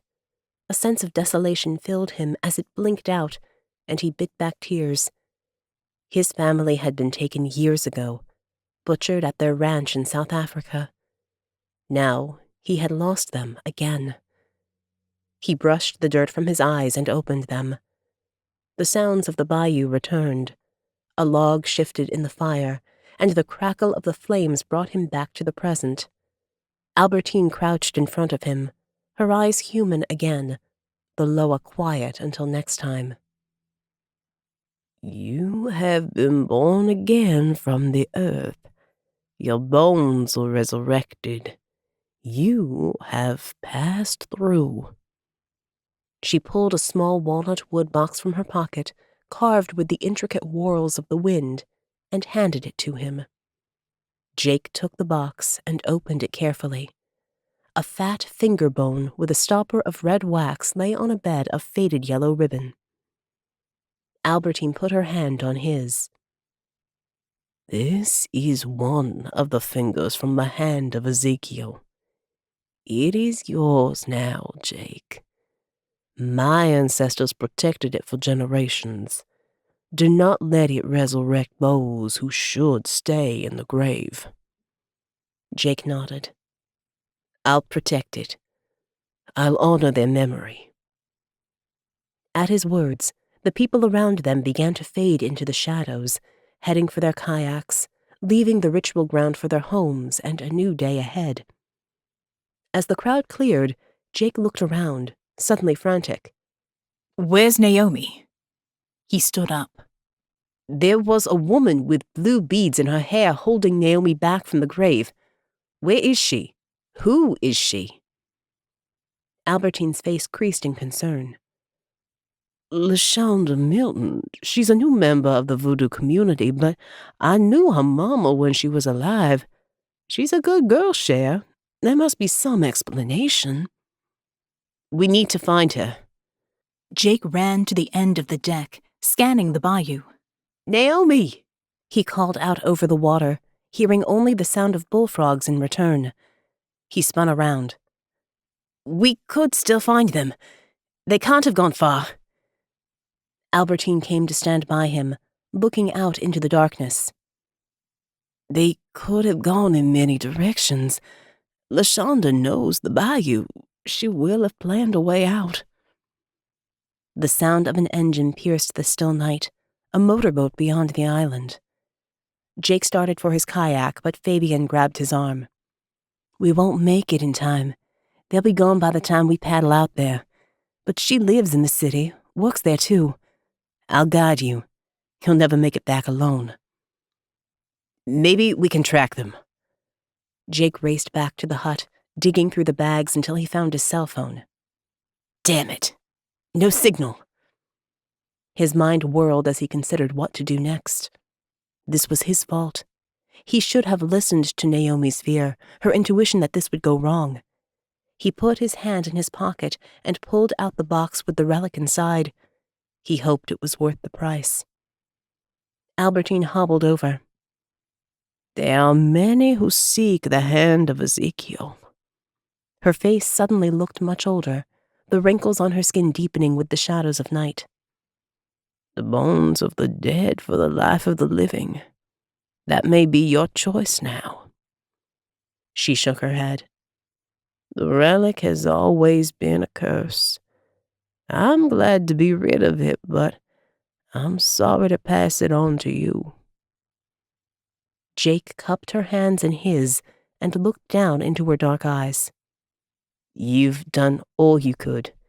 You and your family protected the relic for generations.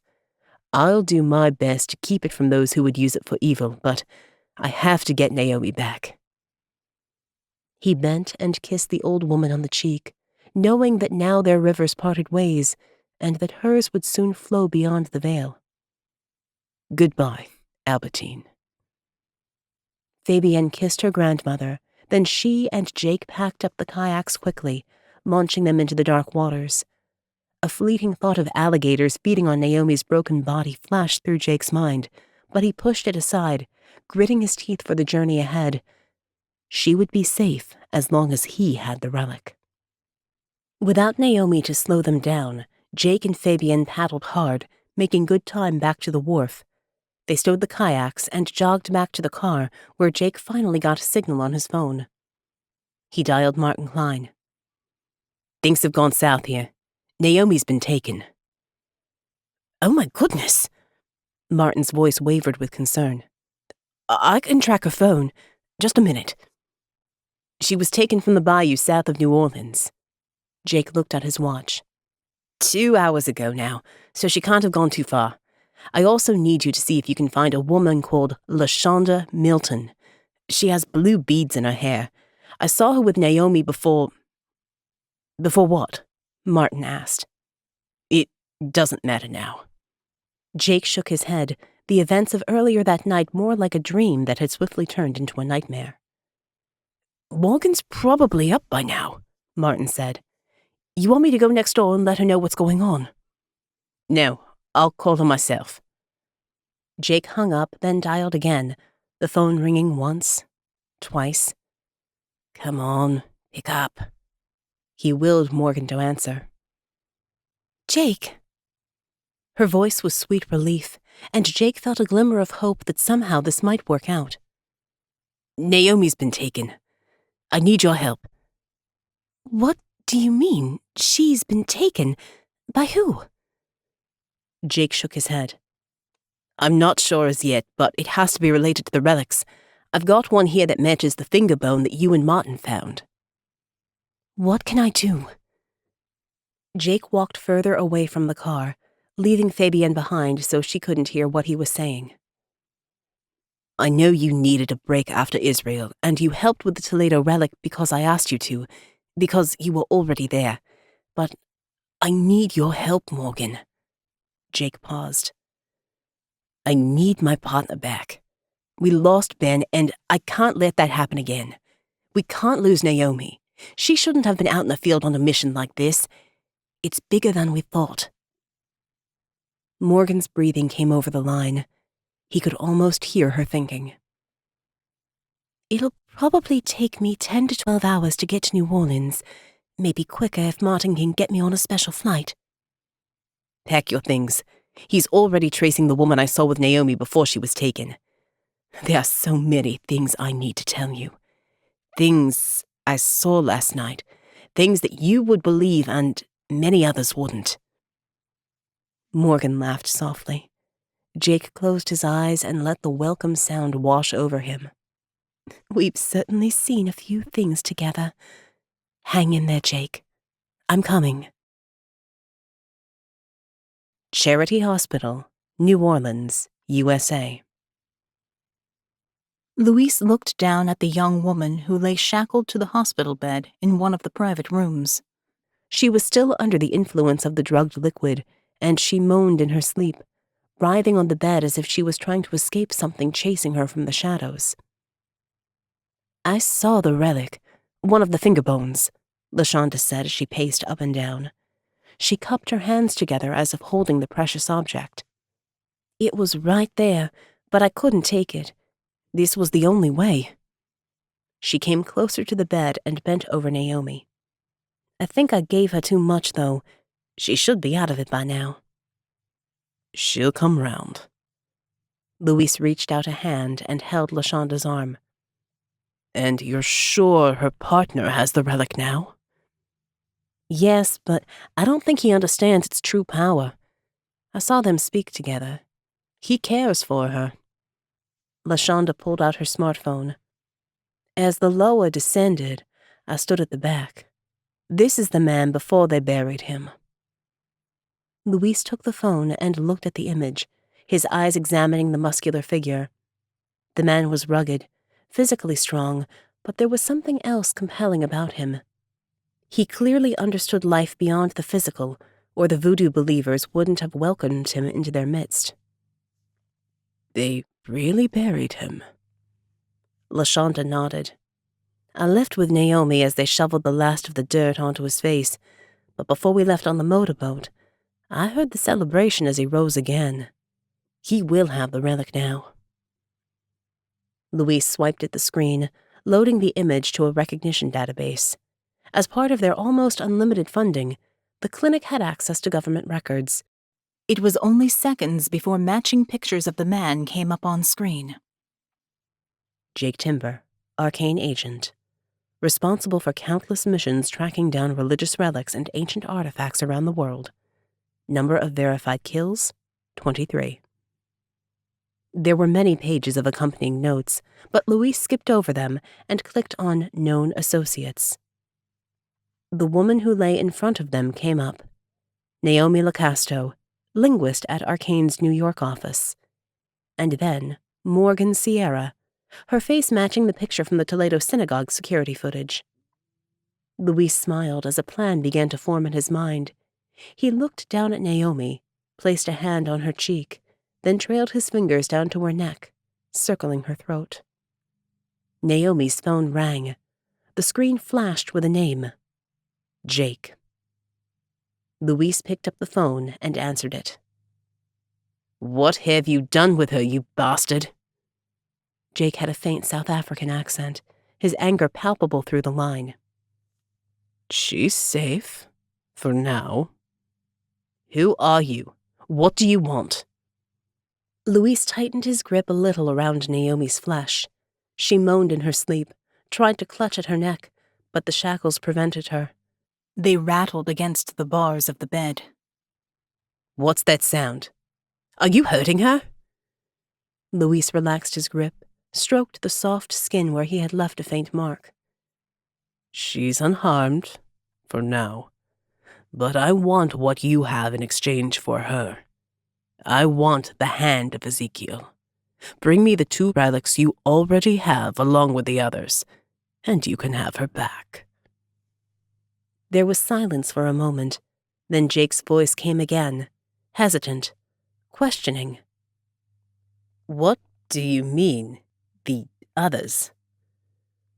Luis bent closer to the phone. "I know of the Toledo relic, and there are 3 more along with the one you were given last night. The Hand of Ezekiel is made up of 5 finger bones. You will bring me them all." "We have 2 of the pieces, but I don't know where the others are. I have no way of finding out anytime soon."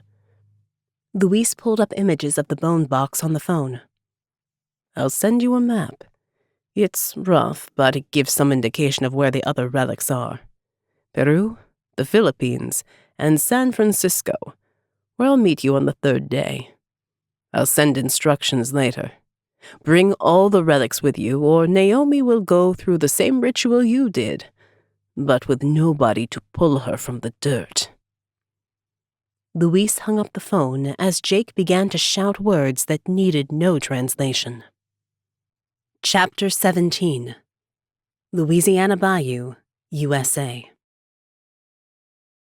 Jake looked out at the live oak trees, the frown deepening between his eyebrows. The Spanish moss had a sinister look now, as if the lacy web choked the life from its host. Leaves rustled in the breeze, and the dawn chorus of birdsong began, a reminder that the world continued to turn whatever happened next. Martin could track Naomi's phone. They could find out who had her, get her back, but would that be enough? He pulled the wooden box from his pocket and opened it to look at the relic. The finger bone was a sickly yellow, as if it had been kept in a smoky room for generations, the wax stopper a thickened crimson. It seemed a paltry thing, but the vaults beneath ARKANE in London were filled with such objects. Many held tremendous power and had cost much to find and keep from those who would use them for evil. Jake had once doubted the power those artifacts held, but he had seen enough over his time with ARKANE to convince him that all myths had truth at their heart. If these relics could somehow raise the dead, then they belonged in the vault. The man on the phone would keep Naomi safe until the exchange in 3 days, which gave them time to figure out how to get her back and keep the relics. His phone beeped. A text from Naomi's number. Pictures of a box of bone inlaid with tiny rubies, its surface patterned with a map outlined in blood. Jake enlarged it, squinting at the lines. The scale made it hard to see, but one precious stone did indeed sit over the islands of the Philippines in the Western Pacific. Jake forwarded it to Martin to narrow down possible locations. He called Morgan back. Change of plan. Don't come to New Orleans. We need to get the other 3 relics in the next 3 days and exchange the whole lot of them for Naomi. Tall order, Morgan said. I hope you know where they are. One's in the Philippines, another in Peru. The final one is in San Francisco, where we do the exchange. The sound of footsteps as Morgan paced her room.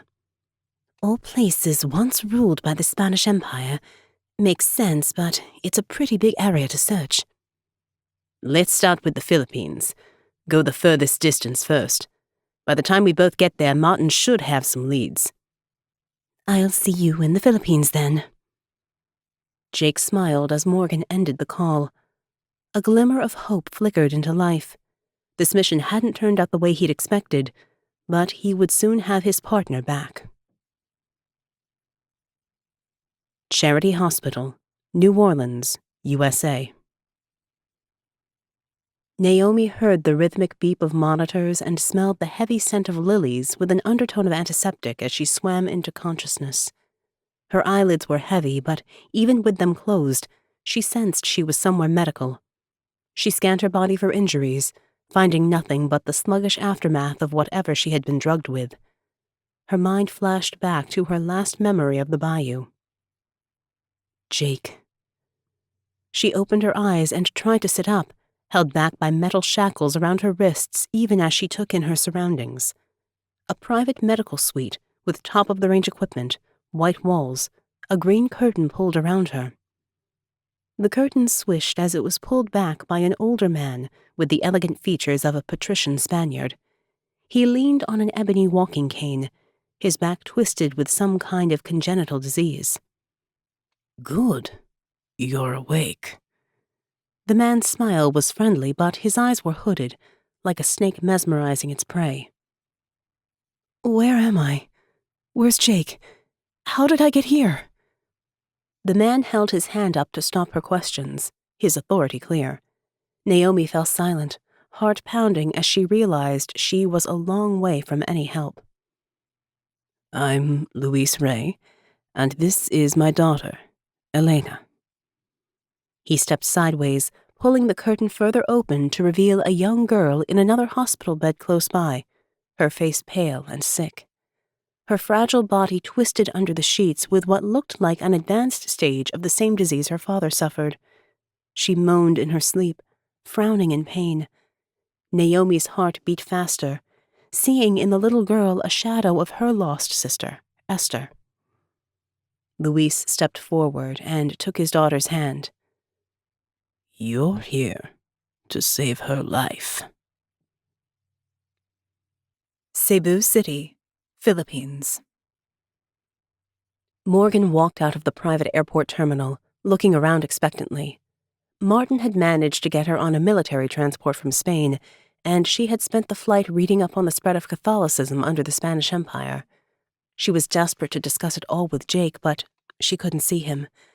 Her heart sank a little. She hefted her bag over one shoulder and walked toward the taxi ranks. He was probably waiting outside.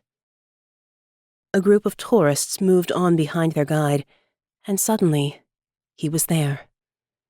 Jake stood at a coffee bar, reading a local paper. He had more than a few days' worth of dark stubble, and his shirt was crumpled, but he held his athletic frame with readiness. Morgan knew how swiftly he could move if he needed to.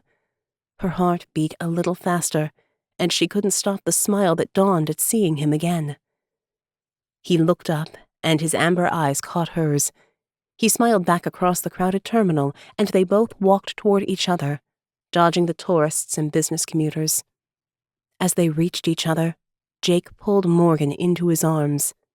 She leaned into his embrace, feeling the strong muscles in his back under her hands. She closed her eyes and for a moment let his heart beat against hers.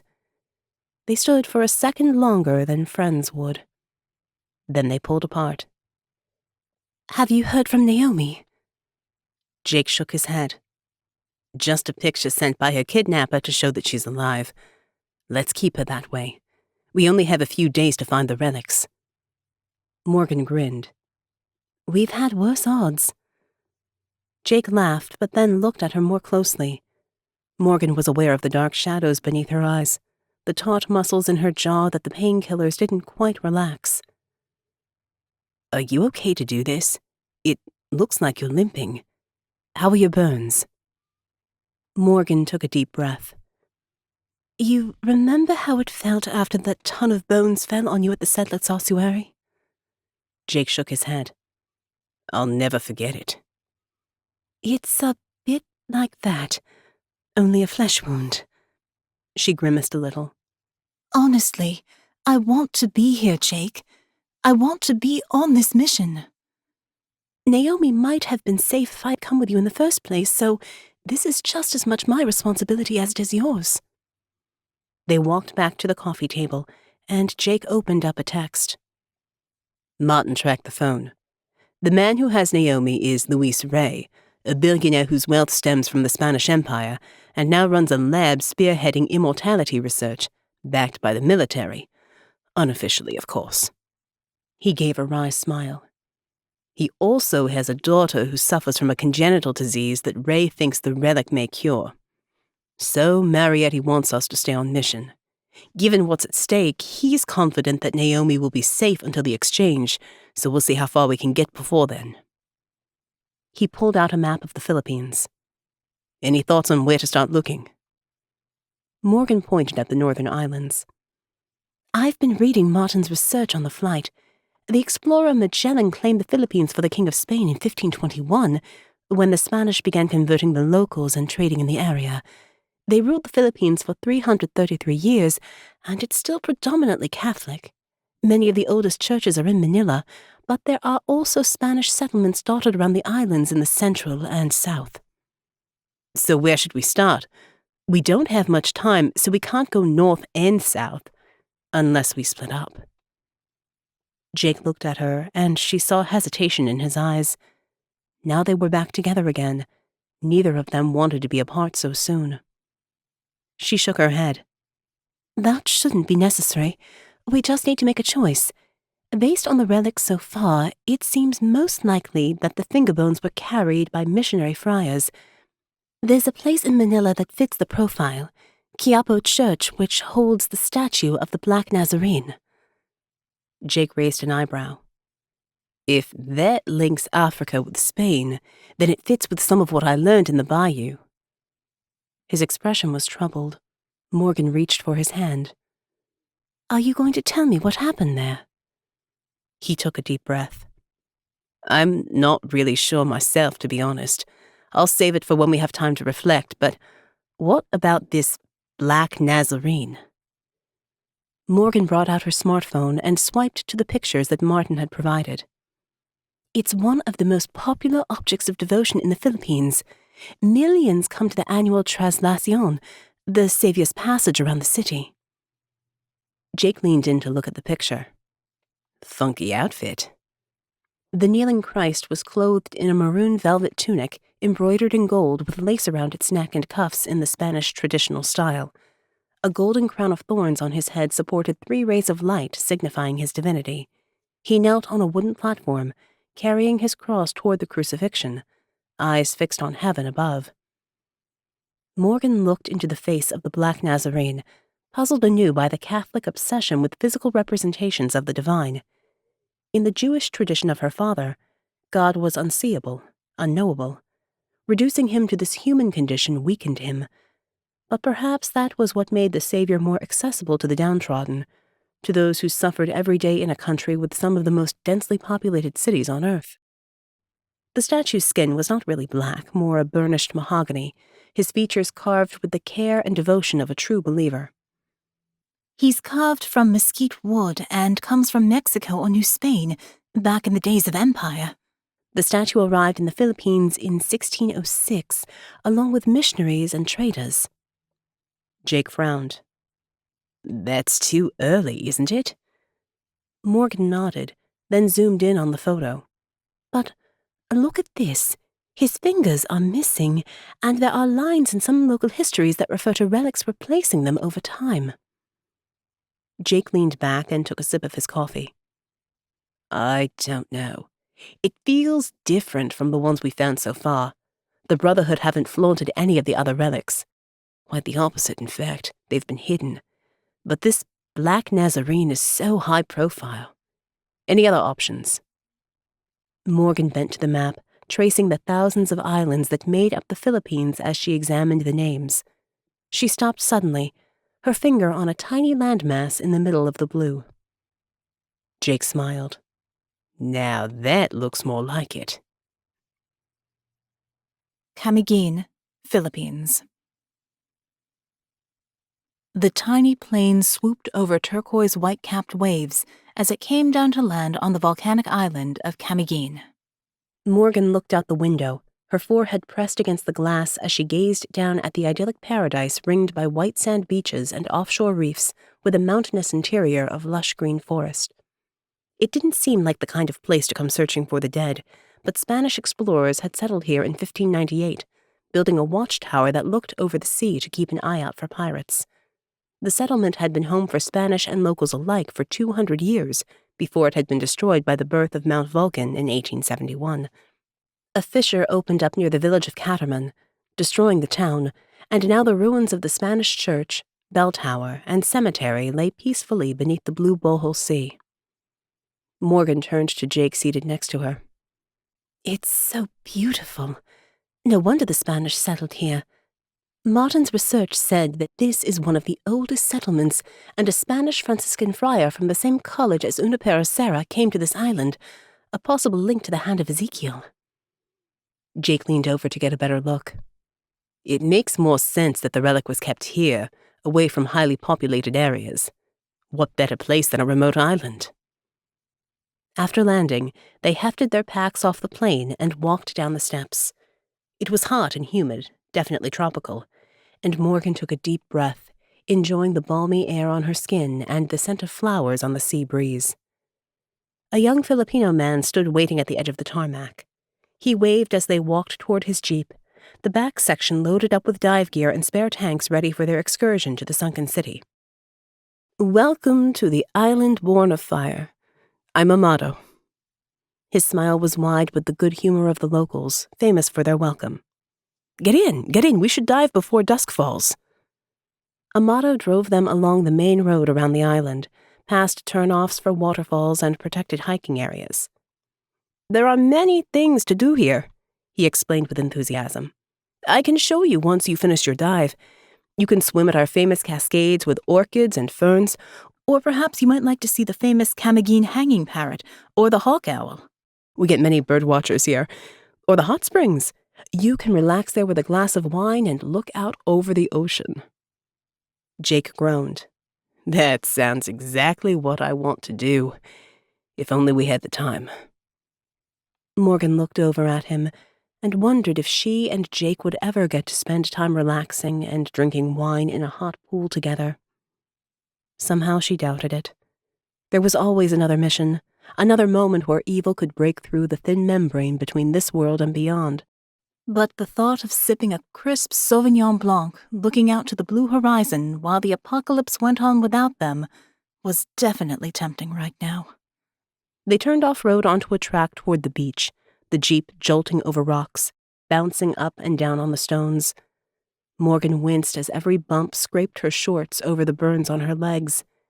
She turned her face away to look out the window, hiding her expression as pain lanced through her. Jake didn't know the extent of her injuries, and she had tried to keep it that way, but the salt water would be excruciating on her burns. She couldn't go down there. She couldn't dive. She couldn't be the partner he needed, but she didn't know how to tell him.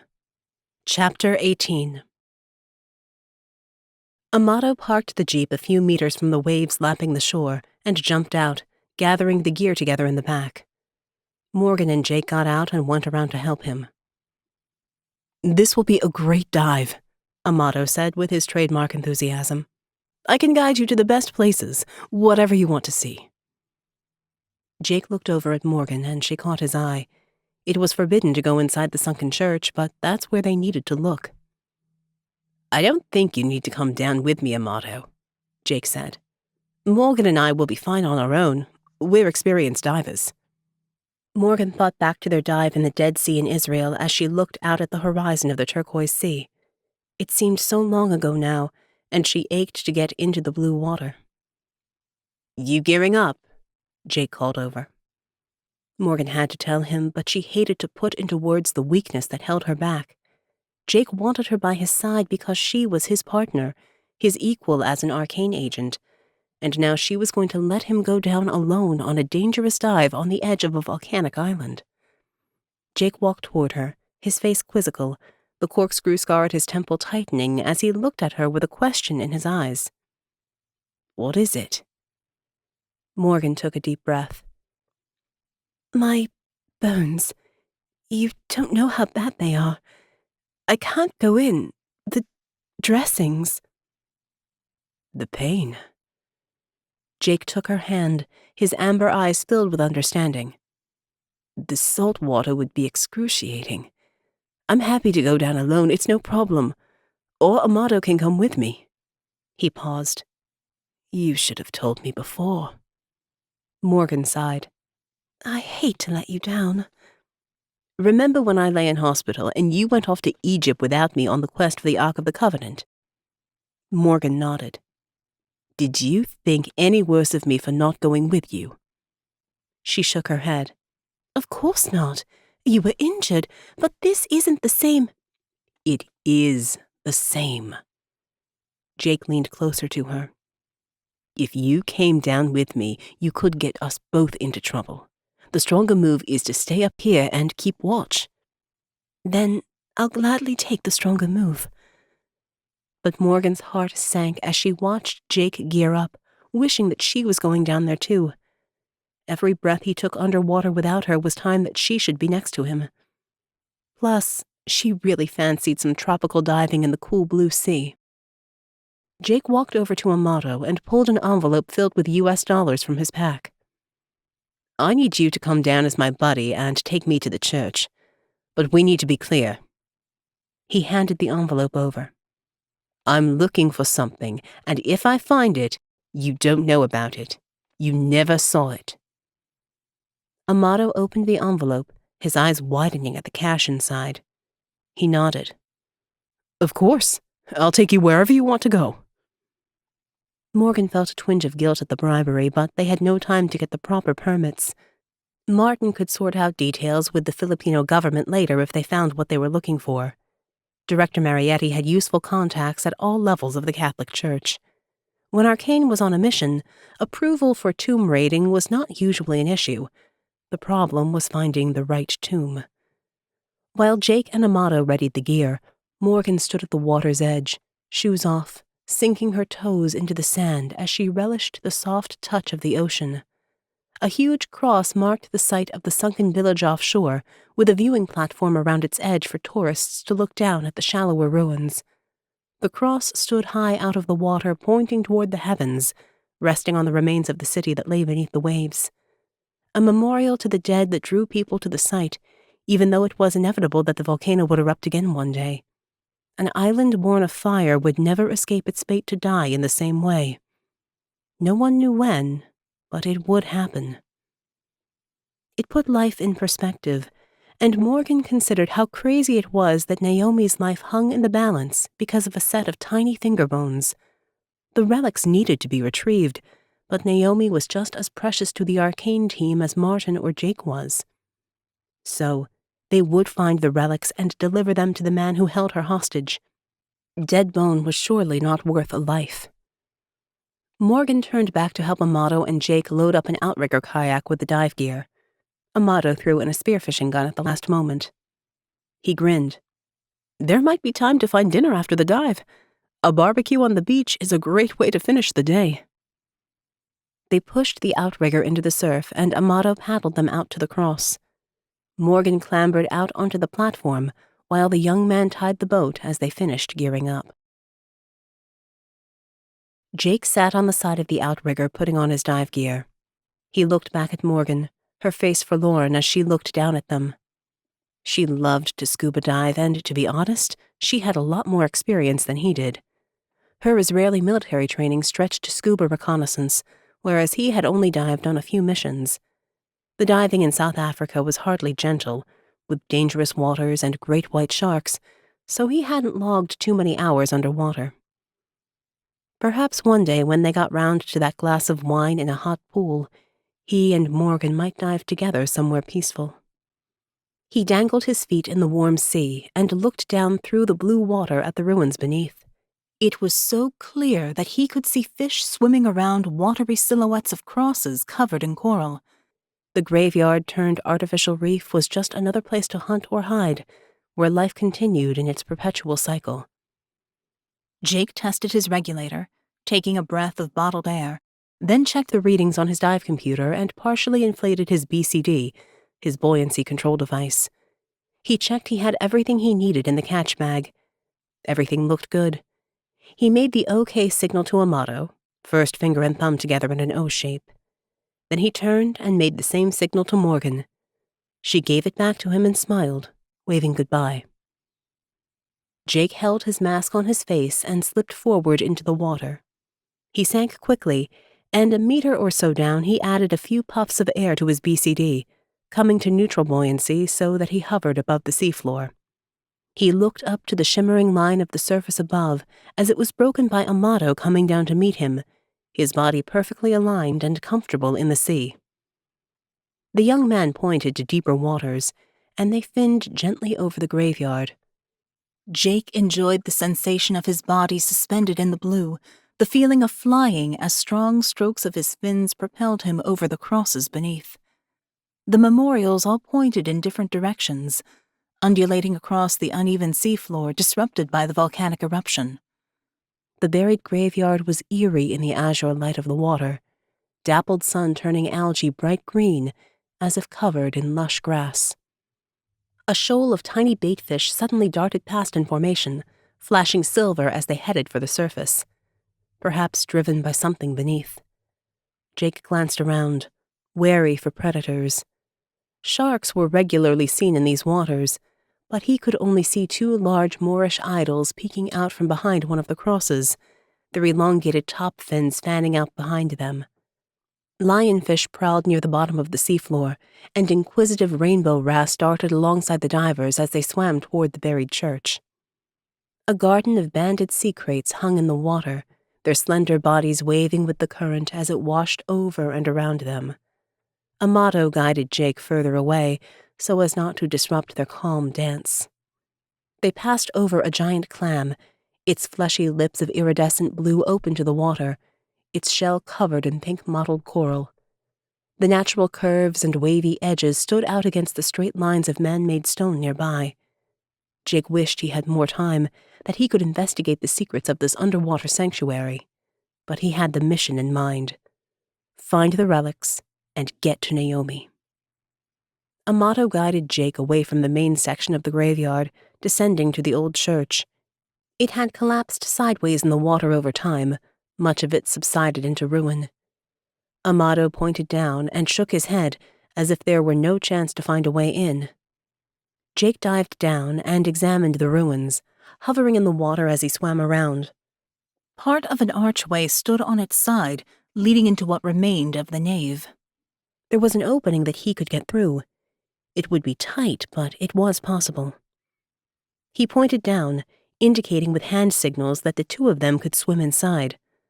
Amato paused, indecision in his eyes, then shook his head, clearly unwilling to proceed. Not enough dollars for that, I guess.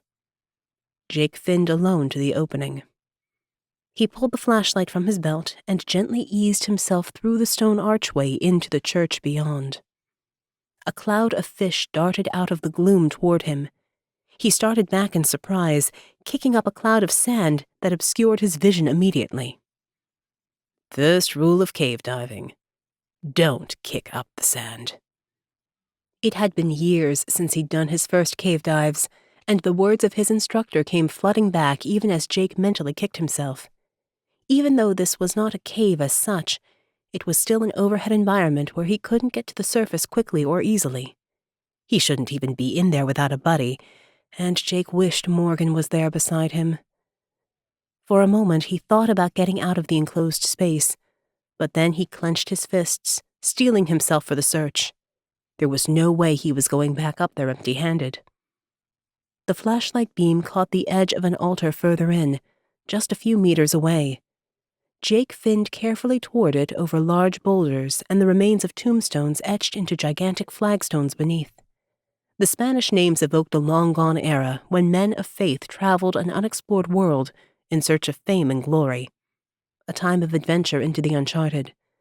Now the terrestrial world was mostly mapped, photographed, exploited for resources, but there was still mystery out there, perhaps even more down here in the depths. The church looked like it had been looted a long time ago, not unexpected since it was so close to land and easily dived upon by locals and tourists alike. Anything of value would have been taken, but there was a chance that the relic had not been considered valuable, or that it still remained hidden, waiting for the right time to be discovered.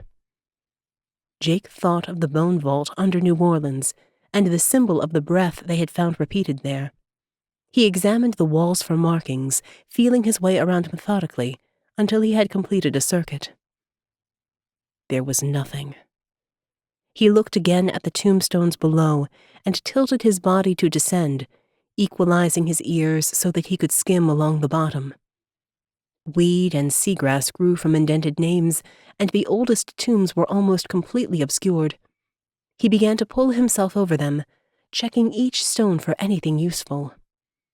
As he swept a handful of sand away from one, Jake caught his breath in surprise.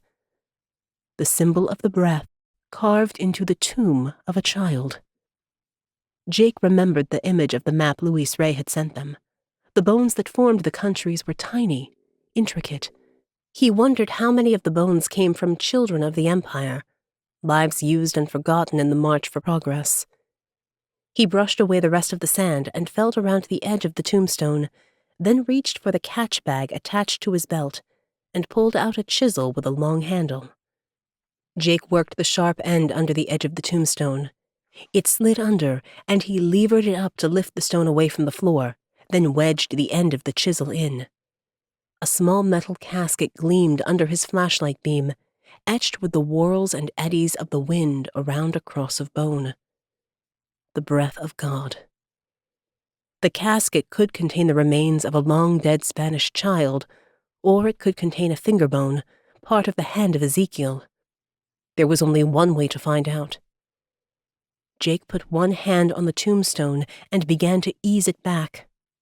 A sudden explosion boomed through the water. Seconds later, a shock wave propelled Jake back against the hard rock of the altar, his back arching over it, the force slamming the air from his lungs.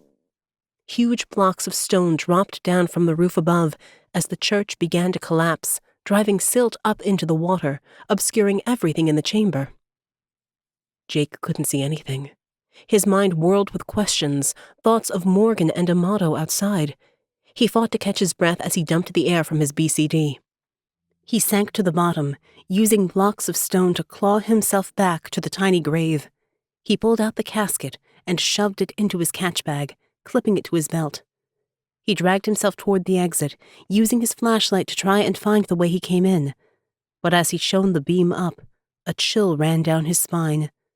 Boulders dislodged by the explosion completely blocked the archway. He was trapped. Chapter 19. Minutes before, Morgan heard the revving of a motorboat approaching around the headland.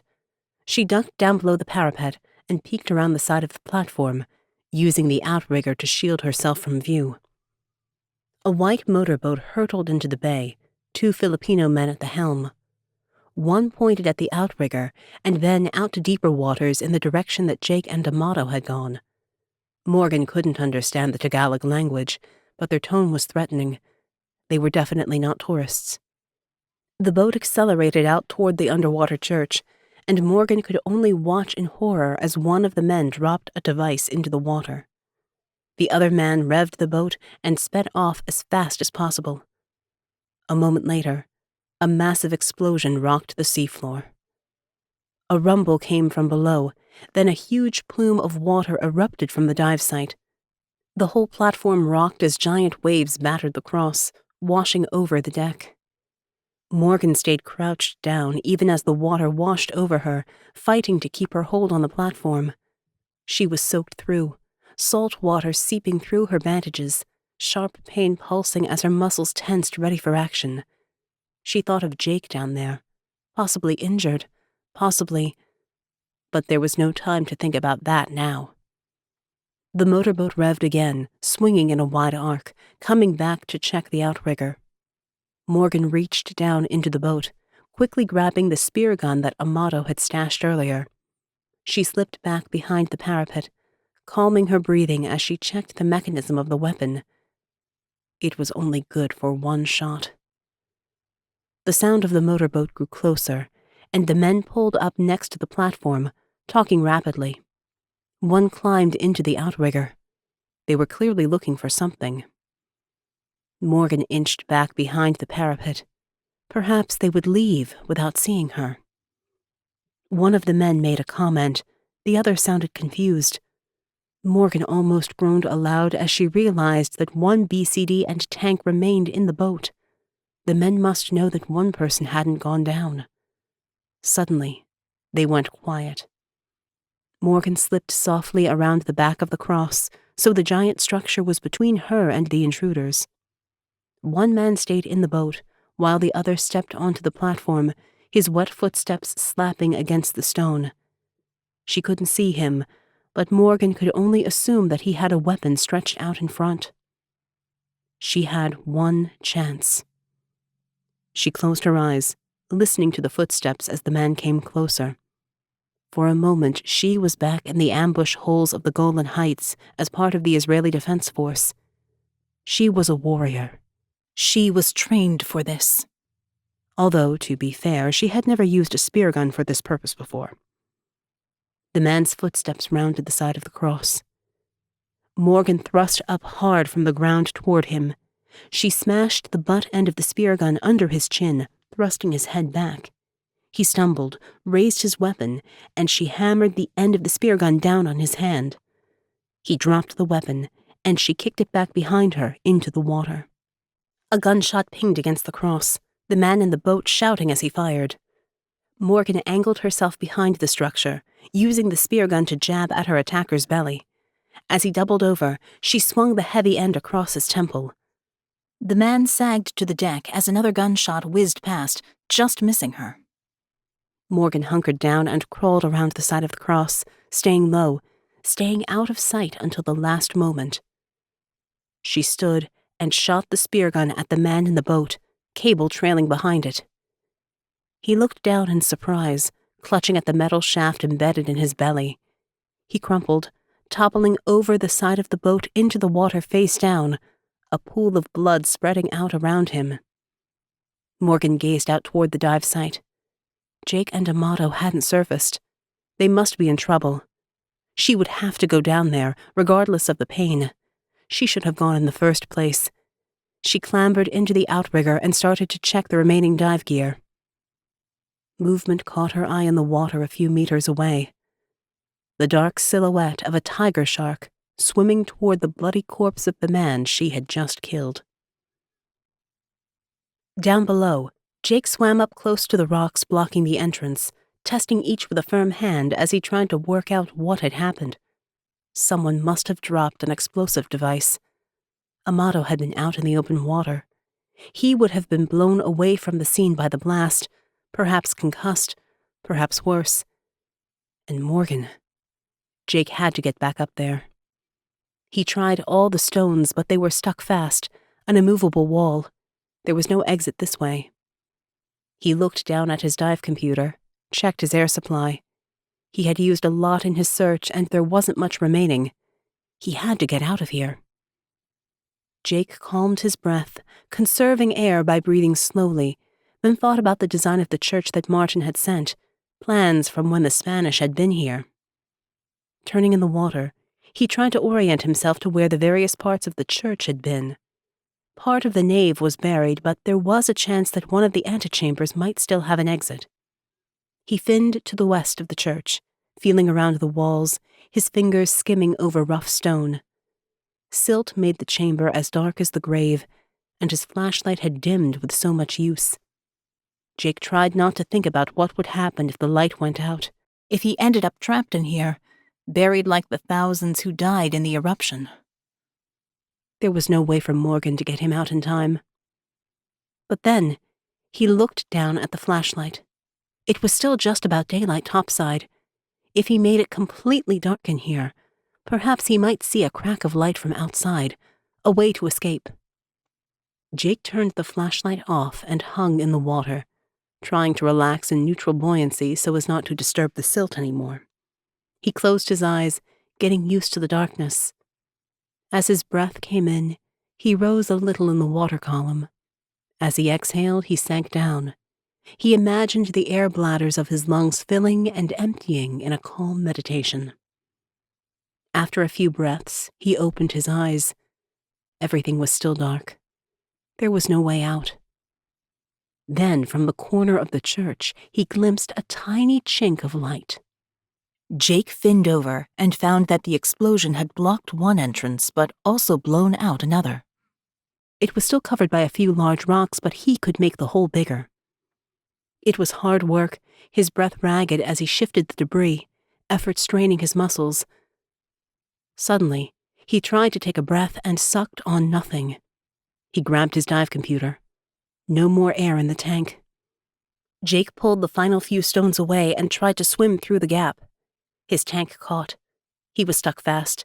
He twisted and writhed, but he couldn't get through. His lungs began to ache. With his breath almost out, Jake shrugged off his BCD, leaving the tank behind. He wriggled out through the gap in the wall, pulling the catch bag out with him as he swam for the surface. As he rose, he let the remaining air trickle from his mouth in tiny bubbles as his lungs expanded. A huge shadow passed overhead. Jake looked up to see a tiger shark swimming above, heading for a bloody body in the water. He couldn't go directly to the surface, but he was desperate for breath. The tiger shark worried at the corpse, biting chunks from it, leaving a trail of gore in the water. There would be more sharks coming. Jake could see the silhouette of the outrigger a little further away and swam for it, holding his breath for as long as possible, trying not to swim in a panicked manner like a dying fish, but slow and steady so as not to attract the shark. Finally, he surfaced next to the platform, gasping for breath. Morgan pulled him from the water. "Thank goodness you made it. I was so worried." Jake lay panting on the platform, gulping at the air, his chest heaving. Once he could breathe properly again, he noticed the body of a man behind the cross. "Looks like you managed all right up here." Morgan sat back on her heels. "Amato?" Jake shook his head. "I didn't see him.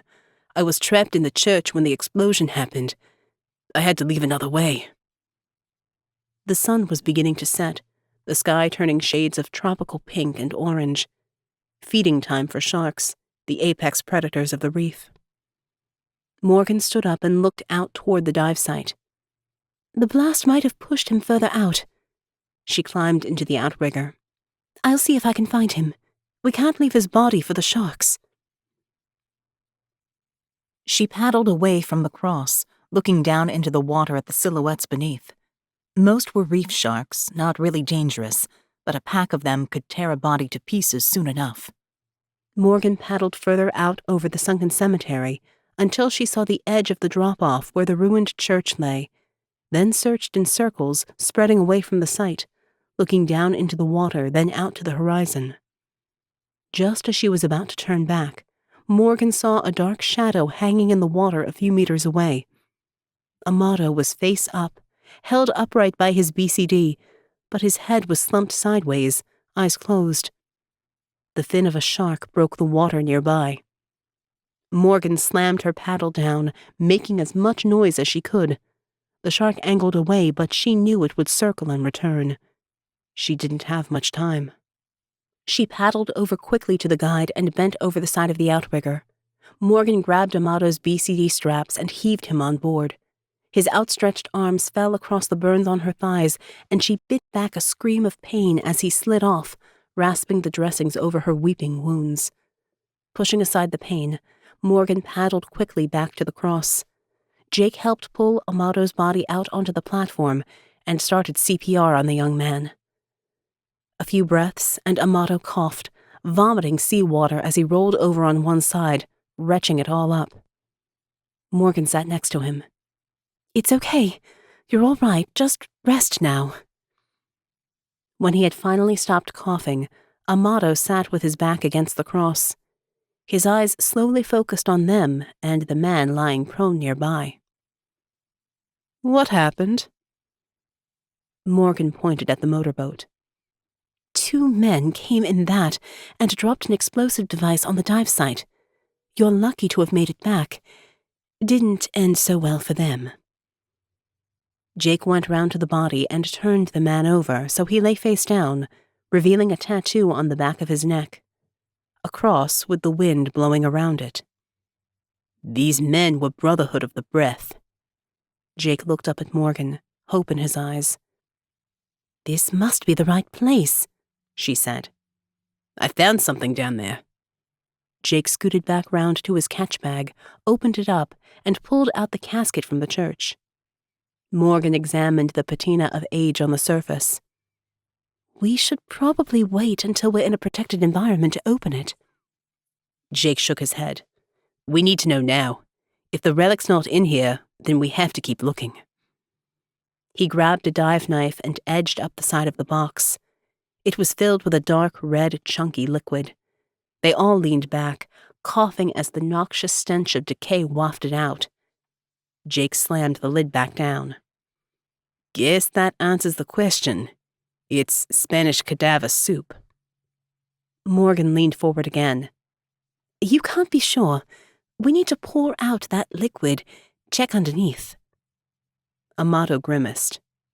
"Seriously? That's gross." Jake put the box on the edge of the platform and tipped it, with the lid held against the side, so the foul-smelling liquid dripped down into the sea. The sharks beneath went into a frenzy at the smell of death in the water. As he poured, Jake felt something hard clunk against the lid. He turned the casket back up and took the lid off again. An object lay inside, coated in fetid slime. A finger bone, stoppered with red wax. Morgan looked up at Jake, her eyes wide. "It must have been buried with a corpse all those years ago. But the water got inside." She put on a dive glove and picked out the finger bone, sloshing fresh water over it, examining the seal. It didn't look like it had leaked. "That's what you wanted," Amato said, confusion in his voice. "I thought you were hunting for gold or treasure." Jake looked over at him. "It's valuable to us." Amato smiled. "Well, now you've found it, I can take you to the hot pools." "You can have that glass of wine. I certainly need a drink." Jake hesitated, and for a moment, Morgan thought he was going to agree. But he shook his head. "Sorry, the party's over. We need to get back to the airport. We have a long way to travel tonight." Chapter 20. Lima, Peru. Morgan looked up at the Spanish Baroque towers of the San Francisco Basilica as the warm sun of the morning blessed her skin. The air was cooler here, sweeping onto the Peruvian coastal plain from the Pacific, and she felt dislocated, as if her soul were still back in the Philippines, while her body was here, thousands of miles away. Martin had managed to get them on a military transfer, not the comfiest of rides, but certainly the fastest. She had snatched some sleep, aided by a handful of painkillers, fresh bandages, and industrial earplugs. The roar of the engines still filled her ears, now overtaken by the capital city waking up. Cars on the highway, the chink of coffee cups and scrape of chairs from nearby cafes, the shouts of street vendors. She could understand them, the Spanish slightly different to her father's native country, but still similar enough. Like the language, the church in front of her seemed strangely familiar. It was a slice of Europe in a far-flung land, testament to the extraordinary empire that brought death to so many, as well as a new way of life that still shaped the culture hundreds of years later. Lima had been founded by the Spanish conquistador Pizarro in the 16th century, an important city that was home to the oldest functioning university in the Americas and still remained an important trading hub. The cathedral is dedicated to St. Jude, Jake said as he walked up, handing Morgan a cup of steaming black coffee. She smiled. Patron saint of lost causes. Seems appropriate. Morgan took a sip, allowing the bitter black to restore her energy drop by drop. She could travel the world, fight demons and evil men alike, but she couldn't go long without her coffee. She looked up at the 2 bell towers of yellow stucco over stone flanking an ornate sculptured door into the compound. Pigeons roosted in the cracks between the levels, their soft cooing a welcome for weary travelers. This place has an ossuary and a world-renowned library. If we're going to find any trace of the relic, it has to be here. She looked at her watch. Martin's librarian contact, Father Alejandro, should be ready for us now. They walked around the back of the main entrance to a tiny door designed for those who worked in the complex and delivered to the building. Father Alejandro stood watching 2 little wrens darting in and out of the branches of a cinconia tree on the edge of the Parque de la Muralla, their sweet song filling the air. He wore the habit of the Franciscans, a simple brown robe with a humble cincture of rope belted around his slim waist. It had the customary 3 knots representing the vows of poverty, chastity, and obedience, but with one difference. A bunch of keys hung down, some elaborately fashioned and others more modern in style. He turned at the reproach and stretched out his hands, a smile on his weathered face. Welcome. You must be the friends of Martin. His gesture of friendship made Morgan's heart glad. Despite what she and Jake had experienced at the hands of people of extremist faith, most believers welcomed the stranger. They all shook hands. Martin told me that you seek the records of any friar who came from Spain back in the days of empire. I have taken the liberty of getting those records for you. They wait in the reading room. This way. Father Alejandro led them through the corridors of the monastery, hung with paintings of dour monks and scenes from the old country in between decorative tiling and carved wooden panels. It was a long way from the humble beginnings of the Franciscan monasteries of Europe, and every inch recalled the lost grandeur of the Spanish Empire. They emerged into a brightly colored passageway with deep ochre walls, planted on either side with bright geraniums, and walked onward to finally reach a giant wooden door, carved with images of books intertwined with leaves and flowers. Father Alejandro pushed open the door and gestured for them to enter. Welcome to our library. I try not to commit the sin of pride, but every day I thank the Lord for allowing me to work here. A luxurious array of books stacked in several levels on wooden shelves reached from the richly carpeted floor to the ornate coffered ceiling above. Spiral staircases led to the upper levels, while intricate glass chandeliers cast a golden light over 2 straight-back chairs, waiting for curious readers in the center. The library smelled of musty old pages with a faint undertone of furniture polish. Morgan felt like she was back in Oxford studying in the Radcliffe Camera, a wealth of knowledge just waiting for her to open the pages and read. While she had wanted to stay in the Philippines to relax and recover, she now wanted to sink into this place for the love of research, delving into obscure parts of history and human knowledge, indulging in the addiction of learning. It's beautiful, she whispered. Her eyes darted around the room, lighting on cracked leather spines, reciting the words in her mind like an incantation. Perhaps here she was the true devotee, the real believer, whereas in front of religious icons she felt nothing. Her father had sought God amongst the Hebrew letters of the Kabbalah. Perhaps she also found the divine in learning and knowledge.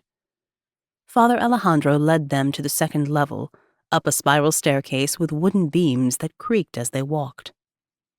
I know your friend Martin would love to get this collection digitalized, but that is a way off as yet. We have some rare books, religious chronicles from the priests who came here, as well as unique incunabula brought over by the Spanish. Jake turned to Morgan, whispering his question. What's incunabula? Books or pamphlets printed in Europe before 1501. She stopped by one of the shelves, her fingers trailing across the gold etching of a Bible in Spanish.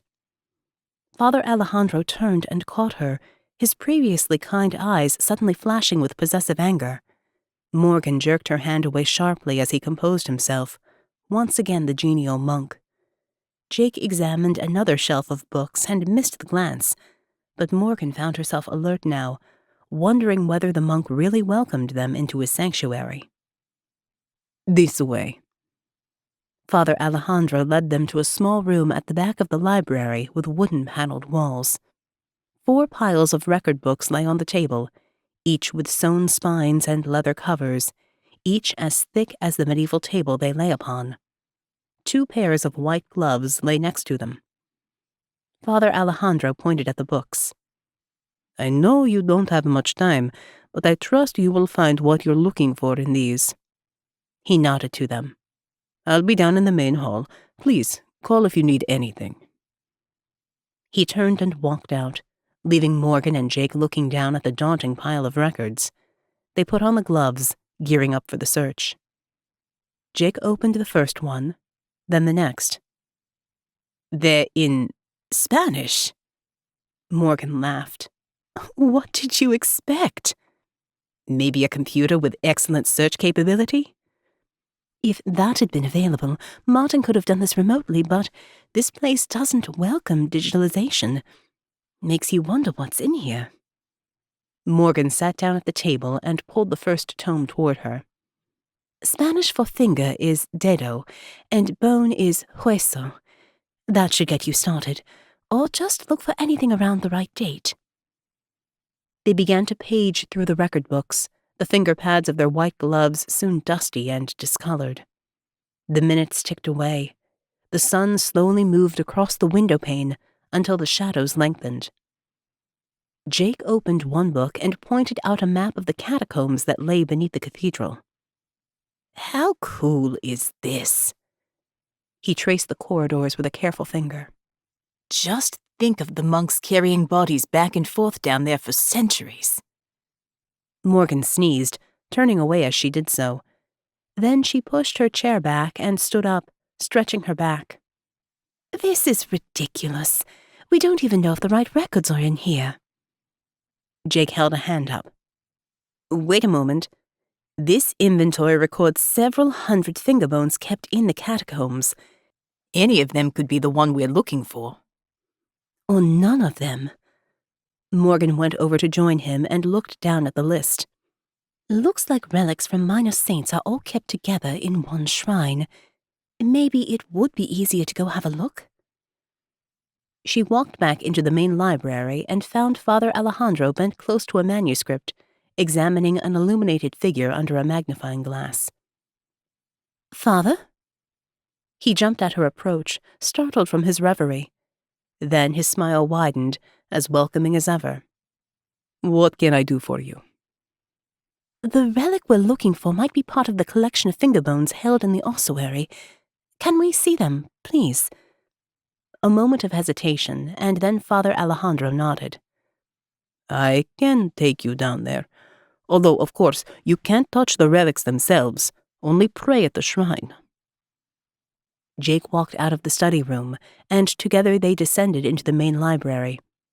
Father Alejandro led them to the back, where a heavy door opened into a stone corridor beyond.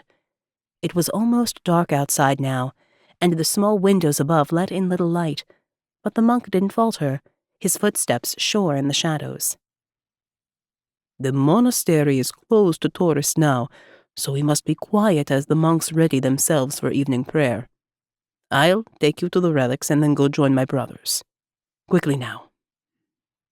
The monk scurried ahead, pulling the set of keys from his belt as they reached a heavy iron-bound door.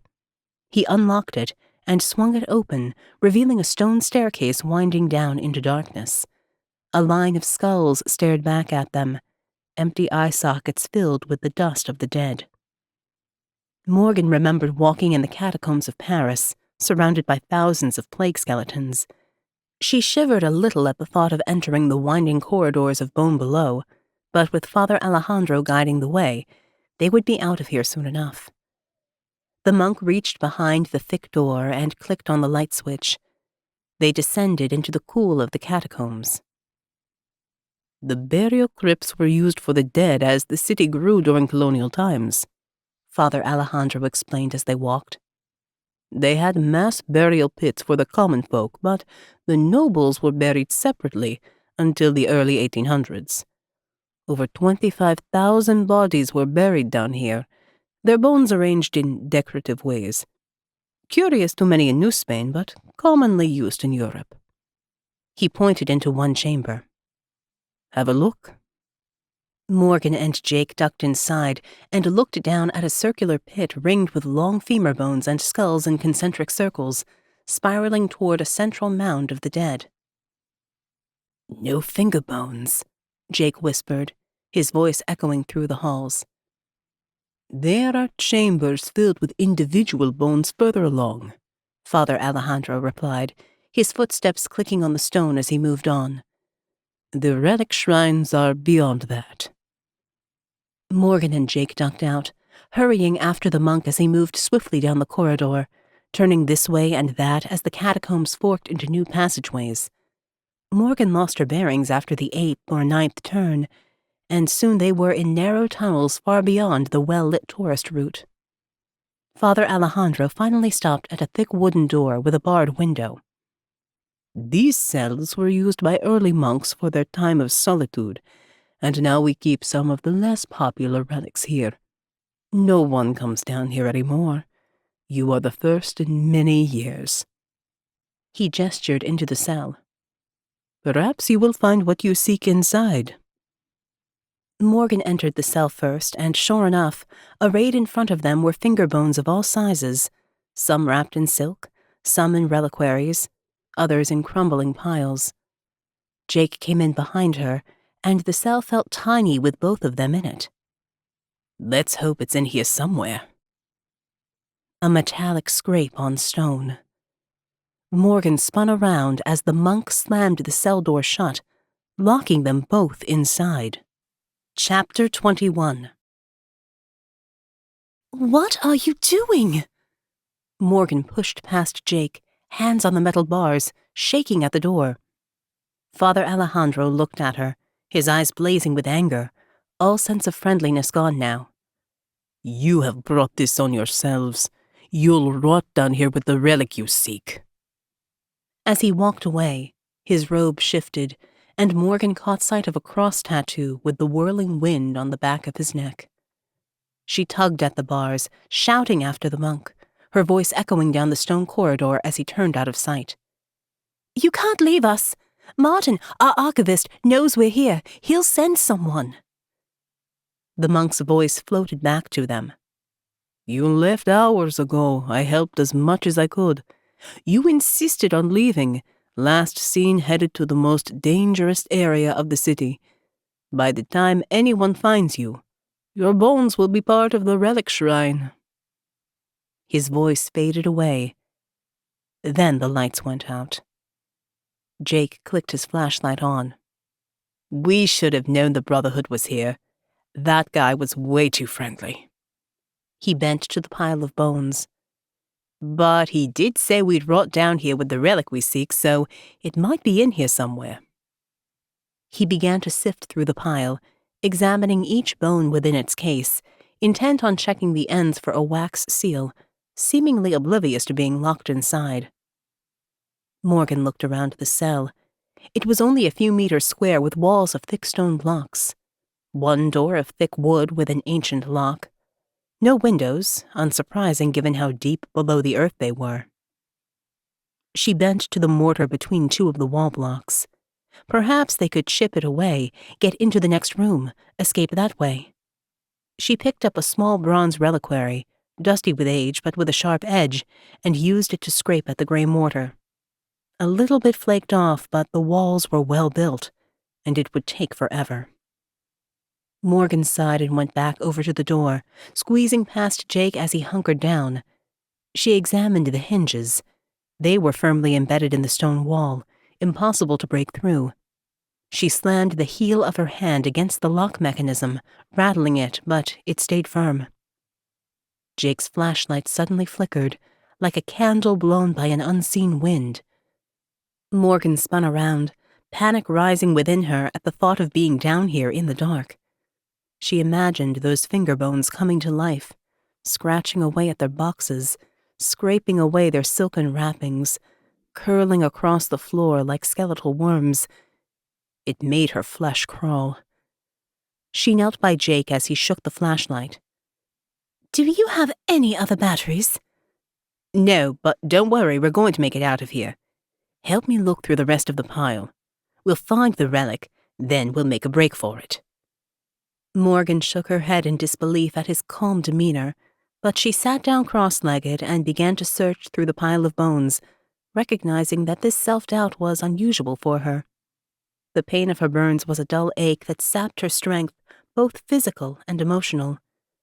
She was tired and more broken than she liked to admit, and she hadn't allowed for it on the mission. Down here, she felt like more of a liability than a help to Jake. Perhaps he'd be better off with a new partner after all. The flashlight flickered again, and they both froze. It buzzed a little, then flared into brightness once more.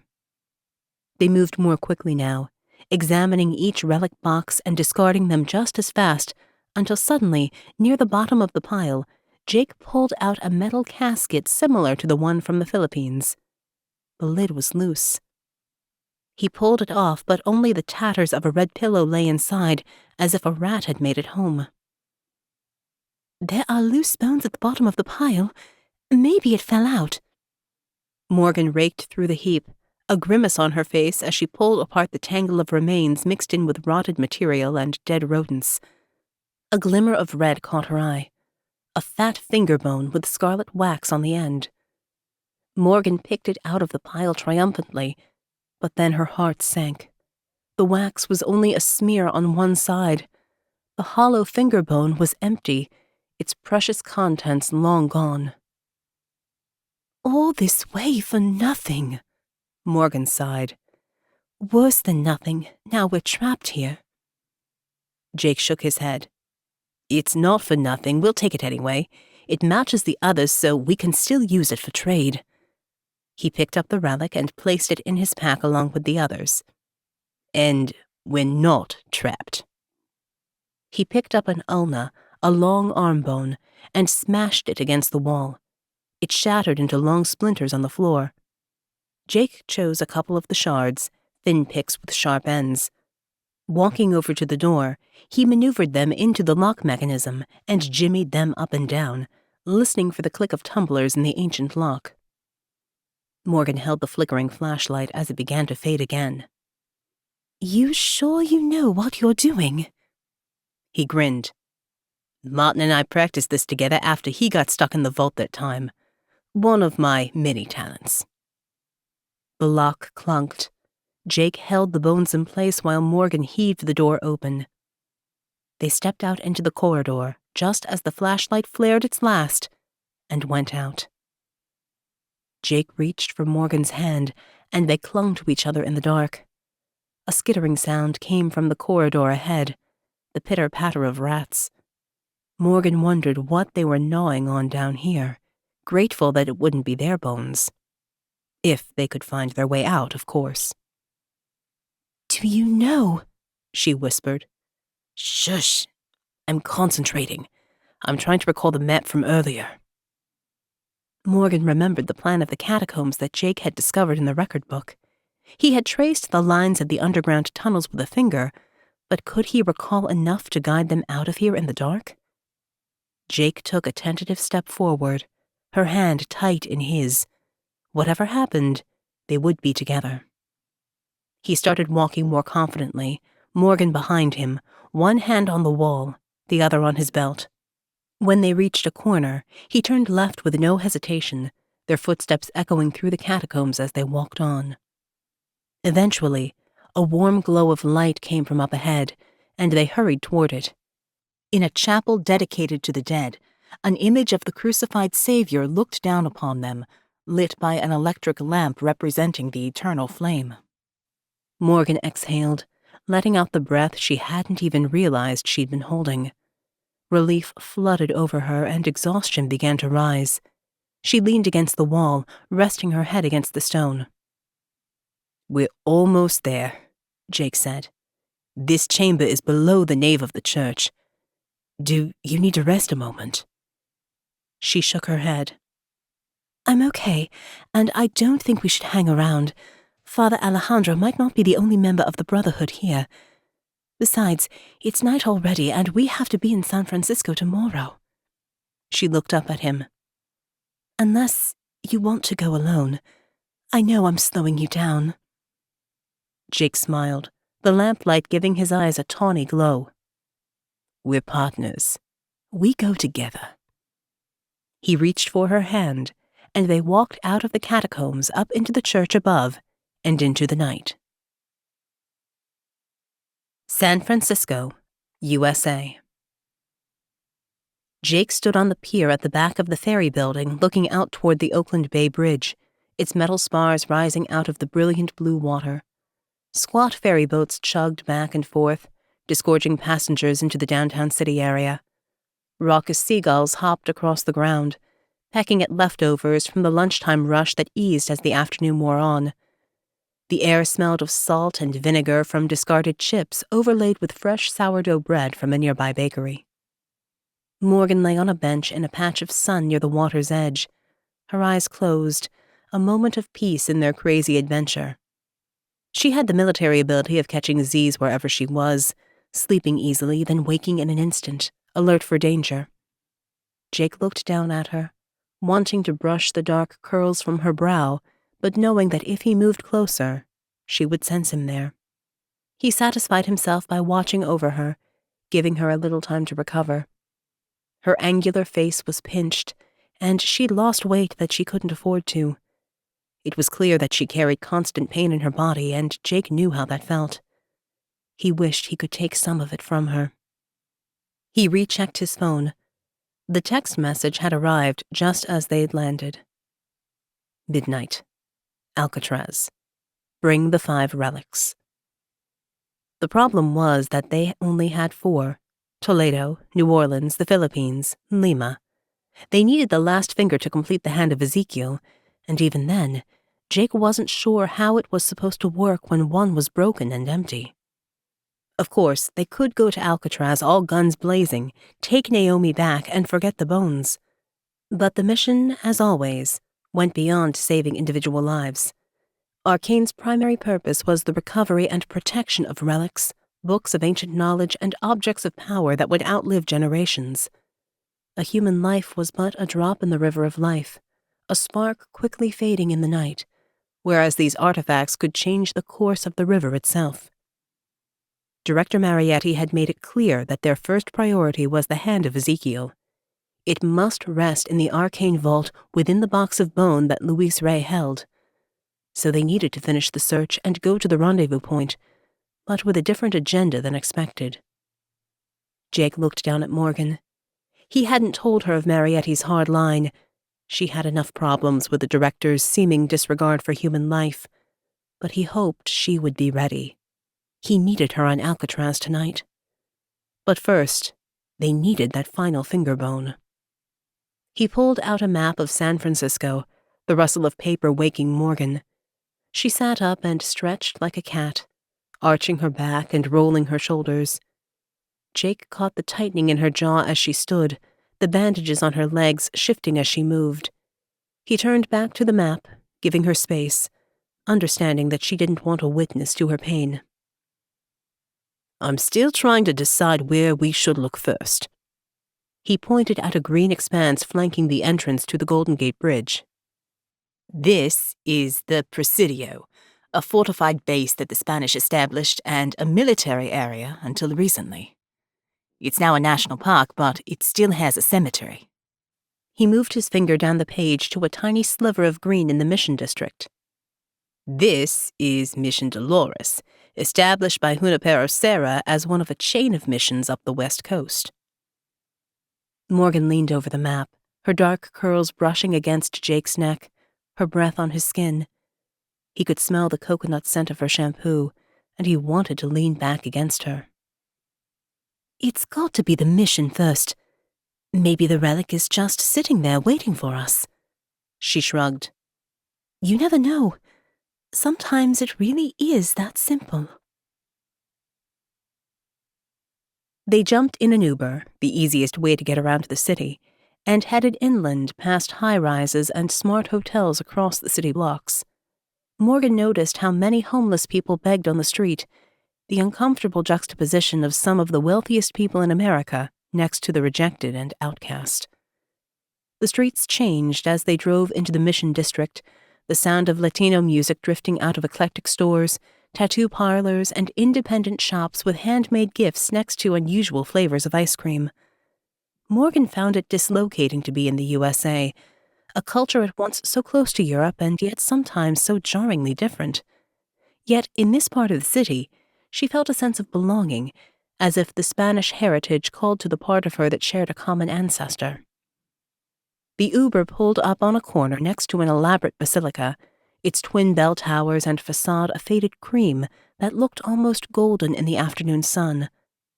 Elaborate designs covered a vaulted entranceway with columns twisting toward heaven, drawing the eye up to the canopy of blue sky above. Morgan looked up in confusion. "This can't be the place. It's too modern."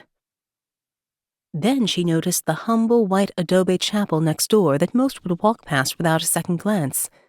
In Spain, she had grown used to massive cathedrals, testament to the riches of the all-powerful church, but this basic mission house looked exactly as it must have done back in 1776. Jake walked over to the historical plaque on the wall. "It's the oldest building in San Francisco, established as part of the California chain of missions, dedicated to St. Francis of Assisi. Apparently, they even bless animals here at a special service once a year. Very cool." An open door led into a tourist shop where a plump woman sat watching a Latino soap opera. She glanced up as they entered and took their entrance fee quickly, waving them through into the mission.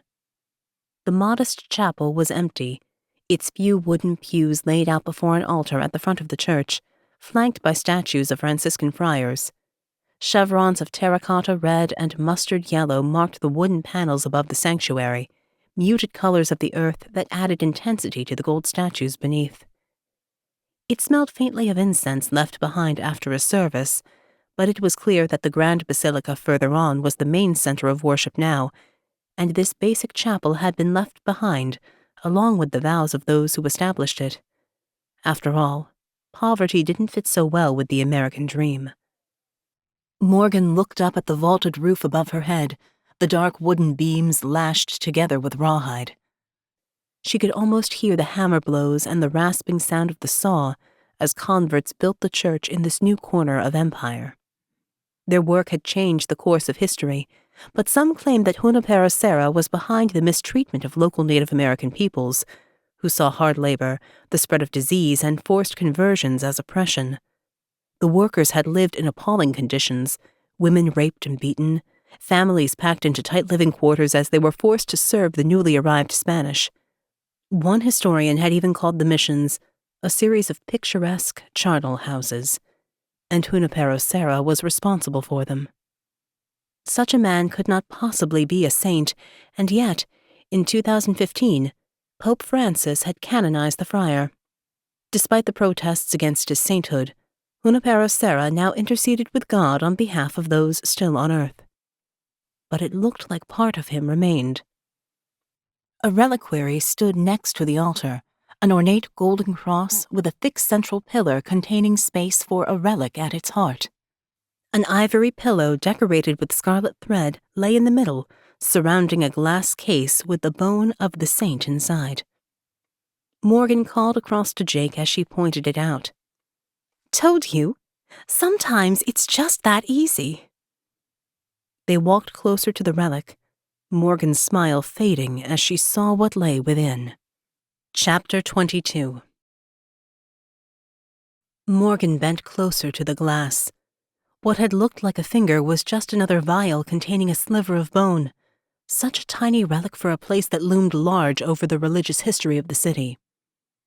She sighed as she straightened up, looking around the church for any other shrine. There was nothing. I guess an easy ride was too much to hope for. They walked around to the museum behind the chapel on the edge of a peaceful rose garden leading to the cemetery beyond. Old pictures of the mission over the years sat next to a Franciscan habit, original construction tools, and even a doll from one of the children who had been raised here. Morgan thought back to the statue of Junipero Serra in Palma, Majorca, where the priest stood with his hand on the head of a Native American boy wearing a loincloth. The interpretation of history was on a knife edge here, and as ever, both sides owned a part of the truth. Some children would have benefited from the mission, their lives changed for the better. Others would have found it a living hell. The same dichotomy applied to her own home country of Israel, and no single person's experience could capture the complications of a nation's past. Jake stood by the door, ignoring the history around him while he scanned the research material Martin had sent over on his phone. This is odd, he said. Although Junipero Serra's body is buried at the Carmel Mission, it seems that over 500 relics were offered to believers before he was canonized. Morgan frowned. What do you mean? She went over to look at the pictures. Expecting more historical black and white images, Morgan was surprised to see a middle-aged woman with efficient short hair and a Bible in hand standing in front of a glass case. She wore jeans and an oversized baggy shirt that hugged her significant figure, and she pointed at the relic with a smile that implied ownership. This woman is a theology teacher, Jake read. Just one of hundreds of believers who own a Serra relic. They were apparently offered in exchange for donations back in the 1990s. Not for sale, of course. Of course. Morgan raised an eyebrow. Any clue as to who might have got a finger bone? Jake scrolled through the page. Martin hacked into the Catholic accounts for the area and listed the amount donated for each of the relics. I guess the more money, the more impressive the relic. Makes sense. Morgan pointed at the screen. What's that one? An eye-watering sum had been donated by the Woodbury family with a description that was slightly different than most. It listed bone instead of fragment. Jake zoomed in to read more. San Francisco stopped burials within the city limits in 1900, moving many dead out to Colma, south of the city. But the Woodburys kept a vault for the family bones not so far away. They headed out into the sun again and called another Uber. It drew up in front of the mission house within a minute, testament to the sheer number of drivers in the city, and they drove back to the north side, skirting the edge of Golden Gate Park. As they idled at a stoplight, Morgan looked out the window to see a family cycle past, a toddler in a seat behind her dad, her little face staring back at the strange lady in the taxi. Morgan smiled and waved, thinking of her niece Gemma back at home on the outskirts of Oxford. They sometimes went for a ride in the botanical gardens, the little girl thrilled to smell the flowers and run after pigeons with squeals of delight. Morgan would do anything for Gemma, but would she try to conquer death itself? She had raged against Father Ben's death, but she would never consider trying to bring him back. The body was merely a shell, after all, and she had seen enough dead bodies to know that the life inside wasn't contained by flesh after it had failed them. Her father had believed that a spark of the divine lived within each person and returned to the source at death. But then, as a Kabbalist Jew, he also believed in the resurrection of the physical body. Death was complicated, but it was also certain, and those who fought against that certainty must surely find themselves raging against the dying of the light, as the poet Dylan Thomas wrote. The constant pain of her burns on this mission gave Morgan a taste of mortality, a sense that one day her body would fail her, and she would not rise to fight another day. But for now, she would continue on by Jake's side. The Uber drove on, pulling into what looked like a residential street, but the houses with their proud American flags masked the true nature of the area. At the end of the road, A ceremonial archway with a metal-barred gate led into the grounds of the San Francisco Columbarium. "You want me to wait?" the driver said, looking dubiously at the sign for the funeral home. "No, we're good," Jake said as they left the taxi and walked into the parking lot, looking up at the columbarium. It was a circular neoclassical building with a copper-domed roof surrounded by red and white sculpted rose bushes that reminded Morgan of Alice in Wonderland. Off with their heads, she thought, wondering about the human remains inside. An old African-American man inched around the building, sweeping every section with great care, his gnarled hands holding the stiff brush like it was a precious object. He wore a tool belt with pruning shears poking out, clearly responsible for the meticulous upkeep of the place. He looked up at their approach. "Welcome, friends. I'm Horace, the caretaker. Any questions, you just ask." Morgan smiled. "We're looking for a family tomb." Horace's face lit up. "Well, I've been here 30 years, so I know all of them. Who you looking for?" "The Woodburys. We've come all the way from England to see their last resting place." Horace nodded. "I know them." He waved them over. "This way." They walked along a concrete path flanked by green grass with perfectly trimmed edges. It was a far cry from the higgledy-piggledy graveyards of Britain, and felt somehow like a Disney equivalent, as if death should be fastidiously tidy, and grief corralled into something tame. There were plaques on the walls behind the bushes. One read, "Dorothea Klumpke Roberts, astronomer. She loved the stars too fondly to be fearful of the night." Morgan wondered if Dorothea's ashes were responsible for the beautiful colors and scent of the roses. She hoped so. Horace led them to the main door and propped up his broom next to it. This was once part of the Oddfellows Cemetery, with over 167 acres for burials, and later a crematorium. But after the city prohibited burials and then cremation, they established the cemetery in Colma. Jake started in recognition. "Didn't the Oddfellows have a cemetery in New Orleans as well?" Horace nodded, his enthusiasm evident for historical places. "Oh yes, it's mostly closed to the public now, but you can still get in there if you know the password." He tapped the side of his nose and laughed, a deep belly sound that made Morgan smile with his contagious joy. This man had clearly made peace with death, and that gave her hope. He pushed the door open and they went inside.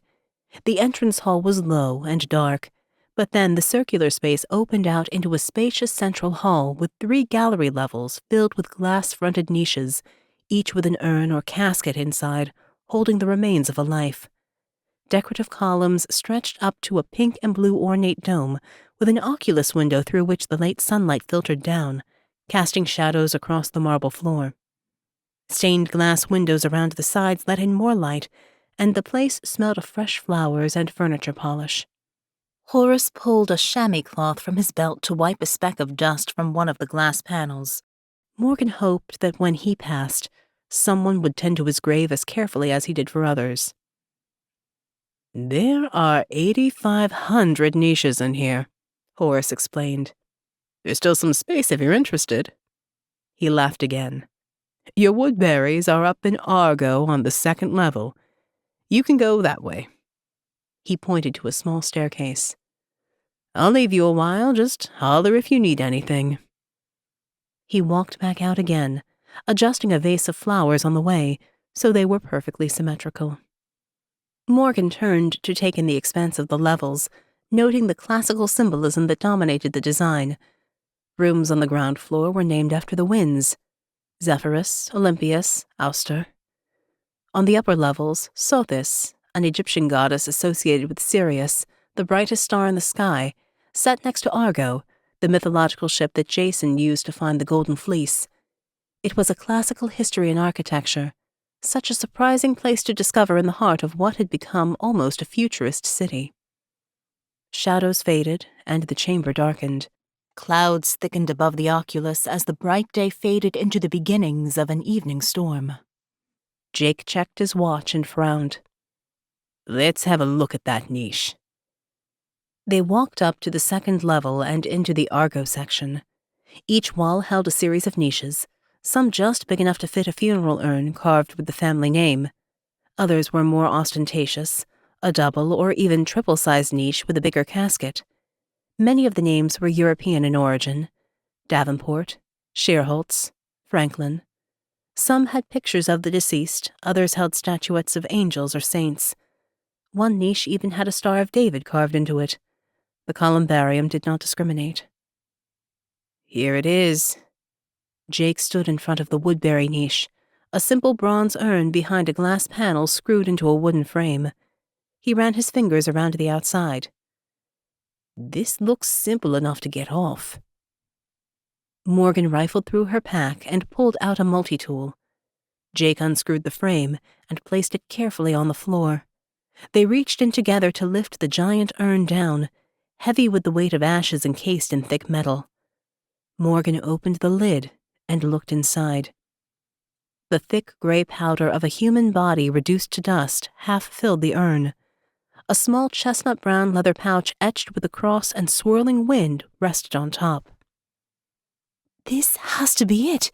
They interred his relic with him. Morgan reached in and carefully grasped the pouch. It was hard and crackled as she lifted it out, tapping it gently against the edge of the urn to shake off the remaining ashes that clung to its base. She laid it on the top of her pack and began to pull on the ties that cinched the top. Footsteps came from the entrance to the columbarium.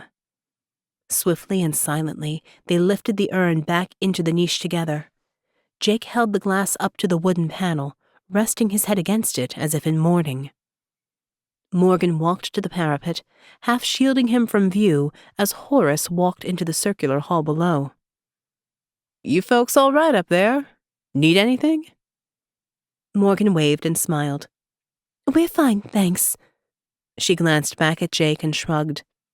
He's just a little overcome by the weight of history. We won't be too much longer.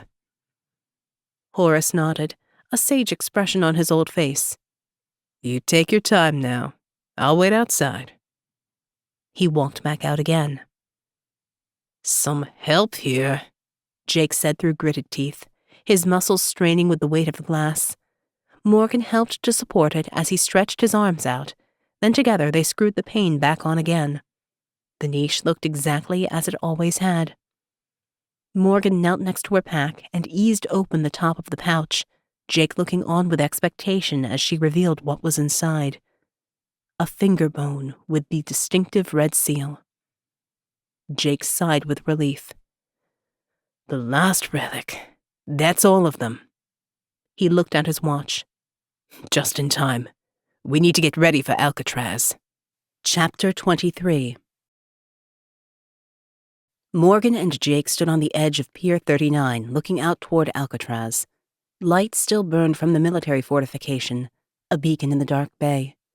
Behind them, the sound of tourists enjoying a night out, the roar of spectators watching football, and the buzz and ding of gaming machines. The smell of frying fish and the sweet scent of hot-sugared donuts wafted on the breeze. A sea lion barked from the floating platforms anchored in the protected bay nearby. Others joined in, their calls a warning in the night. Nature lived in uneasy partnership with humans here, their presence a draw for families while the wildlife was kept just far enough away so that the stink of their raft blew out to sea most days. The island is only 2 kilometers away, Jake said, but we should probably leave soon. He reached for her hand. I need to tell you something before we go. Morgan turned to face him, the angles of his jawline lit by the strobe lights from one of the bars. His expression was somber, his eyes dark with intensity. Marietti wants the relics. We can't leave there without them. What about Naomi? Well, obviously we want her too. All 3 of us, plus the Hand of Ezekiel, motoring back off Alcatraz in the early hours of the morning. That's the plan. Morgan turned back to look out to sea. What do you think the relics really are? If Marietti wants them that much, there must be something to the myth. Could they really raise the dead somehow? She thought of Ben in his grave, his body now becoming one with the earth, the creatures of the dirt crawling between his ribs, eating away the flesh that had been his shell for a short blink of time. The thought of someone opening his grave, pulling out his corpse, and trying to make it live again was a sick perversion of the monk's belief in resurrection. Jake leaned on the wooden ledge of the pier, his muscular forearms bronzed from the day's sun under his rolled-up shirt sleeves. We've seen enough over the years to consider that anything is possible, and certainly the Brotherhood have done a decent job of hiding the Hand of Ezekiel for generations. They must believe it has power. He shook his head. I don't know. But aren't the relics better off in the ARKANE vault, safe from crazy billionaires who want to conquer death? Perhaps. Morgan hefted her pack over her shoulder, the remaining finger bones safely stowed inside. Let's go bring Naomi home. They walked along the side of the pier down to the moorings. Masts creaked in the wind, the metallic clatter of rigging on the yachts and the slap of water on the side of the wharf welcoming them onto the dock. They searched for the launch Martin had arranged for them to use. There it is. Jake pointed at a Sea Ray Sundancer moored at the end of the row. As they climbed aboard, Morgan noted the name of the boat. Boreas, seriously? The god of the north wind who brings the winter? Couldn't we have got something with a more triumphant name? Jake stowed the gear, fitting their packs under removable panels in the seats. He opened up a waterproof bag that had been left for them. This might help you feel better. Morgan bent to look inside, noting her favorite SP-21 Barak pistol next to a selection of other weapons. She nodded, then looked up at the busy pier above them, noting the tourists that wandered with carefree nonchalance along the walkway. I'll check it all once we get underway. She untied the main line from the back, and Jake eased the powerboat into the channel, chugging slowly until they reached the entrance to the small harbor. Hold on, he called back to Morgan, and then powered into the bay, turning the boat into a wide arc, heading northwest toward Alcatraz. Above them in the night sky, the clouds darkened to shades of mulberry shot through with inky black, heavy with rain as the storm approached. The wind whipped through Morgan's hair, and she relished the sting of salt spray on her skin as they sped away from the city toward the forbidding island.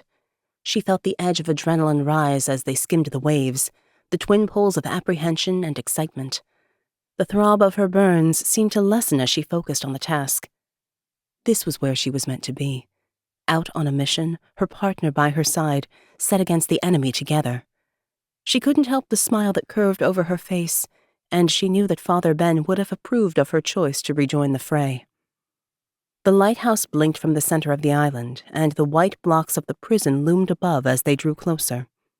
Jake slowed the boat as they approached the shore, idling the engine as they both checked their weapons and hid backups. Morgan tucked a ceramic blade into a compartment in the base of her hiking boots. Jake looked at his watch, the minutes ticking toward midnight. Ready? Morgan nodded. As I'll ever be. They moored the boat around the coastline from the pier, tying up to a small jetty at the base of the Agave Trail, a walkway through sharp, spiky succulents that wound up to the prison beyond. The lone cry of a western gull rang through the air like a desperate call for help. It circled above, beady eyes fixed on the intruders as it hovered in the rising wind. Morgan and Jake grabbed their packs and clambered onto the island, creeping up the flagstone steps to the ruins of the parade ground. They emerged behind a pile of rubble, woven through with weeds and scrub grass, nature claiming back the concrete inch by inch. They looked up toward the prison on the cell house slope above, the burned-out ruins of the warden's residence visible next to the lighthouse. Where are we meant to do the exchange? Morgan said softly. Jake pointed to the side of the rocky outcrop where a long ramp led into the shadows. There's a morgue on the northwestern side near the water tower. We meet there. As they walked with quiet steps around the edge of the abandoned parade ground, Morgan looked up at the prison, trying to imagine what it must have been like to be incarcerated here, surrounded by the stark waters of the bay. It had been a military prison since 1828 and a federal prison from the 1930s until 1963, later becoming a historical landmark visited by tourists fascinated by the lore of the inescapable rock. But it wasn't only history that made this place so forbidding. As Morgan gazed at the stone walls, she felt a chill that went beyond history. The Native Americans called this place an evil island, and the violent inmates had certainly brought more brutality with them. The earth had soaked up the blood and tears of those within, and the air seemed to resonate with the frustrated screams of those trapped here until death, and the echoes of those they had wronged. Aware of the silence around them, Morgan and Jake walked up the slope to the tiny morgue. It was little more than a concrete bunker with a thick door, resting on its hinges, with a glass panel allowing a view inside. Morgan rubbed away a layer of dirt and peered in, her flashlight illuminating a ruined interior. The faded white brickwork was layered with dust and peeled off the walls, revealing bricks beneath. A single wooden table, the length of a man, stood off-center, grooves still visible where liquids from the corpse would have pooled. Broken pipes and crumpled plumbing lay in the corner. The sound of hydraulics suddenly came from within, the whir of a turbine, the clatter of a chain. A door opened at the back of the morgue, brightly lit from within, and Morgan recognized the muscle-bound frame of the Latino military man she'd first seen in Toledo. A semi-automatic hung around one broad shoulder. He held the barrel toward them as he pressed a button, and the morgue door clicked and swung open. "Leave your weapons here." His voice was curt, his expression stony. Morgan and Jake stepped into the morgue and laid their guns on the table. "And the rest." The man's tone was clear, so Morgan and Jake both pulled their backup guns from ankle holsters and laid them next to the others. "In the elevator. Face the back wall. Hands where I can see them." They did as he said. The elevator was pristine, sparkling clean with chrome surfaces so shiny that Morgan could see the man's reflection. As the door shut, he pressed another button to descend, keeping the gun on them at all times. Morgan turned her head slightly toward Jake, catching his eye. They exchanged a silent gaze, both understanding that they would wait to see how to proceed further. There had been no underground part of the prison on Martin's maps, but somehow it didn't seem surprising that there was a hidden place of secrets under this highly protected site.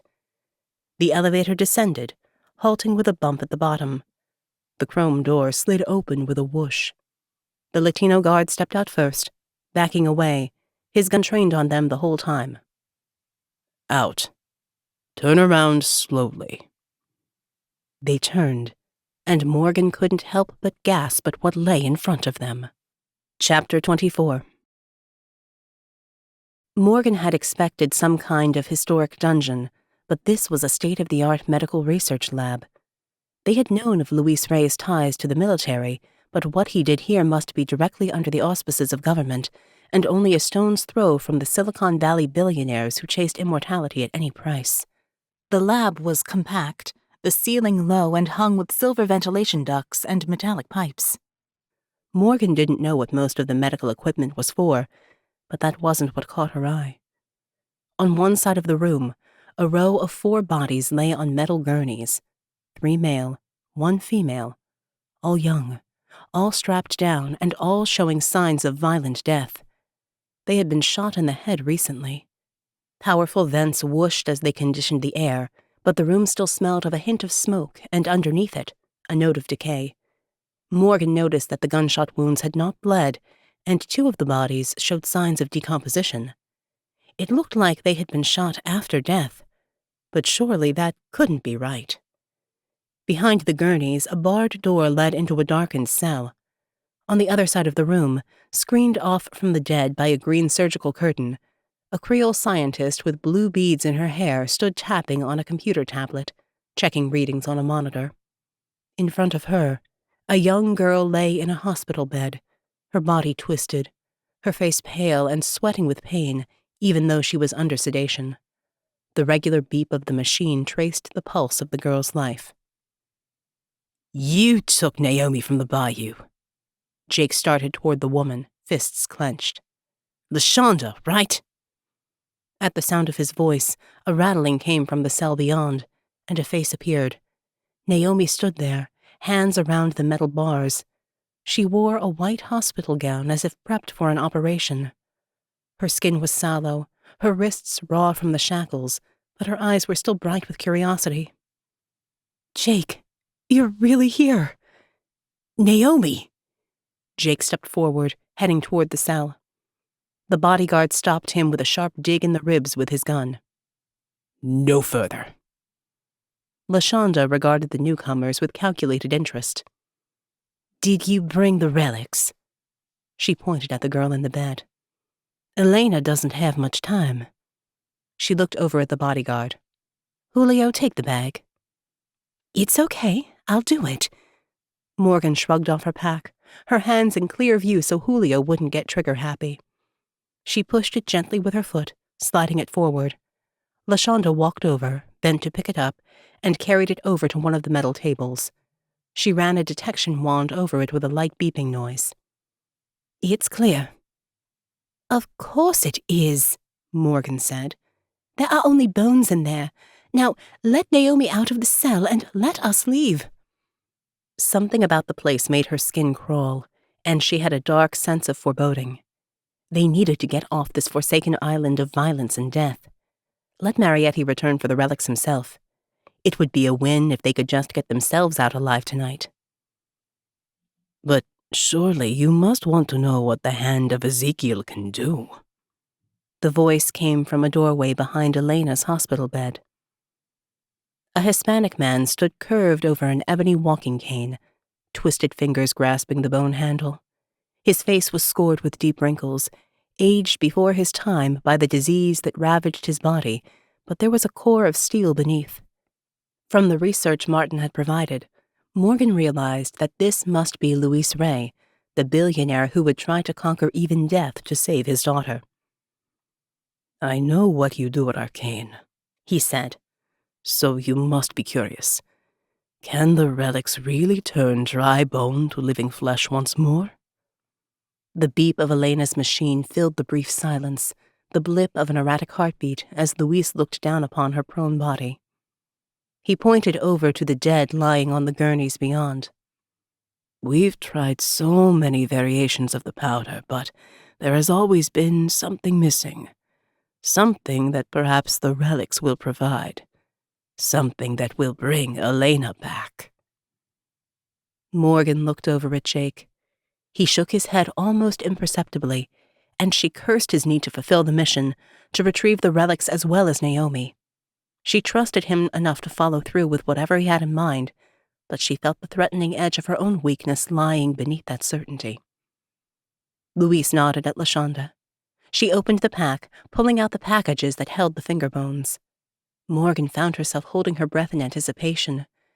These relics had not been together for centuries, and whatever the truth of their mythological power, they had been protected for generations. Was the Hand of Ezekiel really of God, or was it from the darkness?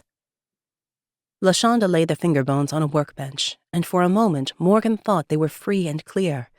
They could just walk out with Naomi and make it back to San Francisco for a late-night drink. But then everything changed. Luis bent to examine the bone from Lima. He looked up sharply, his eyes blazing with anger. "This one is empty. It's a shell. The powder inside is missing." Jake shrugged. "It was in a pile of bones in the lost chambers of a catacomb. We were lucky to even find it."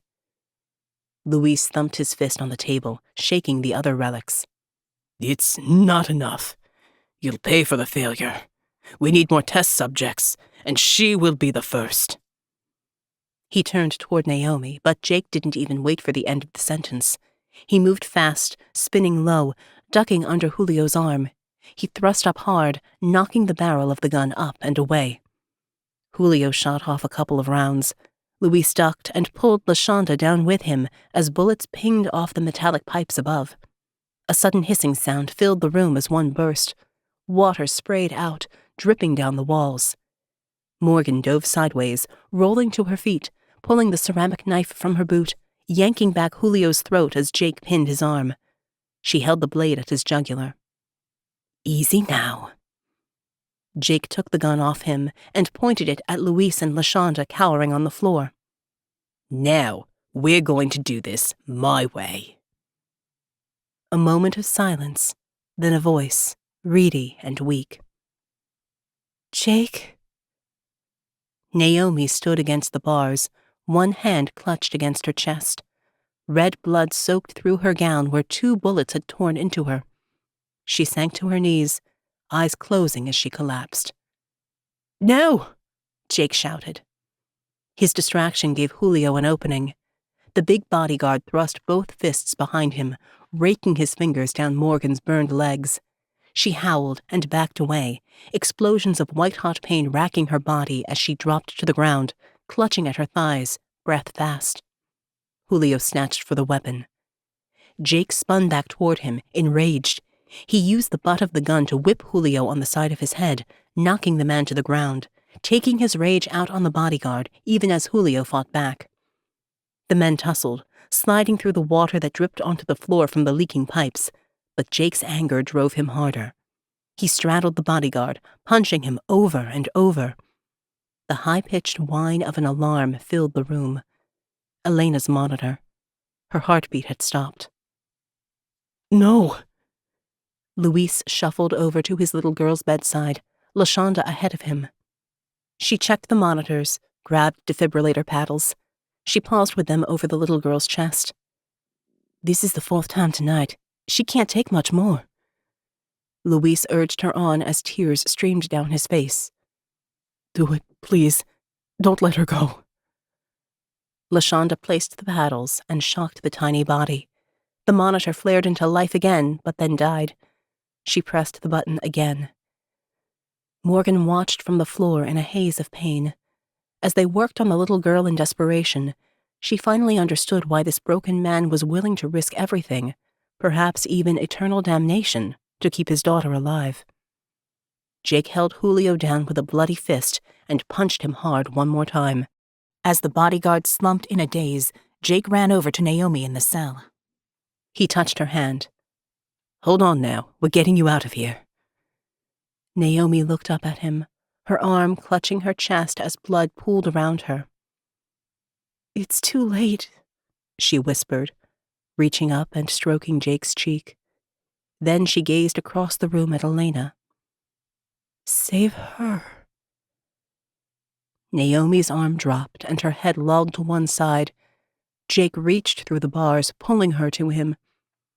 At that moment, Elena's monitor flatlined, and from where she lay, Morgan saw the shadow of death lengthen in front of her, while those who fought against it stood like Ezekiel, pleading with the Lord for one last breath.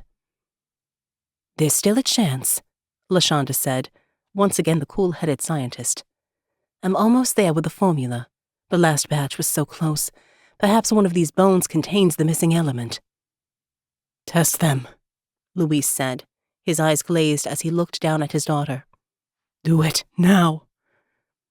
LaShonda went to the table where the relics lay. She gathered them up and carried them over to her lab bench. Morgan watched as the scientist used a syringe to plunge through the wax of the most intact finger bone and extract some of what lay within. I've already synthesized a formula based on Haitian voodoo and records gathered from West Africa.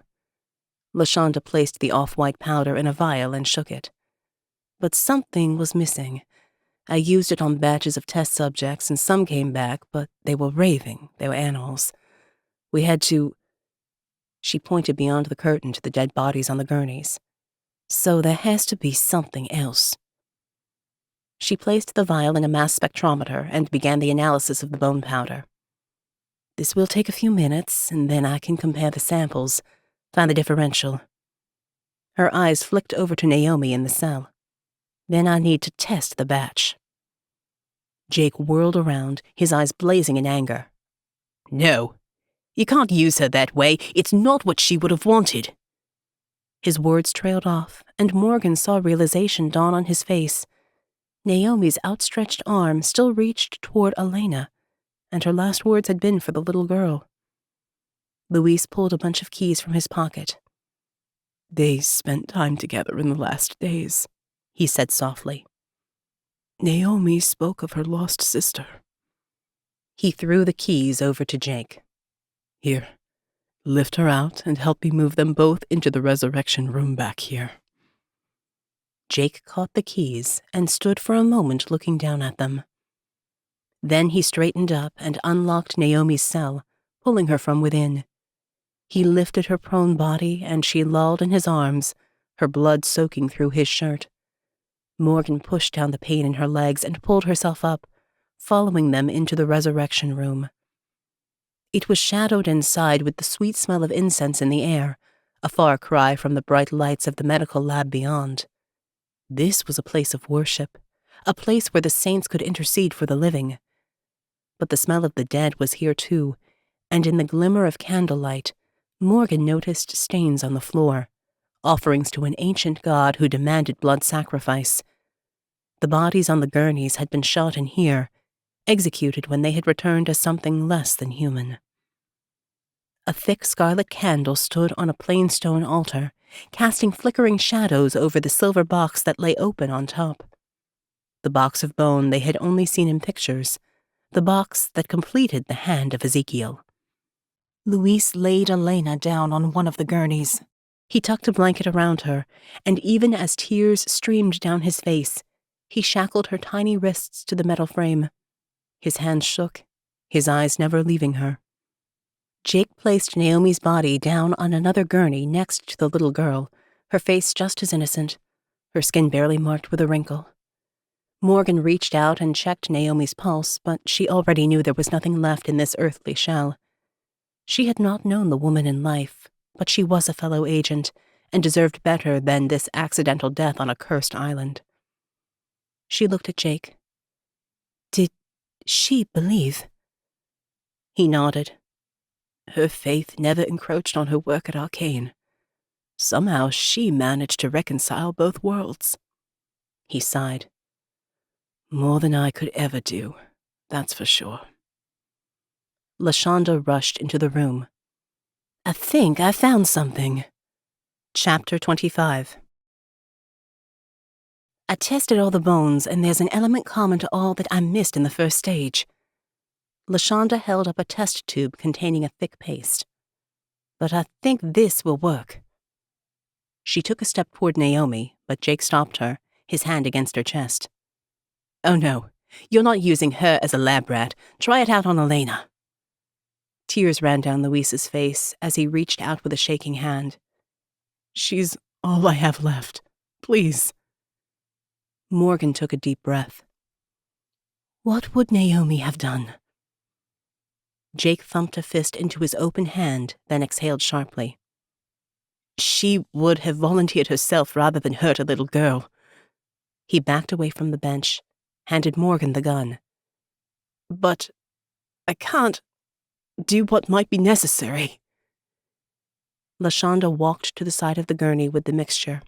Morgan stood opposite her, holding Naomi's hand. As she looked into the scientist's sapphire eyes, she saw a glimmer of darkness, like the writhing coils of a sea serpent underneath calm waters. How many lives had this woman taken in pursuit of conquering death?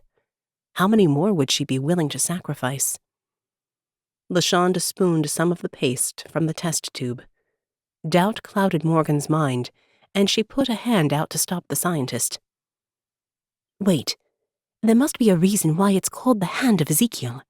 If it was just some relic paste, why call it the hand? LaShonda held the spoon to Naomi's lips. It's only a legend. Means nothing. Morgan pushed the spoon away, covering Naomi's mouth. Myths always have a grain of truth in them. Faith and science wind together like strands of DNA. They're inseparable. She's right. Luis's voice was tired, as if he carried a great weight in his soul. In my family journals, there's a passage about the hand, about words said over the corpse so it might rise. I'll get the relics. Jake dashed out into the main room. He returned quickly with the finger bones, but as he swung through the door, a wash of water came with him. It smelled of brackish sea water and an edge of industrial oil. It's flooding in there, but slowly, so we have a little time. Morgan took the box of bone from the altar and opened the intricate lid. Together, she and Jake fitted the bone relics into the box so they stood tall. 5 fingers of 5 saints, those who believed the dead could truly rise. Now what? Jake asked. Morgan carried the box and placed it on Naomi's chest. We prophesy as Ezekiel did. She nodded at Lashonda, and the scientist spooned the paste into Naomi's mouth, rubbing it over her full lips. Morgan spoke the words of Ezekiel. Come, breath, from the four winds, and breathe into these slain, that they may live. She knew the words of Jewish scripture by heart, an allegory of the nation of Israel who had turned away from God. But could it possibly be more than that? Would such words work when spoken by someone who doubted, even though she had seen miracles in the fires of Pentecost and darkness within the gates of hell? Morgan spoke again, stronger this time. Come, breath from the four winds, and breathe into these slain, that they may live. Naomi lay still, her skin cooling, the paste a white mush on the bow of her mouth. No breath stirred her. Lashonda hung her head. These can't be right. I'll try another formula.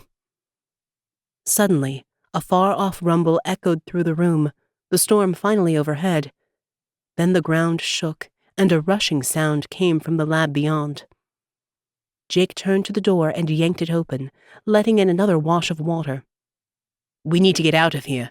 The flood is rising. This place will be underwater in a few minutes. Wait! Morgan pointed at Naomi's foot. It twitched for a second time, and then she felt pressure on her fingers. Something's happening. She moved the box of relics back to the altar. Jake pushed Lashonda to one side so he could get closer. Naomi? His voice held a note of hope. Naomi's eyes flickered a little, and then she opened them. Morgan looked down at her, seeing gold flecks in the chestnut hue as Naomi blinked with confusion. For a moment, Morgan saw life there, intelligence, humanity.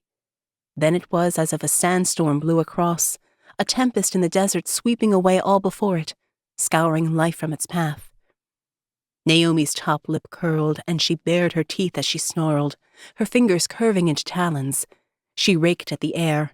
She writhed on the gurney, pulling at her restraints, rattling her chains, straining muscles that tightened with every movement. Morgan and Jake stepped back out of her reach, waiting, hoping that somehow the real Naomi might come back. Lashonda shook her head. This is what happened before. Something is still wrong with the formula. She looked over at Luis as he bent over his daughter. I can fix this. I can try again. Jake wiped his eyes, then his expression hardened into anger. Maybe there's nothing wrong with the formula. Maybe that's what an army of the dead looks like. His words struck Morgan's heart with a measure of truth. There was no resurrection in this life. There was no rising from the dead until the end times, and those who sought to conquer death would find only the taste of ashes in their mouths. The sound of rushing water grew louder, the flooding now around their ankles. Jake looked at the grunting animal that had once been Naomi Lacosto. We need to let her go and get out of here. Morgan nodded. I'll do it. Go see to Julio. I'll only be a minute. Jake sighed and went to the door, taking one last look at Naomi. Then he walked out into the ever-deeper water. Morgan felt the chill of the flood as it crept up her legs, covering her inflamed burns, numbing her wounds for one glorious moment. Then she realized that it was part of her now, and pain meant that she was still alive. She looked down at the former ARKANE agent. We'll remember you, she whispered. We'll look after your family. Morgan held the gun to Naomi's forehead and pulled the trigger, the harsh sound of final violation. The body lay still, finally at peace. Lashonda turned to Luis. Let me try one more variation. I have an idea that might just work. We can bring Elena back. Morgan held up her gun, pointing it at the back of Lashonda's head. Something in the scientist's eyes had given her a glimpse of a world to come. She would never stop pursuing this research. She would not give up her quest for immortality. This lab would be underwater soon, drowning the research, but LaShonda would remember it. She would take it to another billionaire, another off-the-radar lab. The dead would rise again, and next time there might not be anyone to stop her. Morgan couldn't let that happen.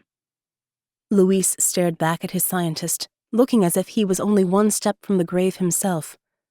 But Morgan also saw a spark of realization in his eyes. He knew it was the end. Luis shook his head. No more. If Elena cannot rise, then no one else will either. It ends here. With one smooth movement, he raised his arm, gun in hand, and shot LaShonda in the head at close range.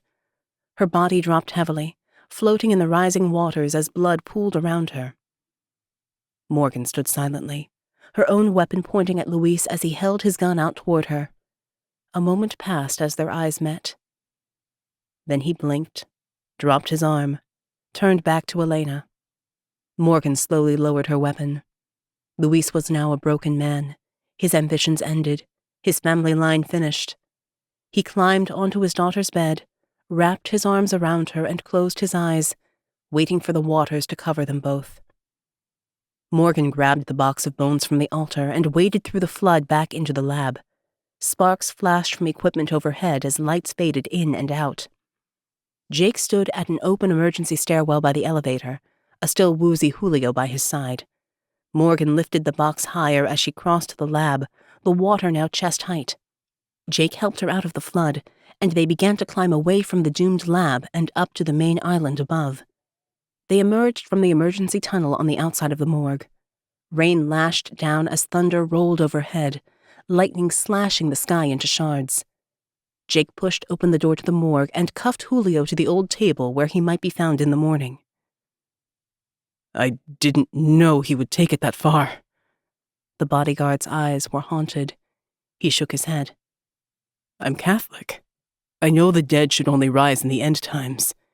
Is he... Morgan nodded. He died next to Elena. Julio hung his head. That's how it should be. Thank you. They left him there in darkness as the storm raged about them, and together, Morgan and Jake ran back toward the parade ground. The pain in Morgan's legs arced through her as she pushed on through the rain, but now it felt like a blessing, a promise of life, a feeling of renewal as her skin sought to heal. They reached the edge of the parade ground as the rain began to ease.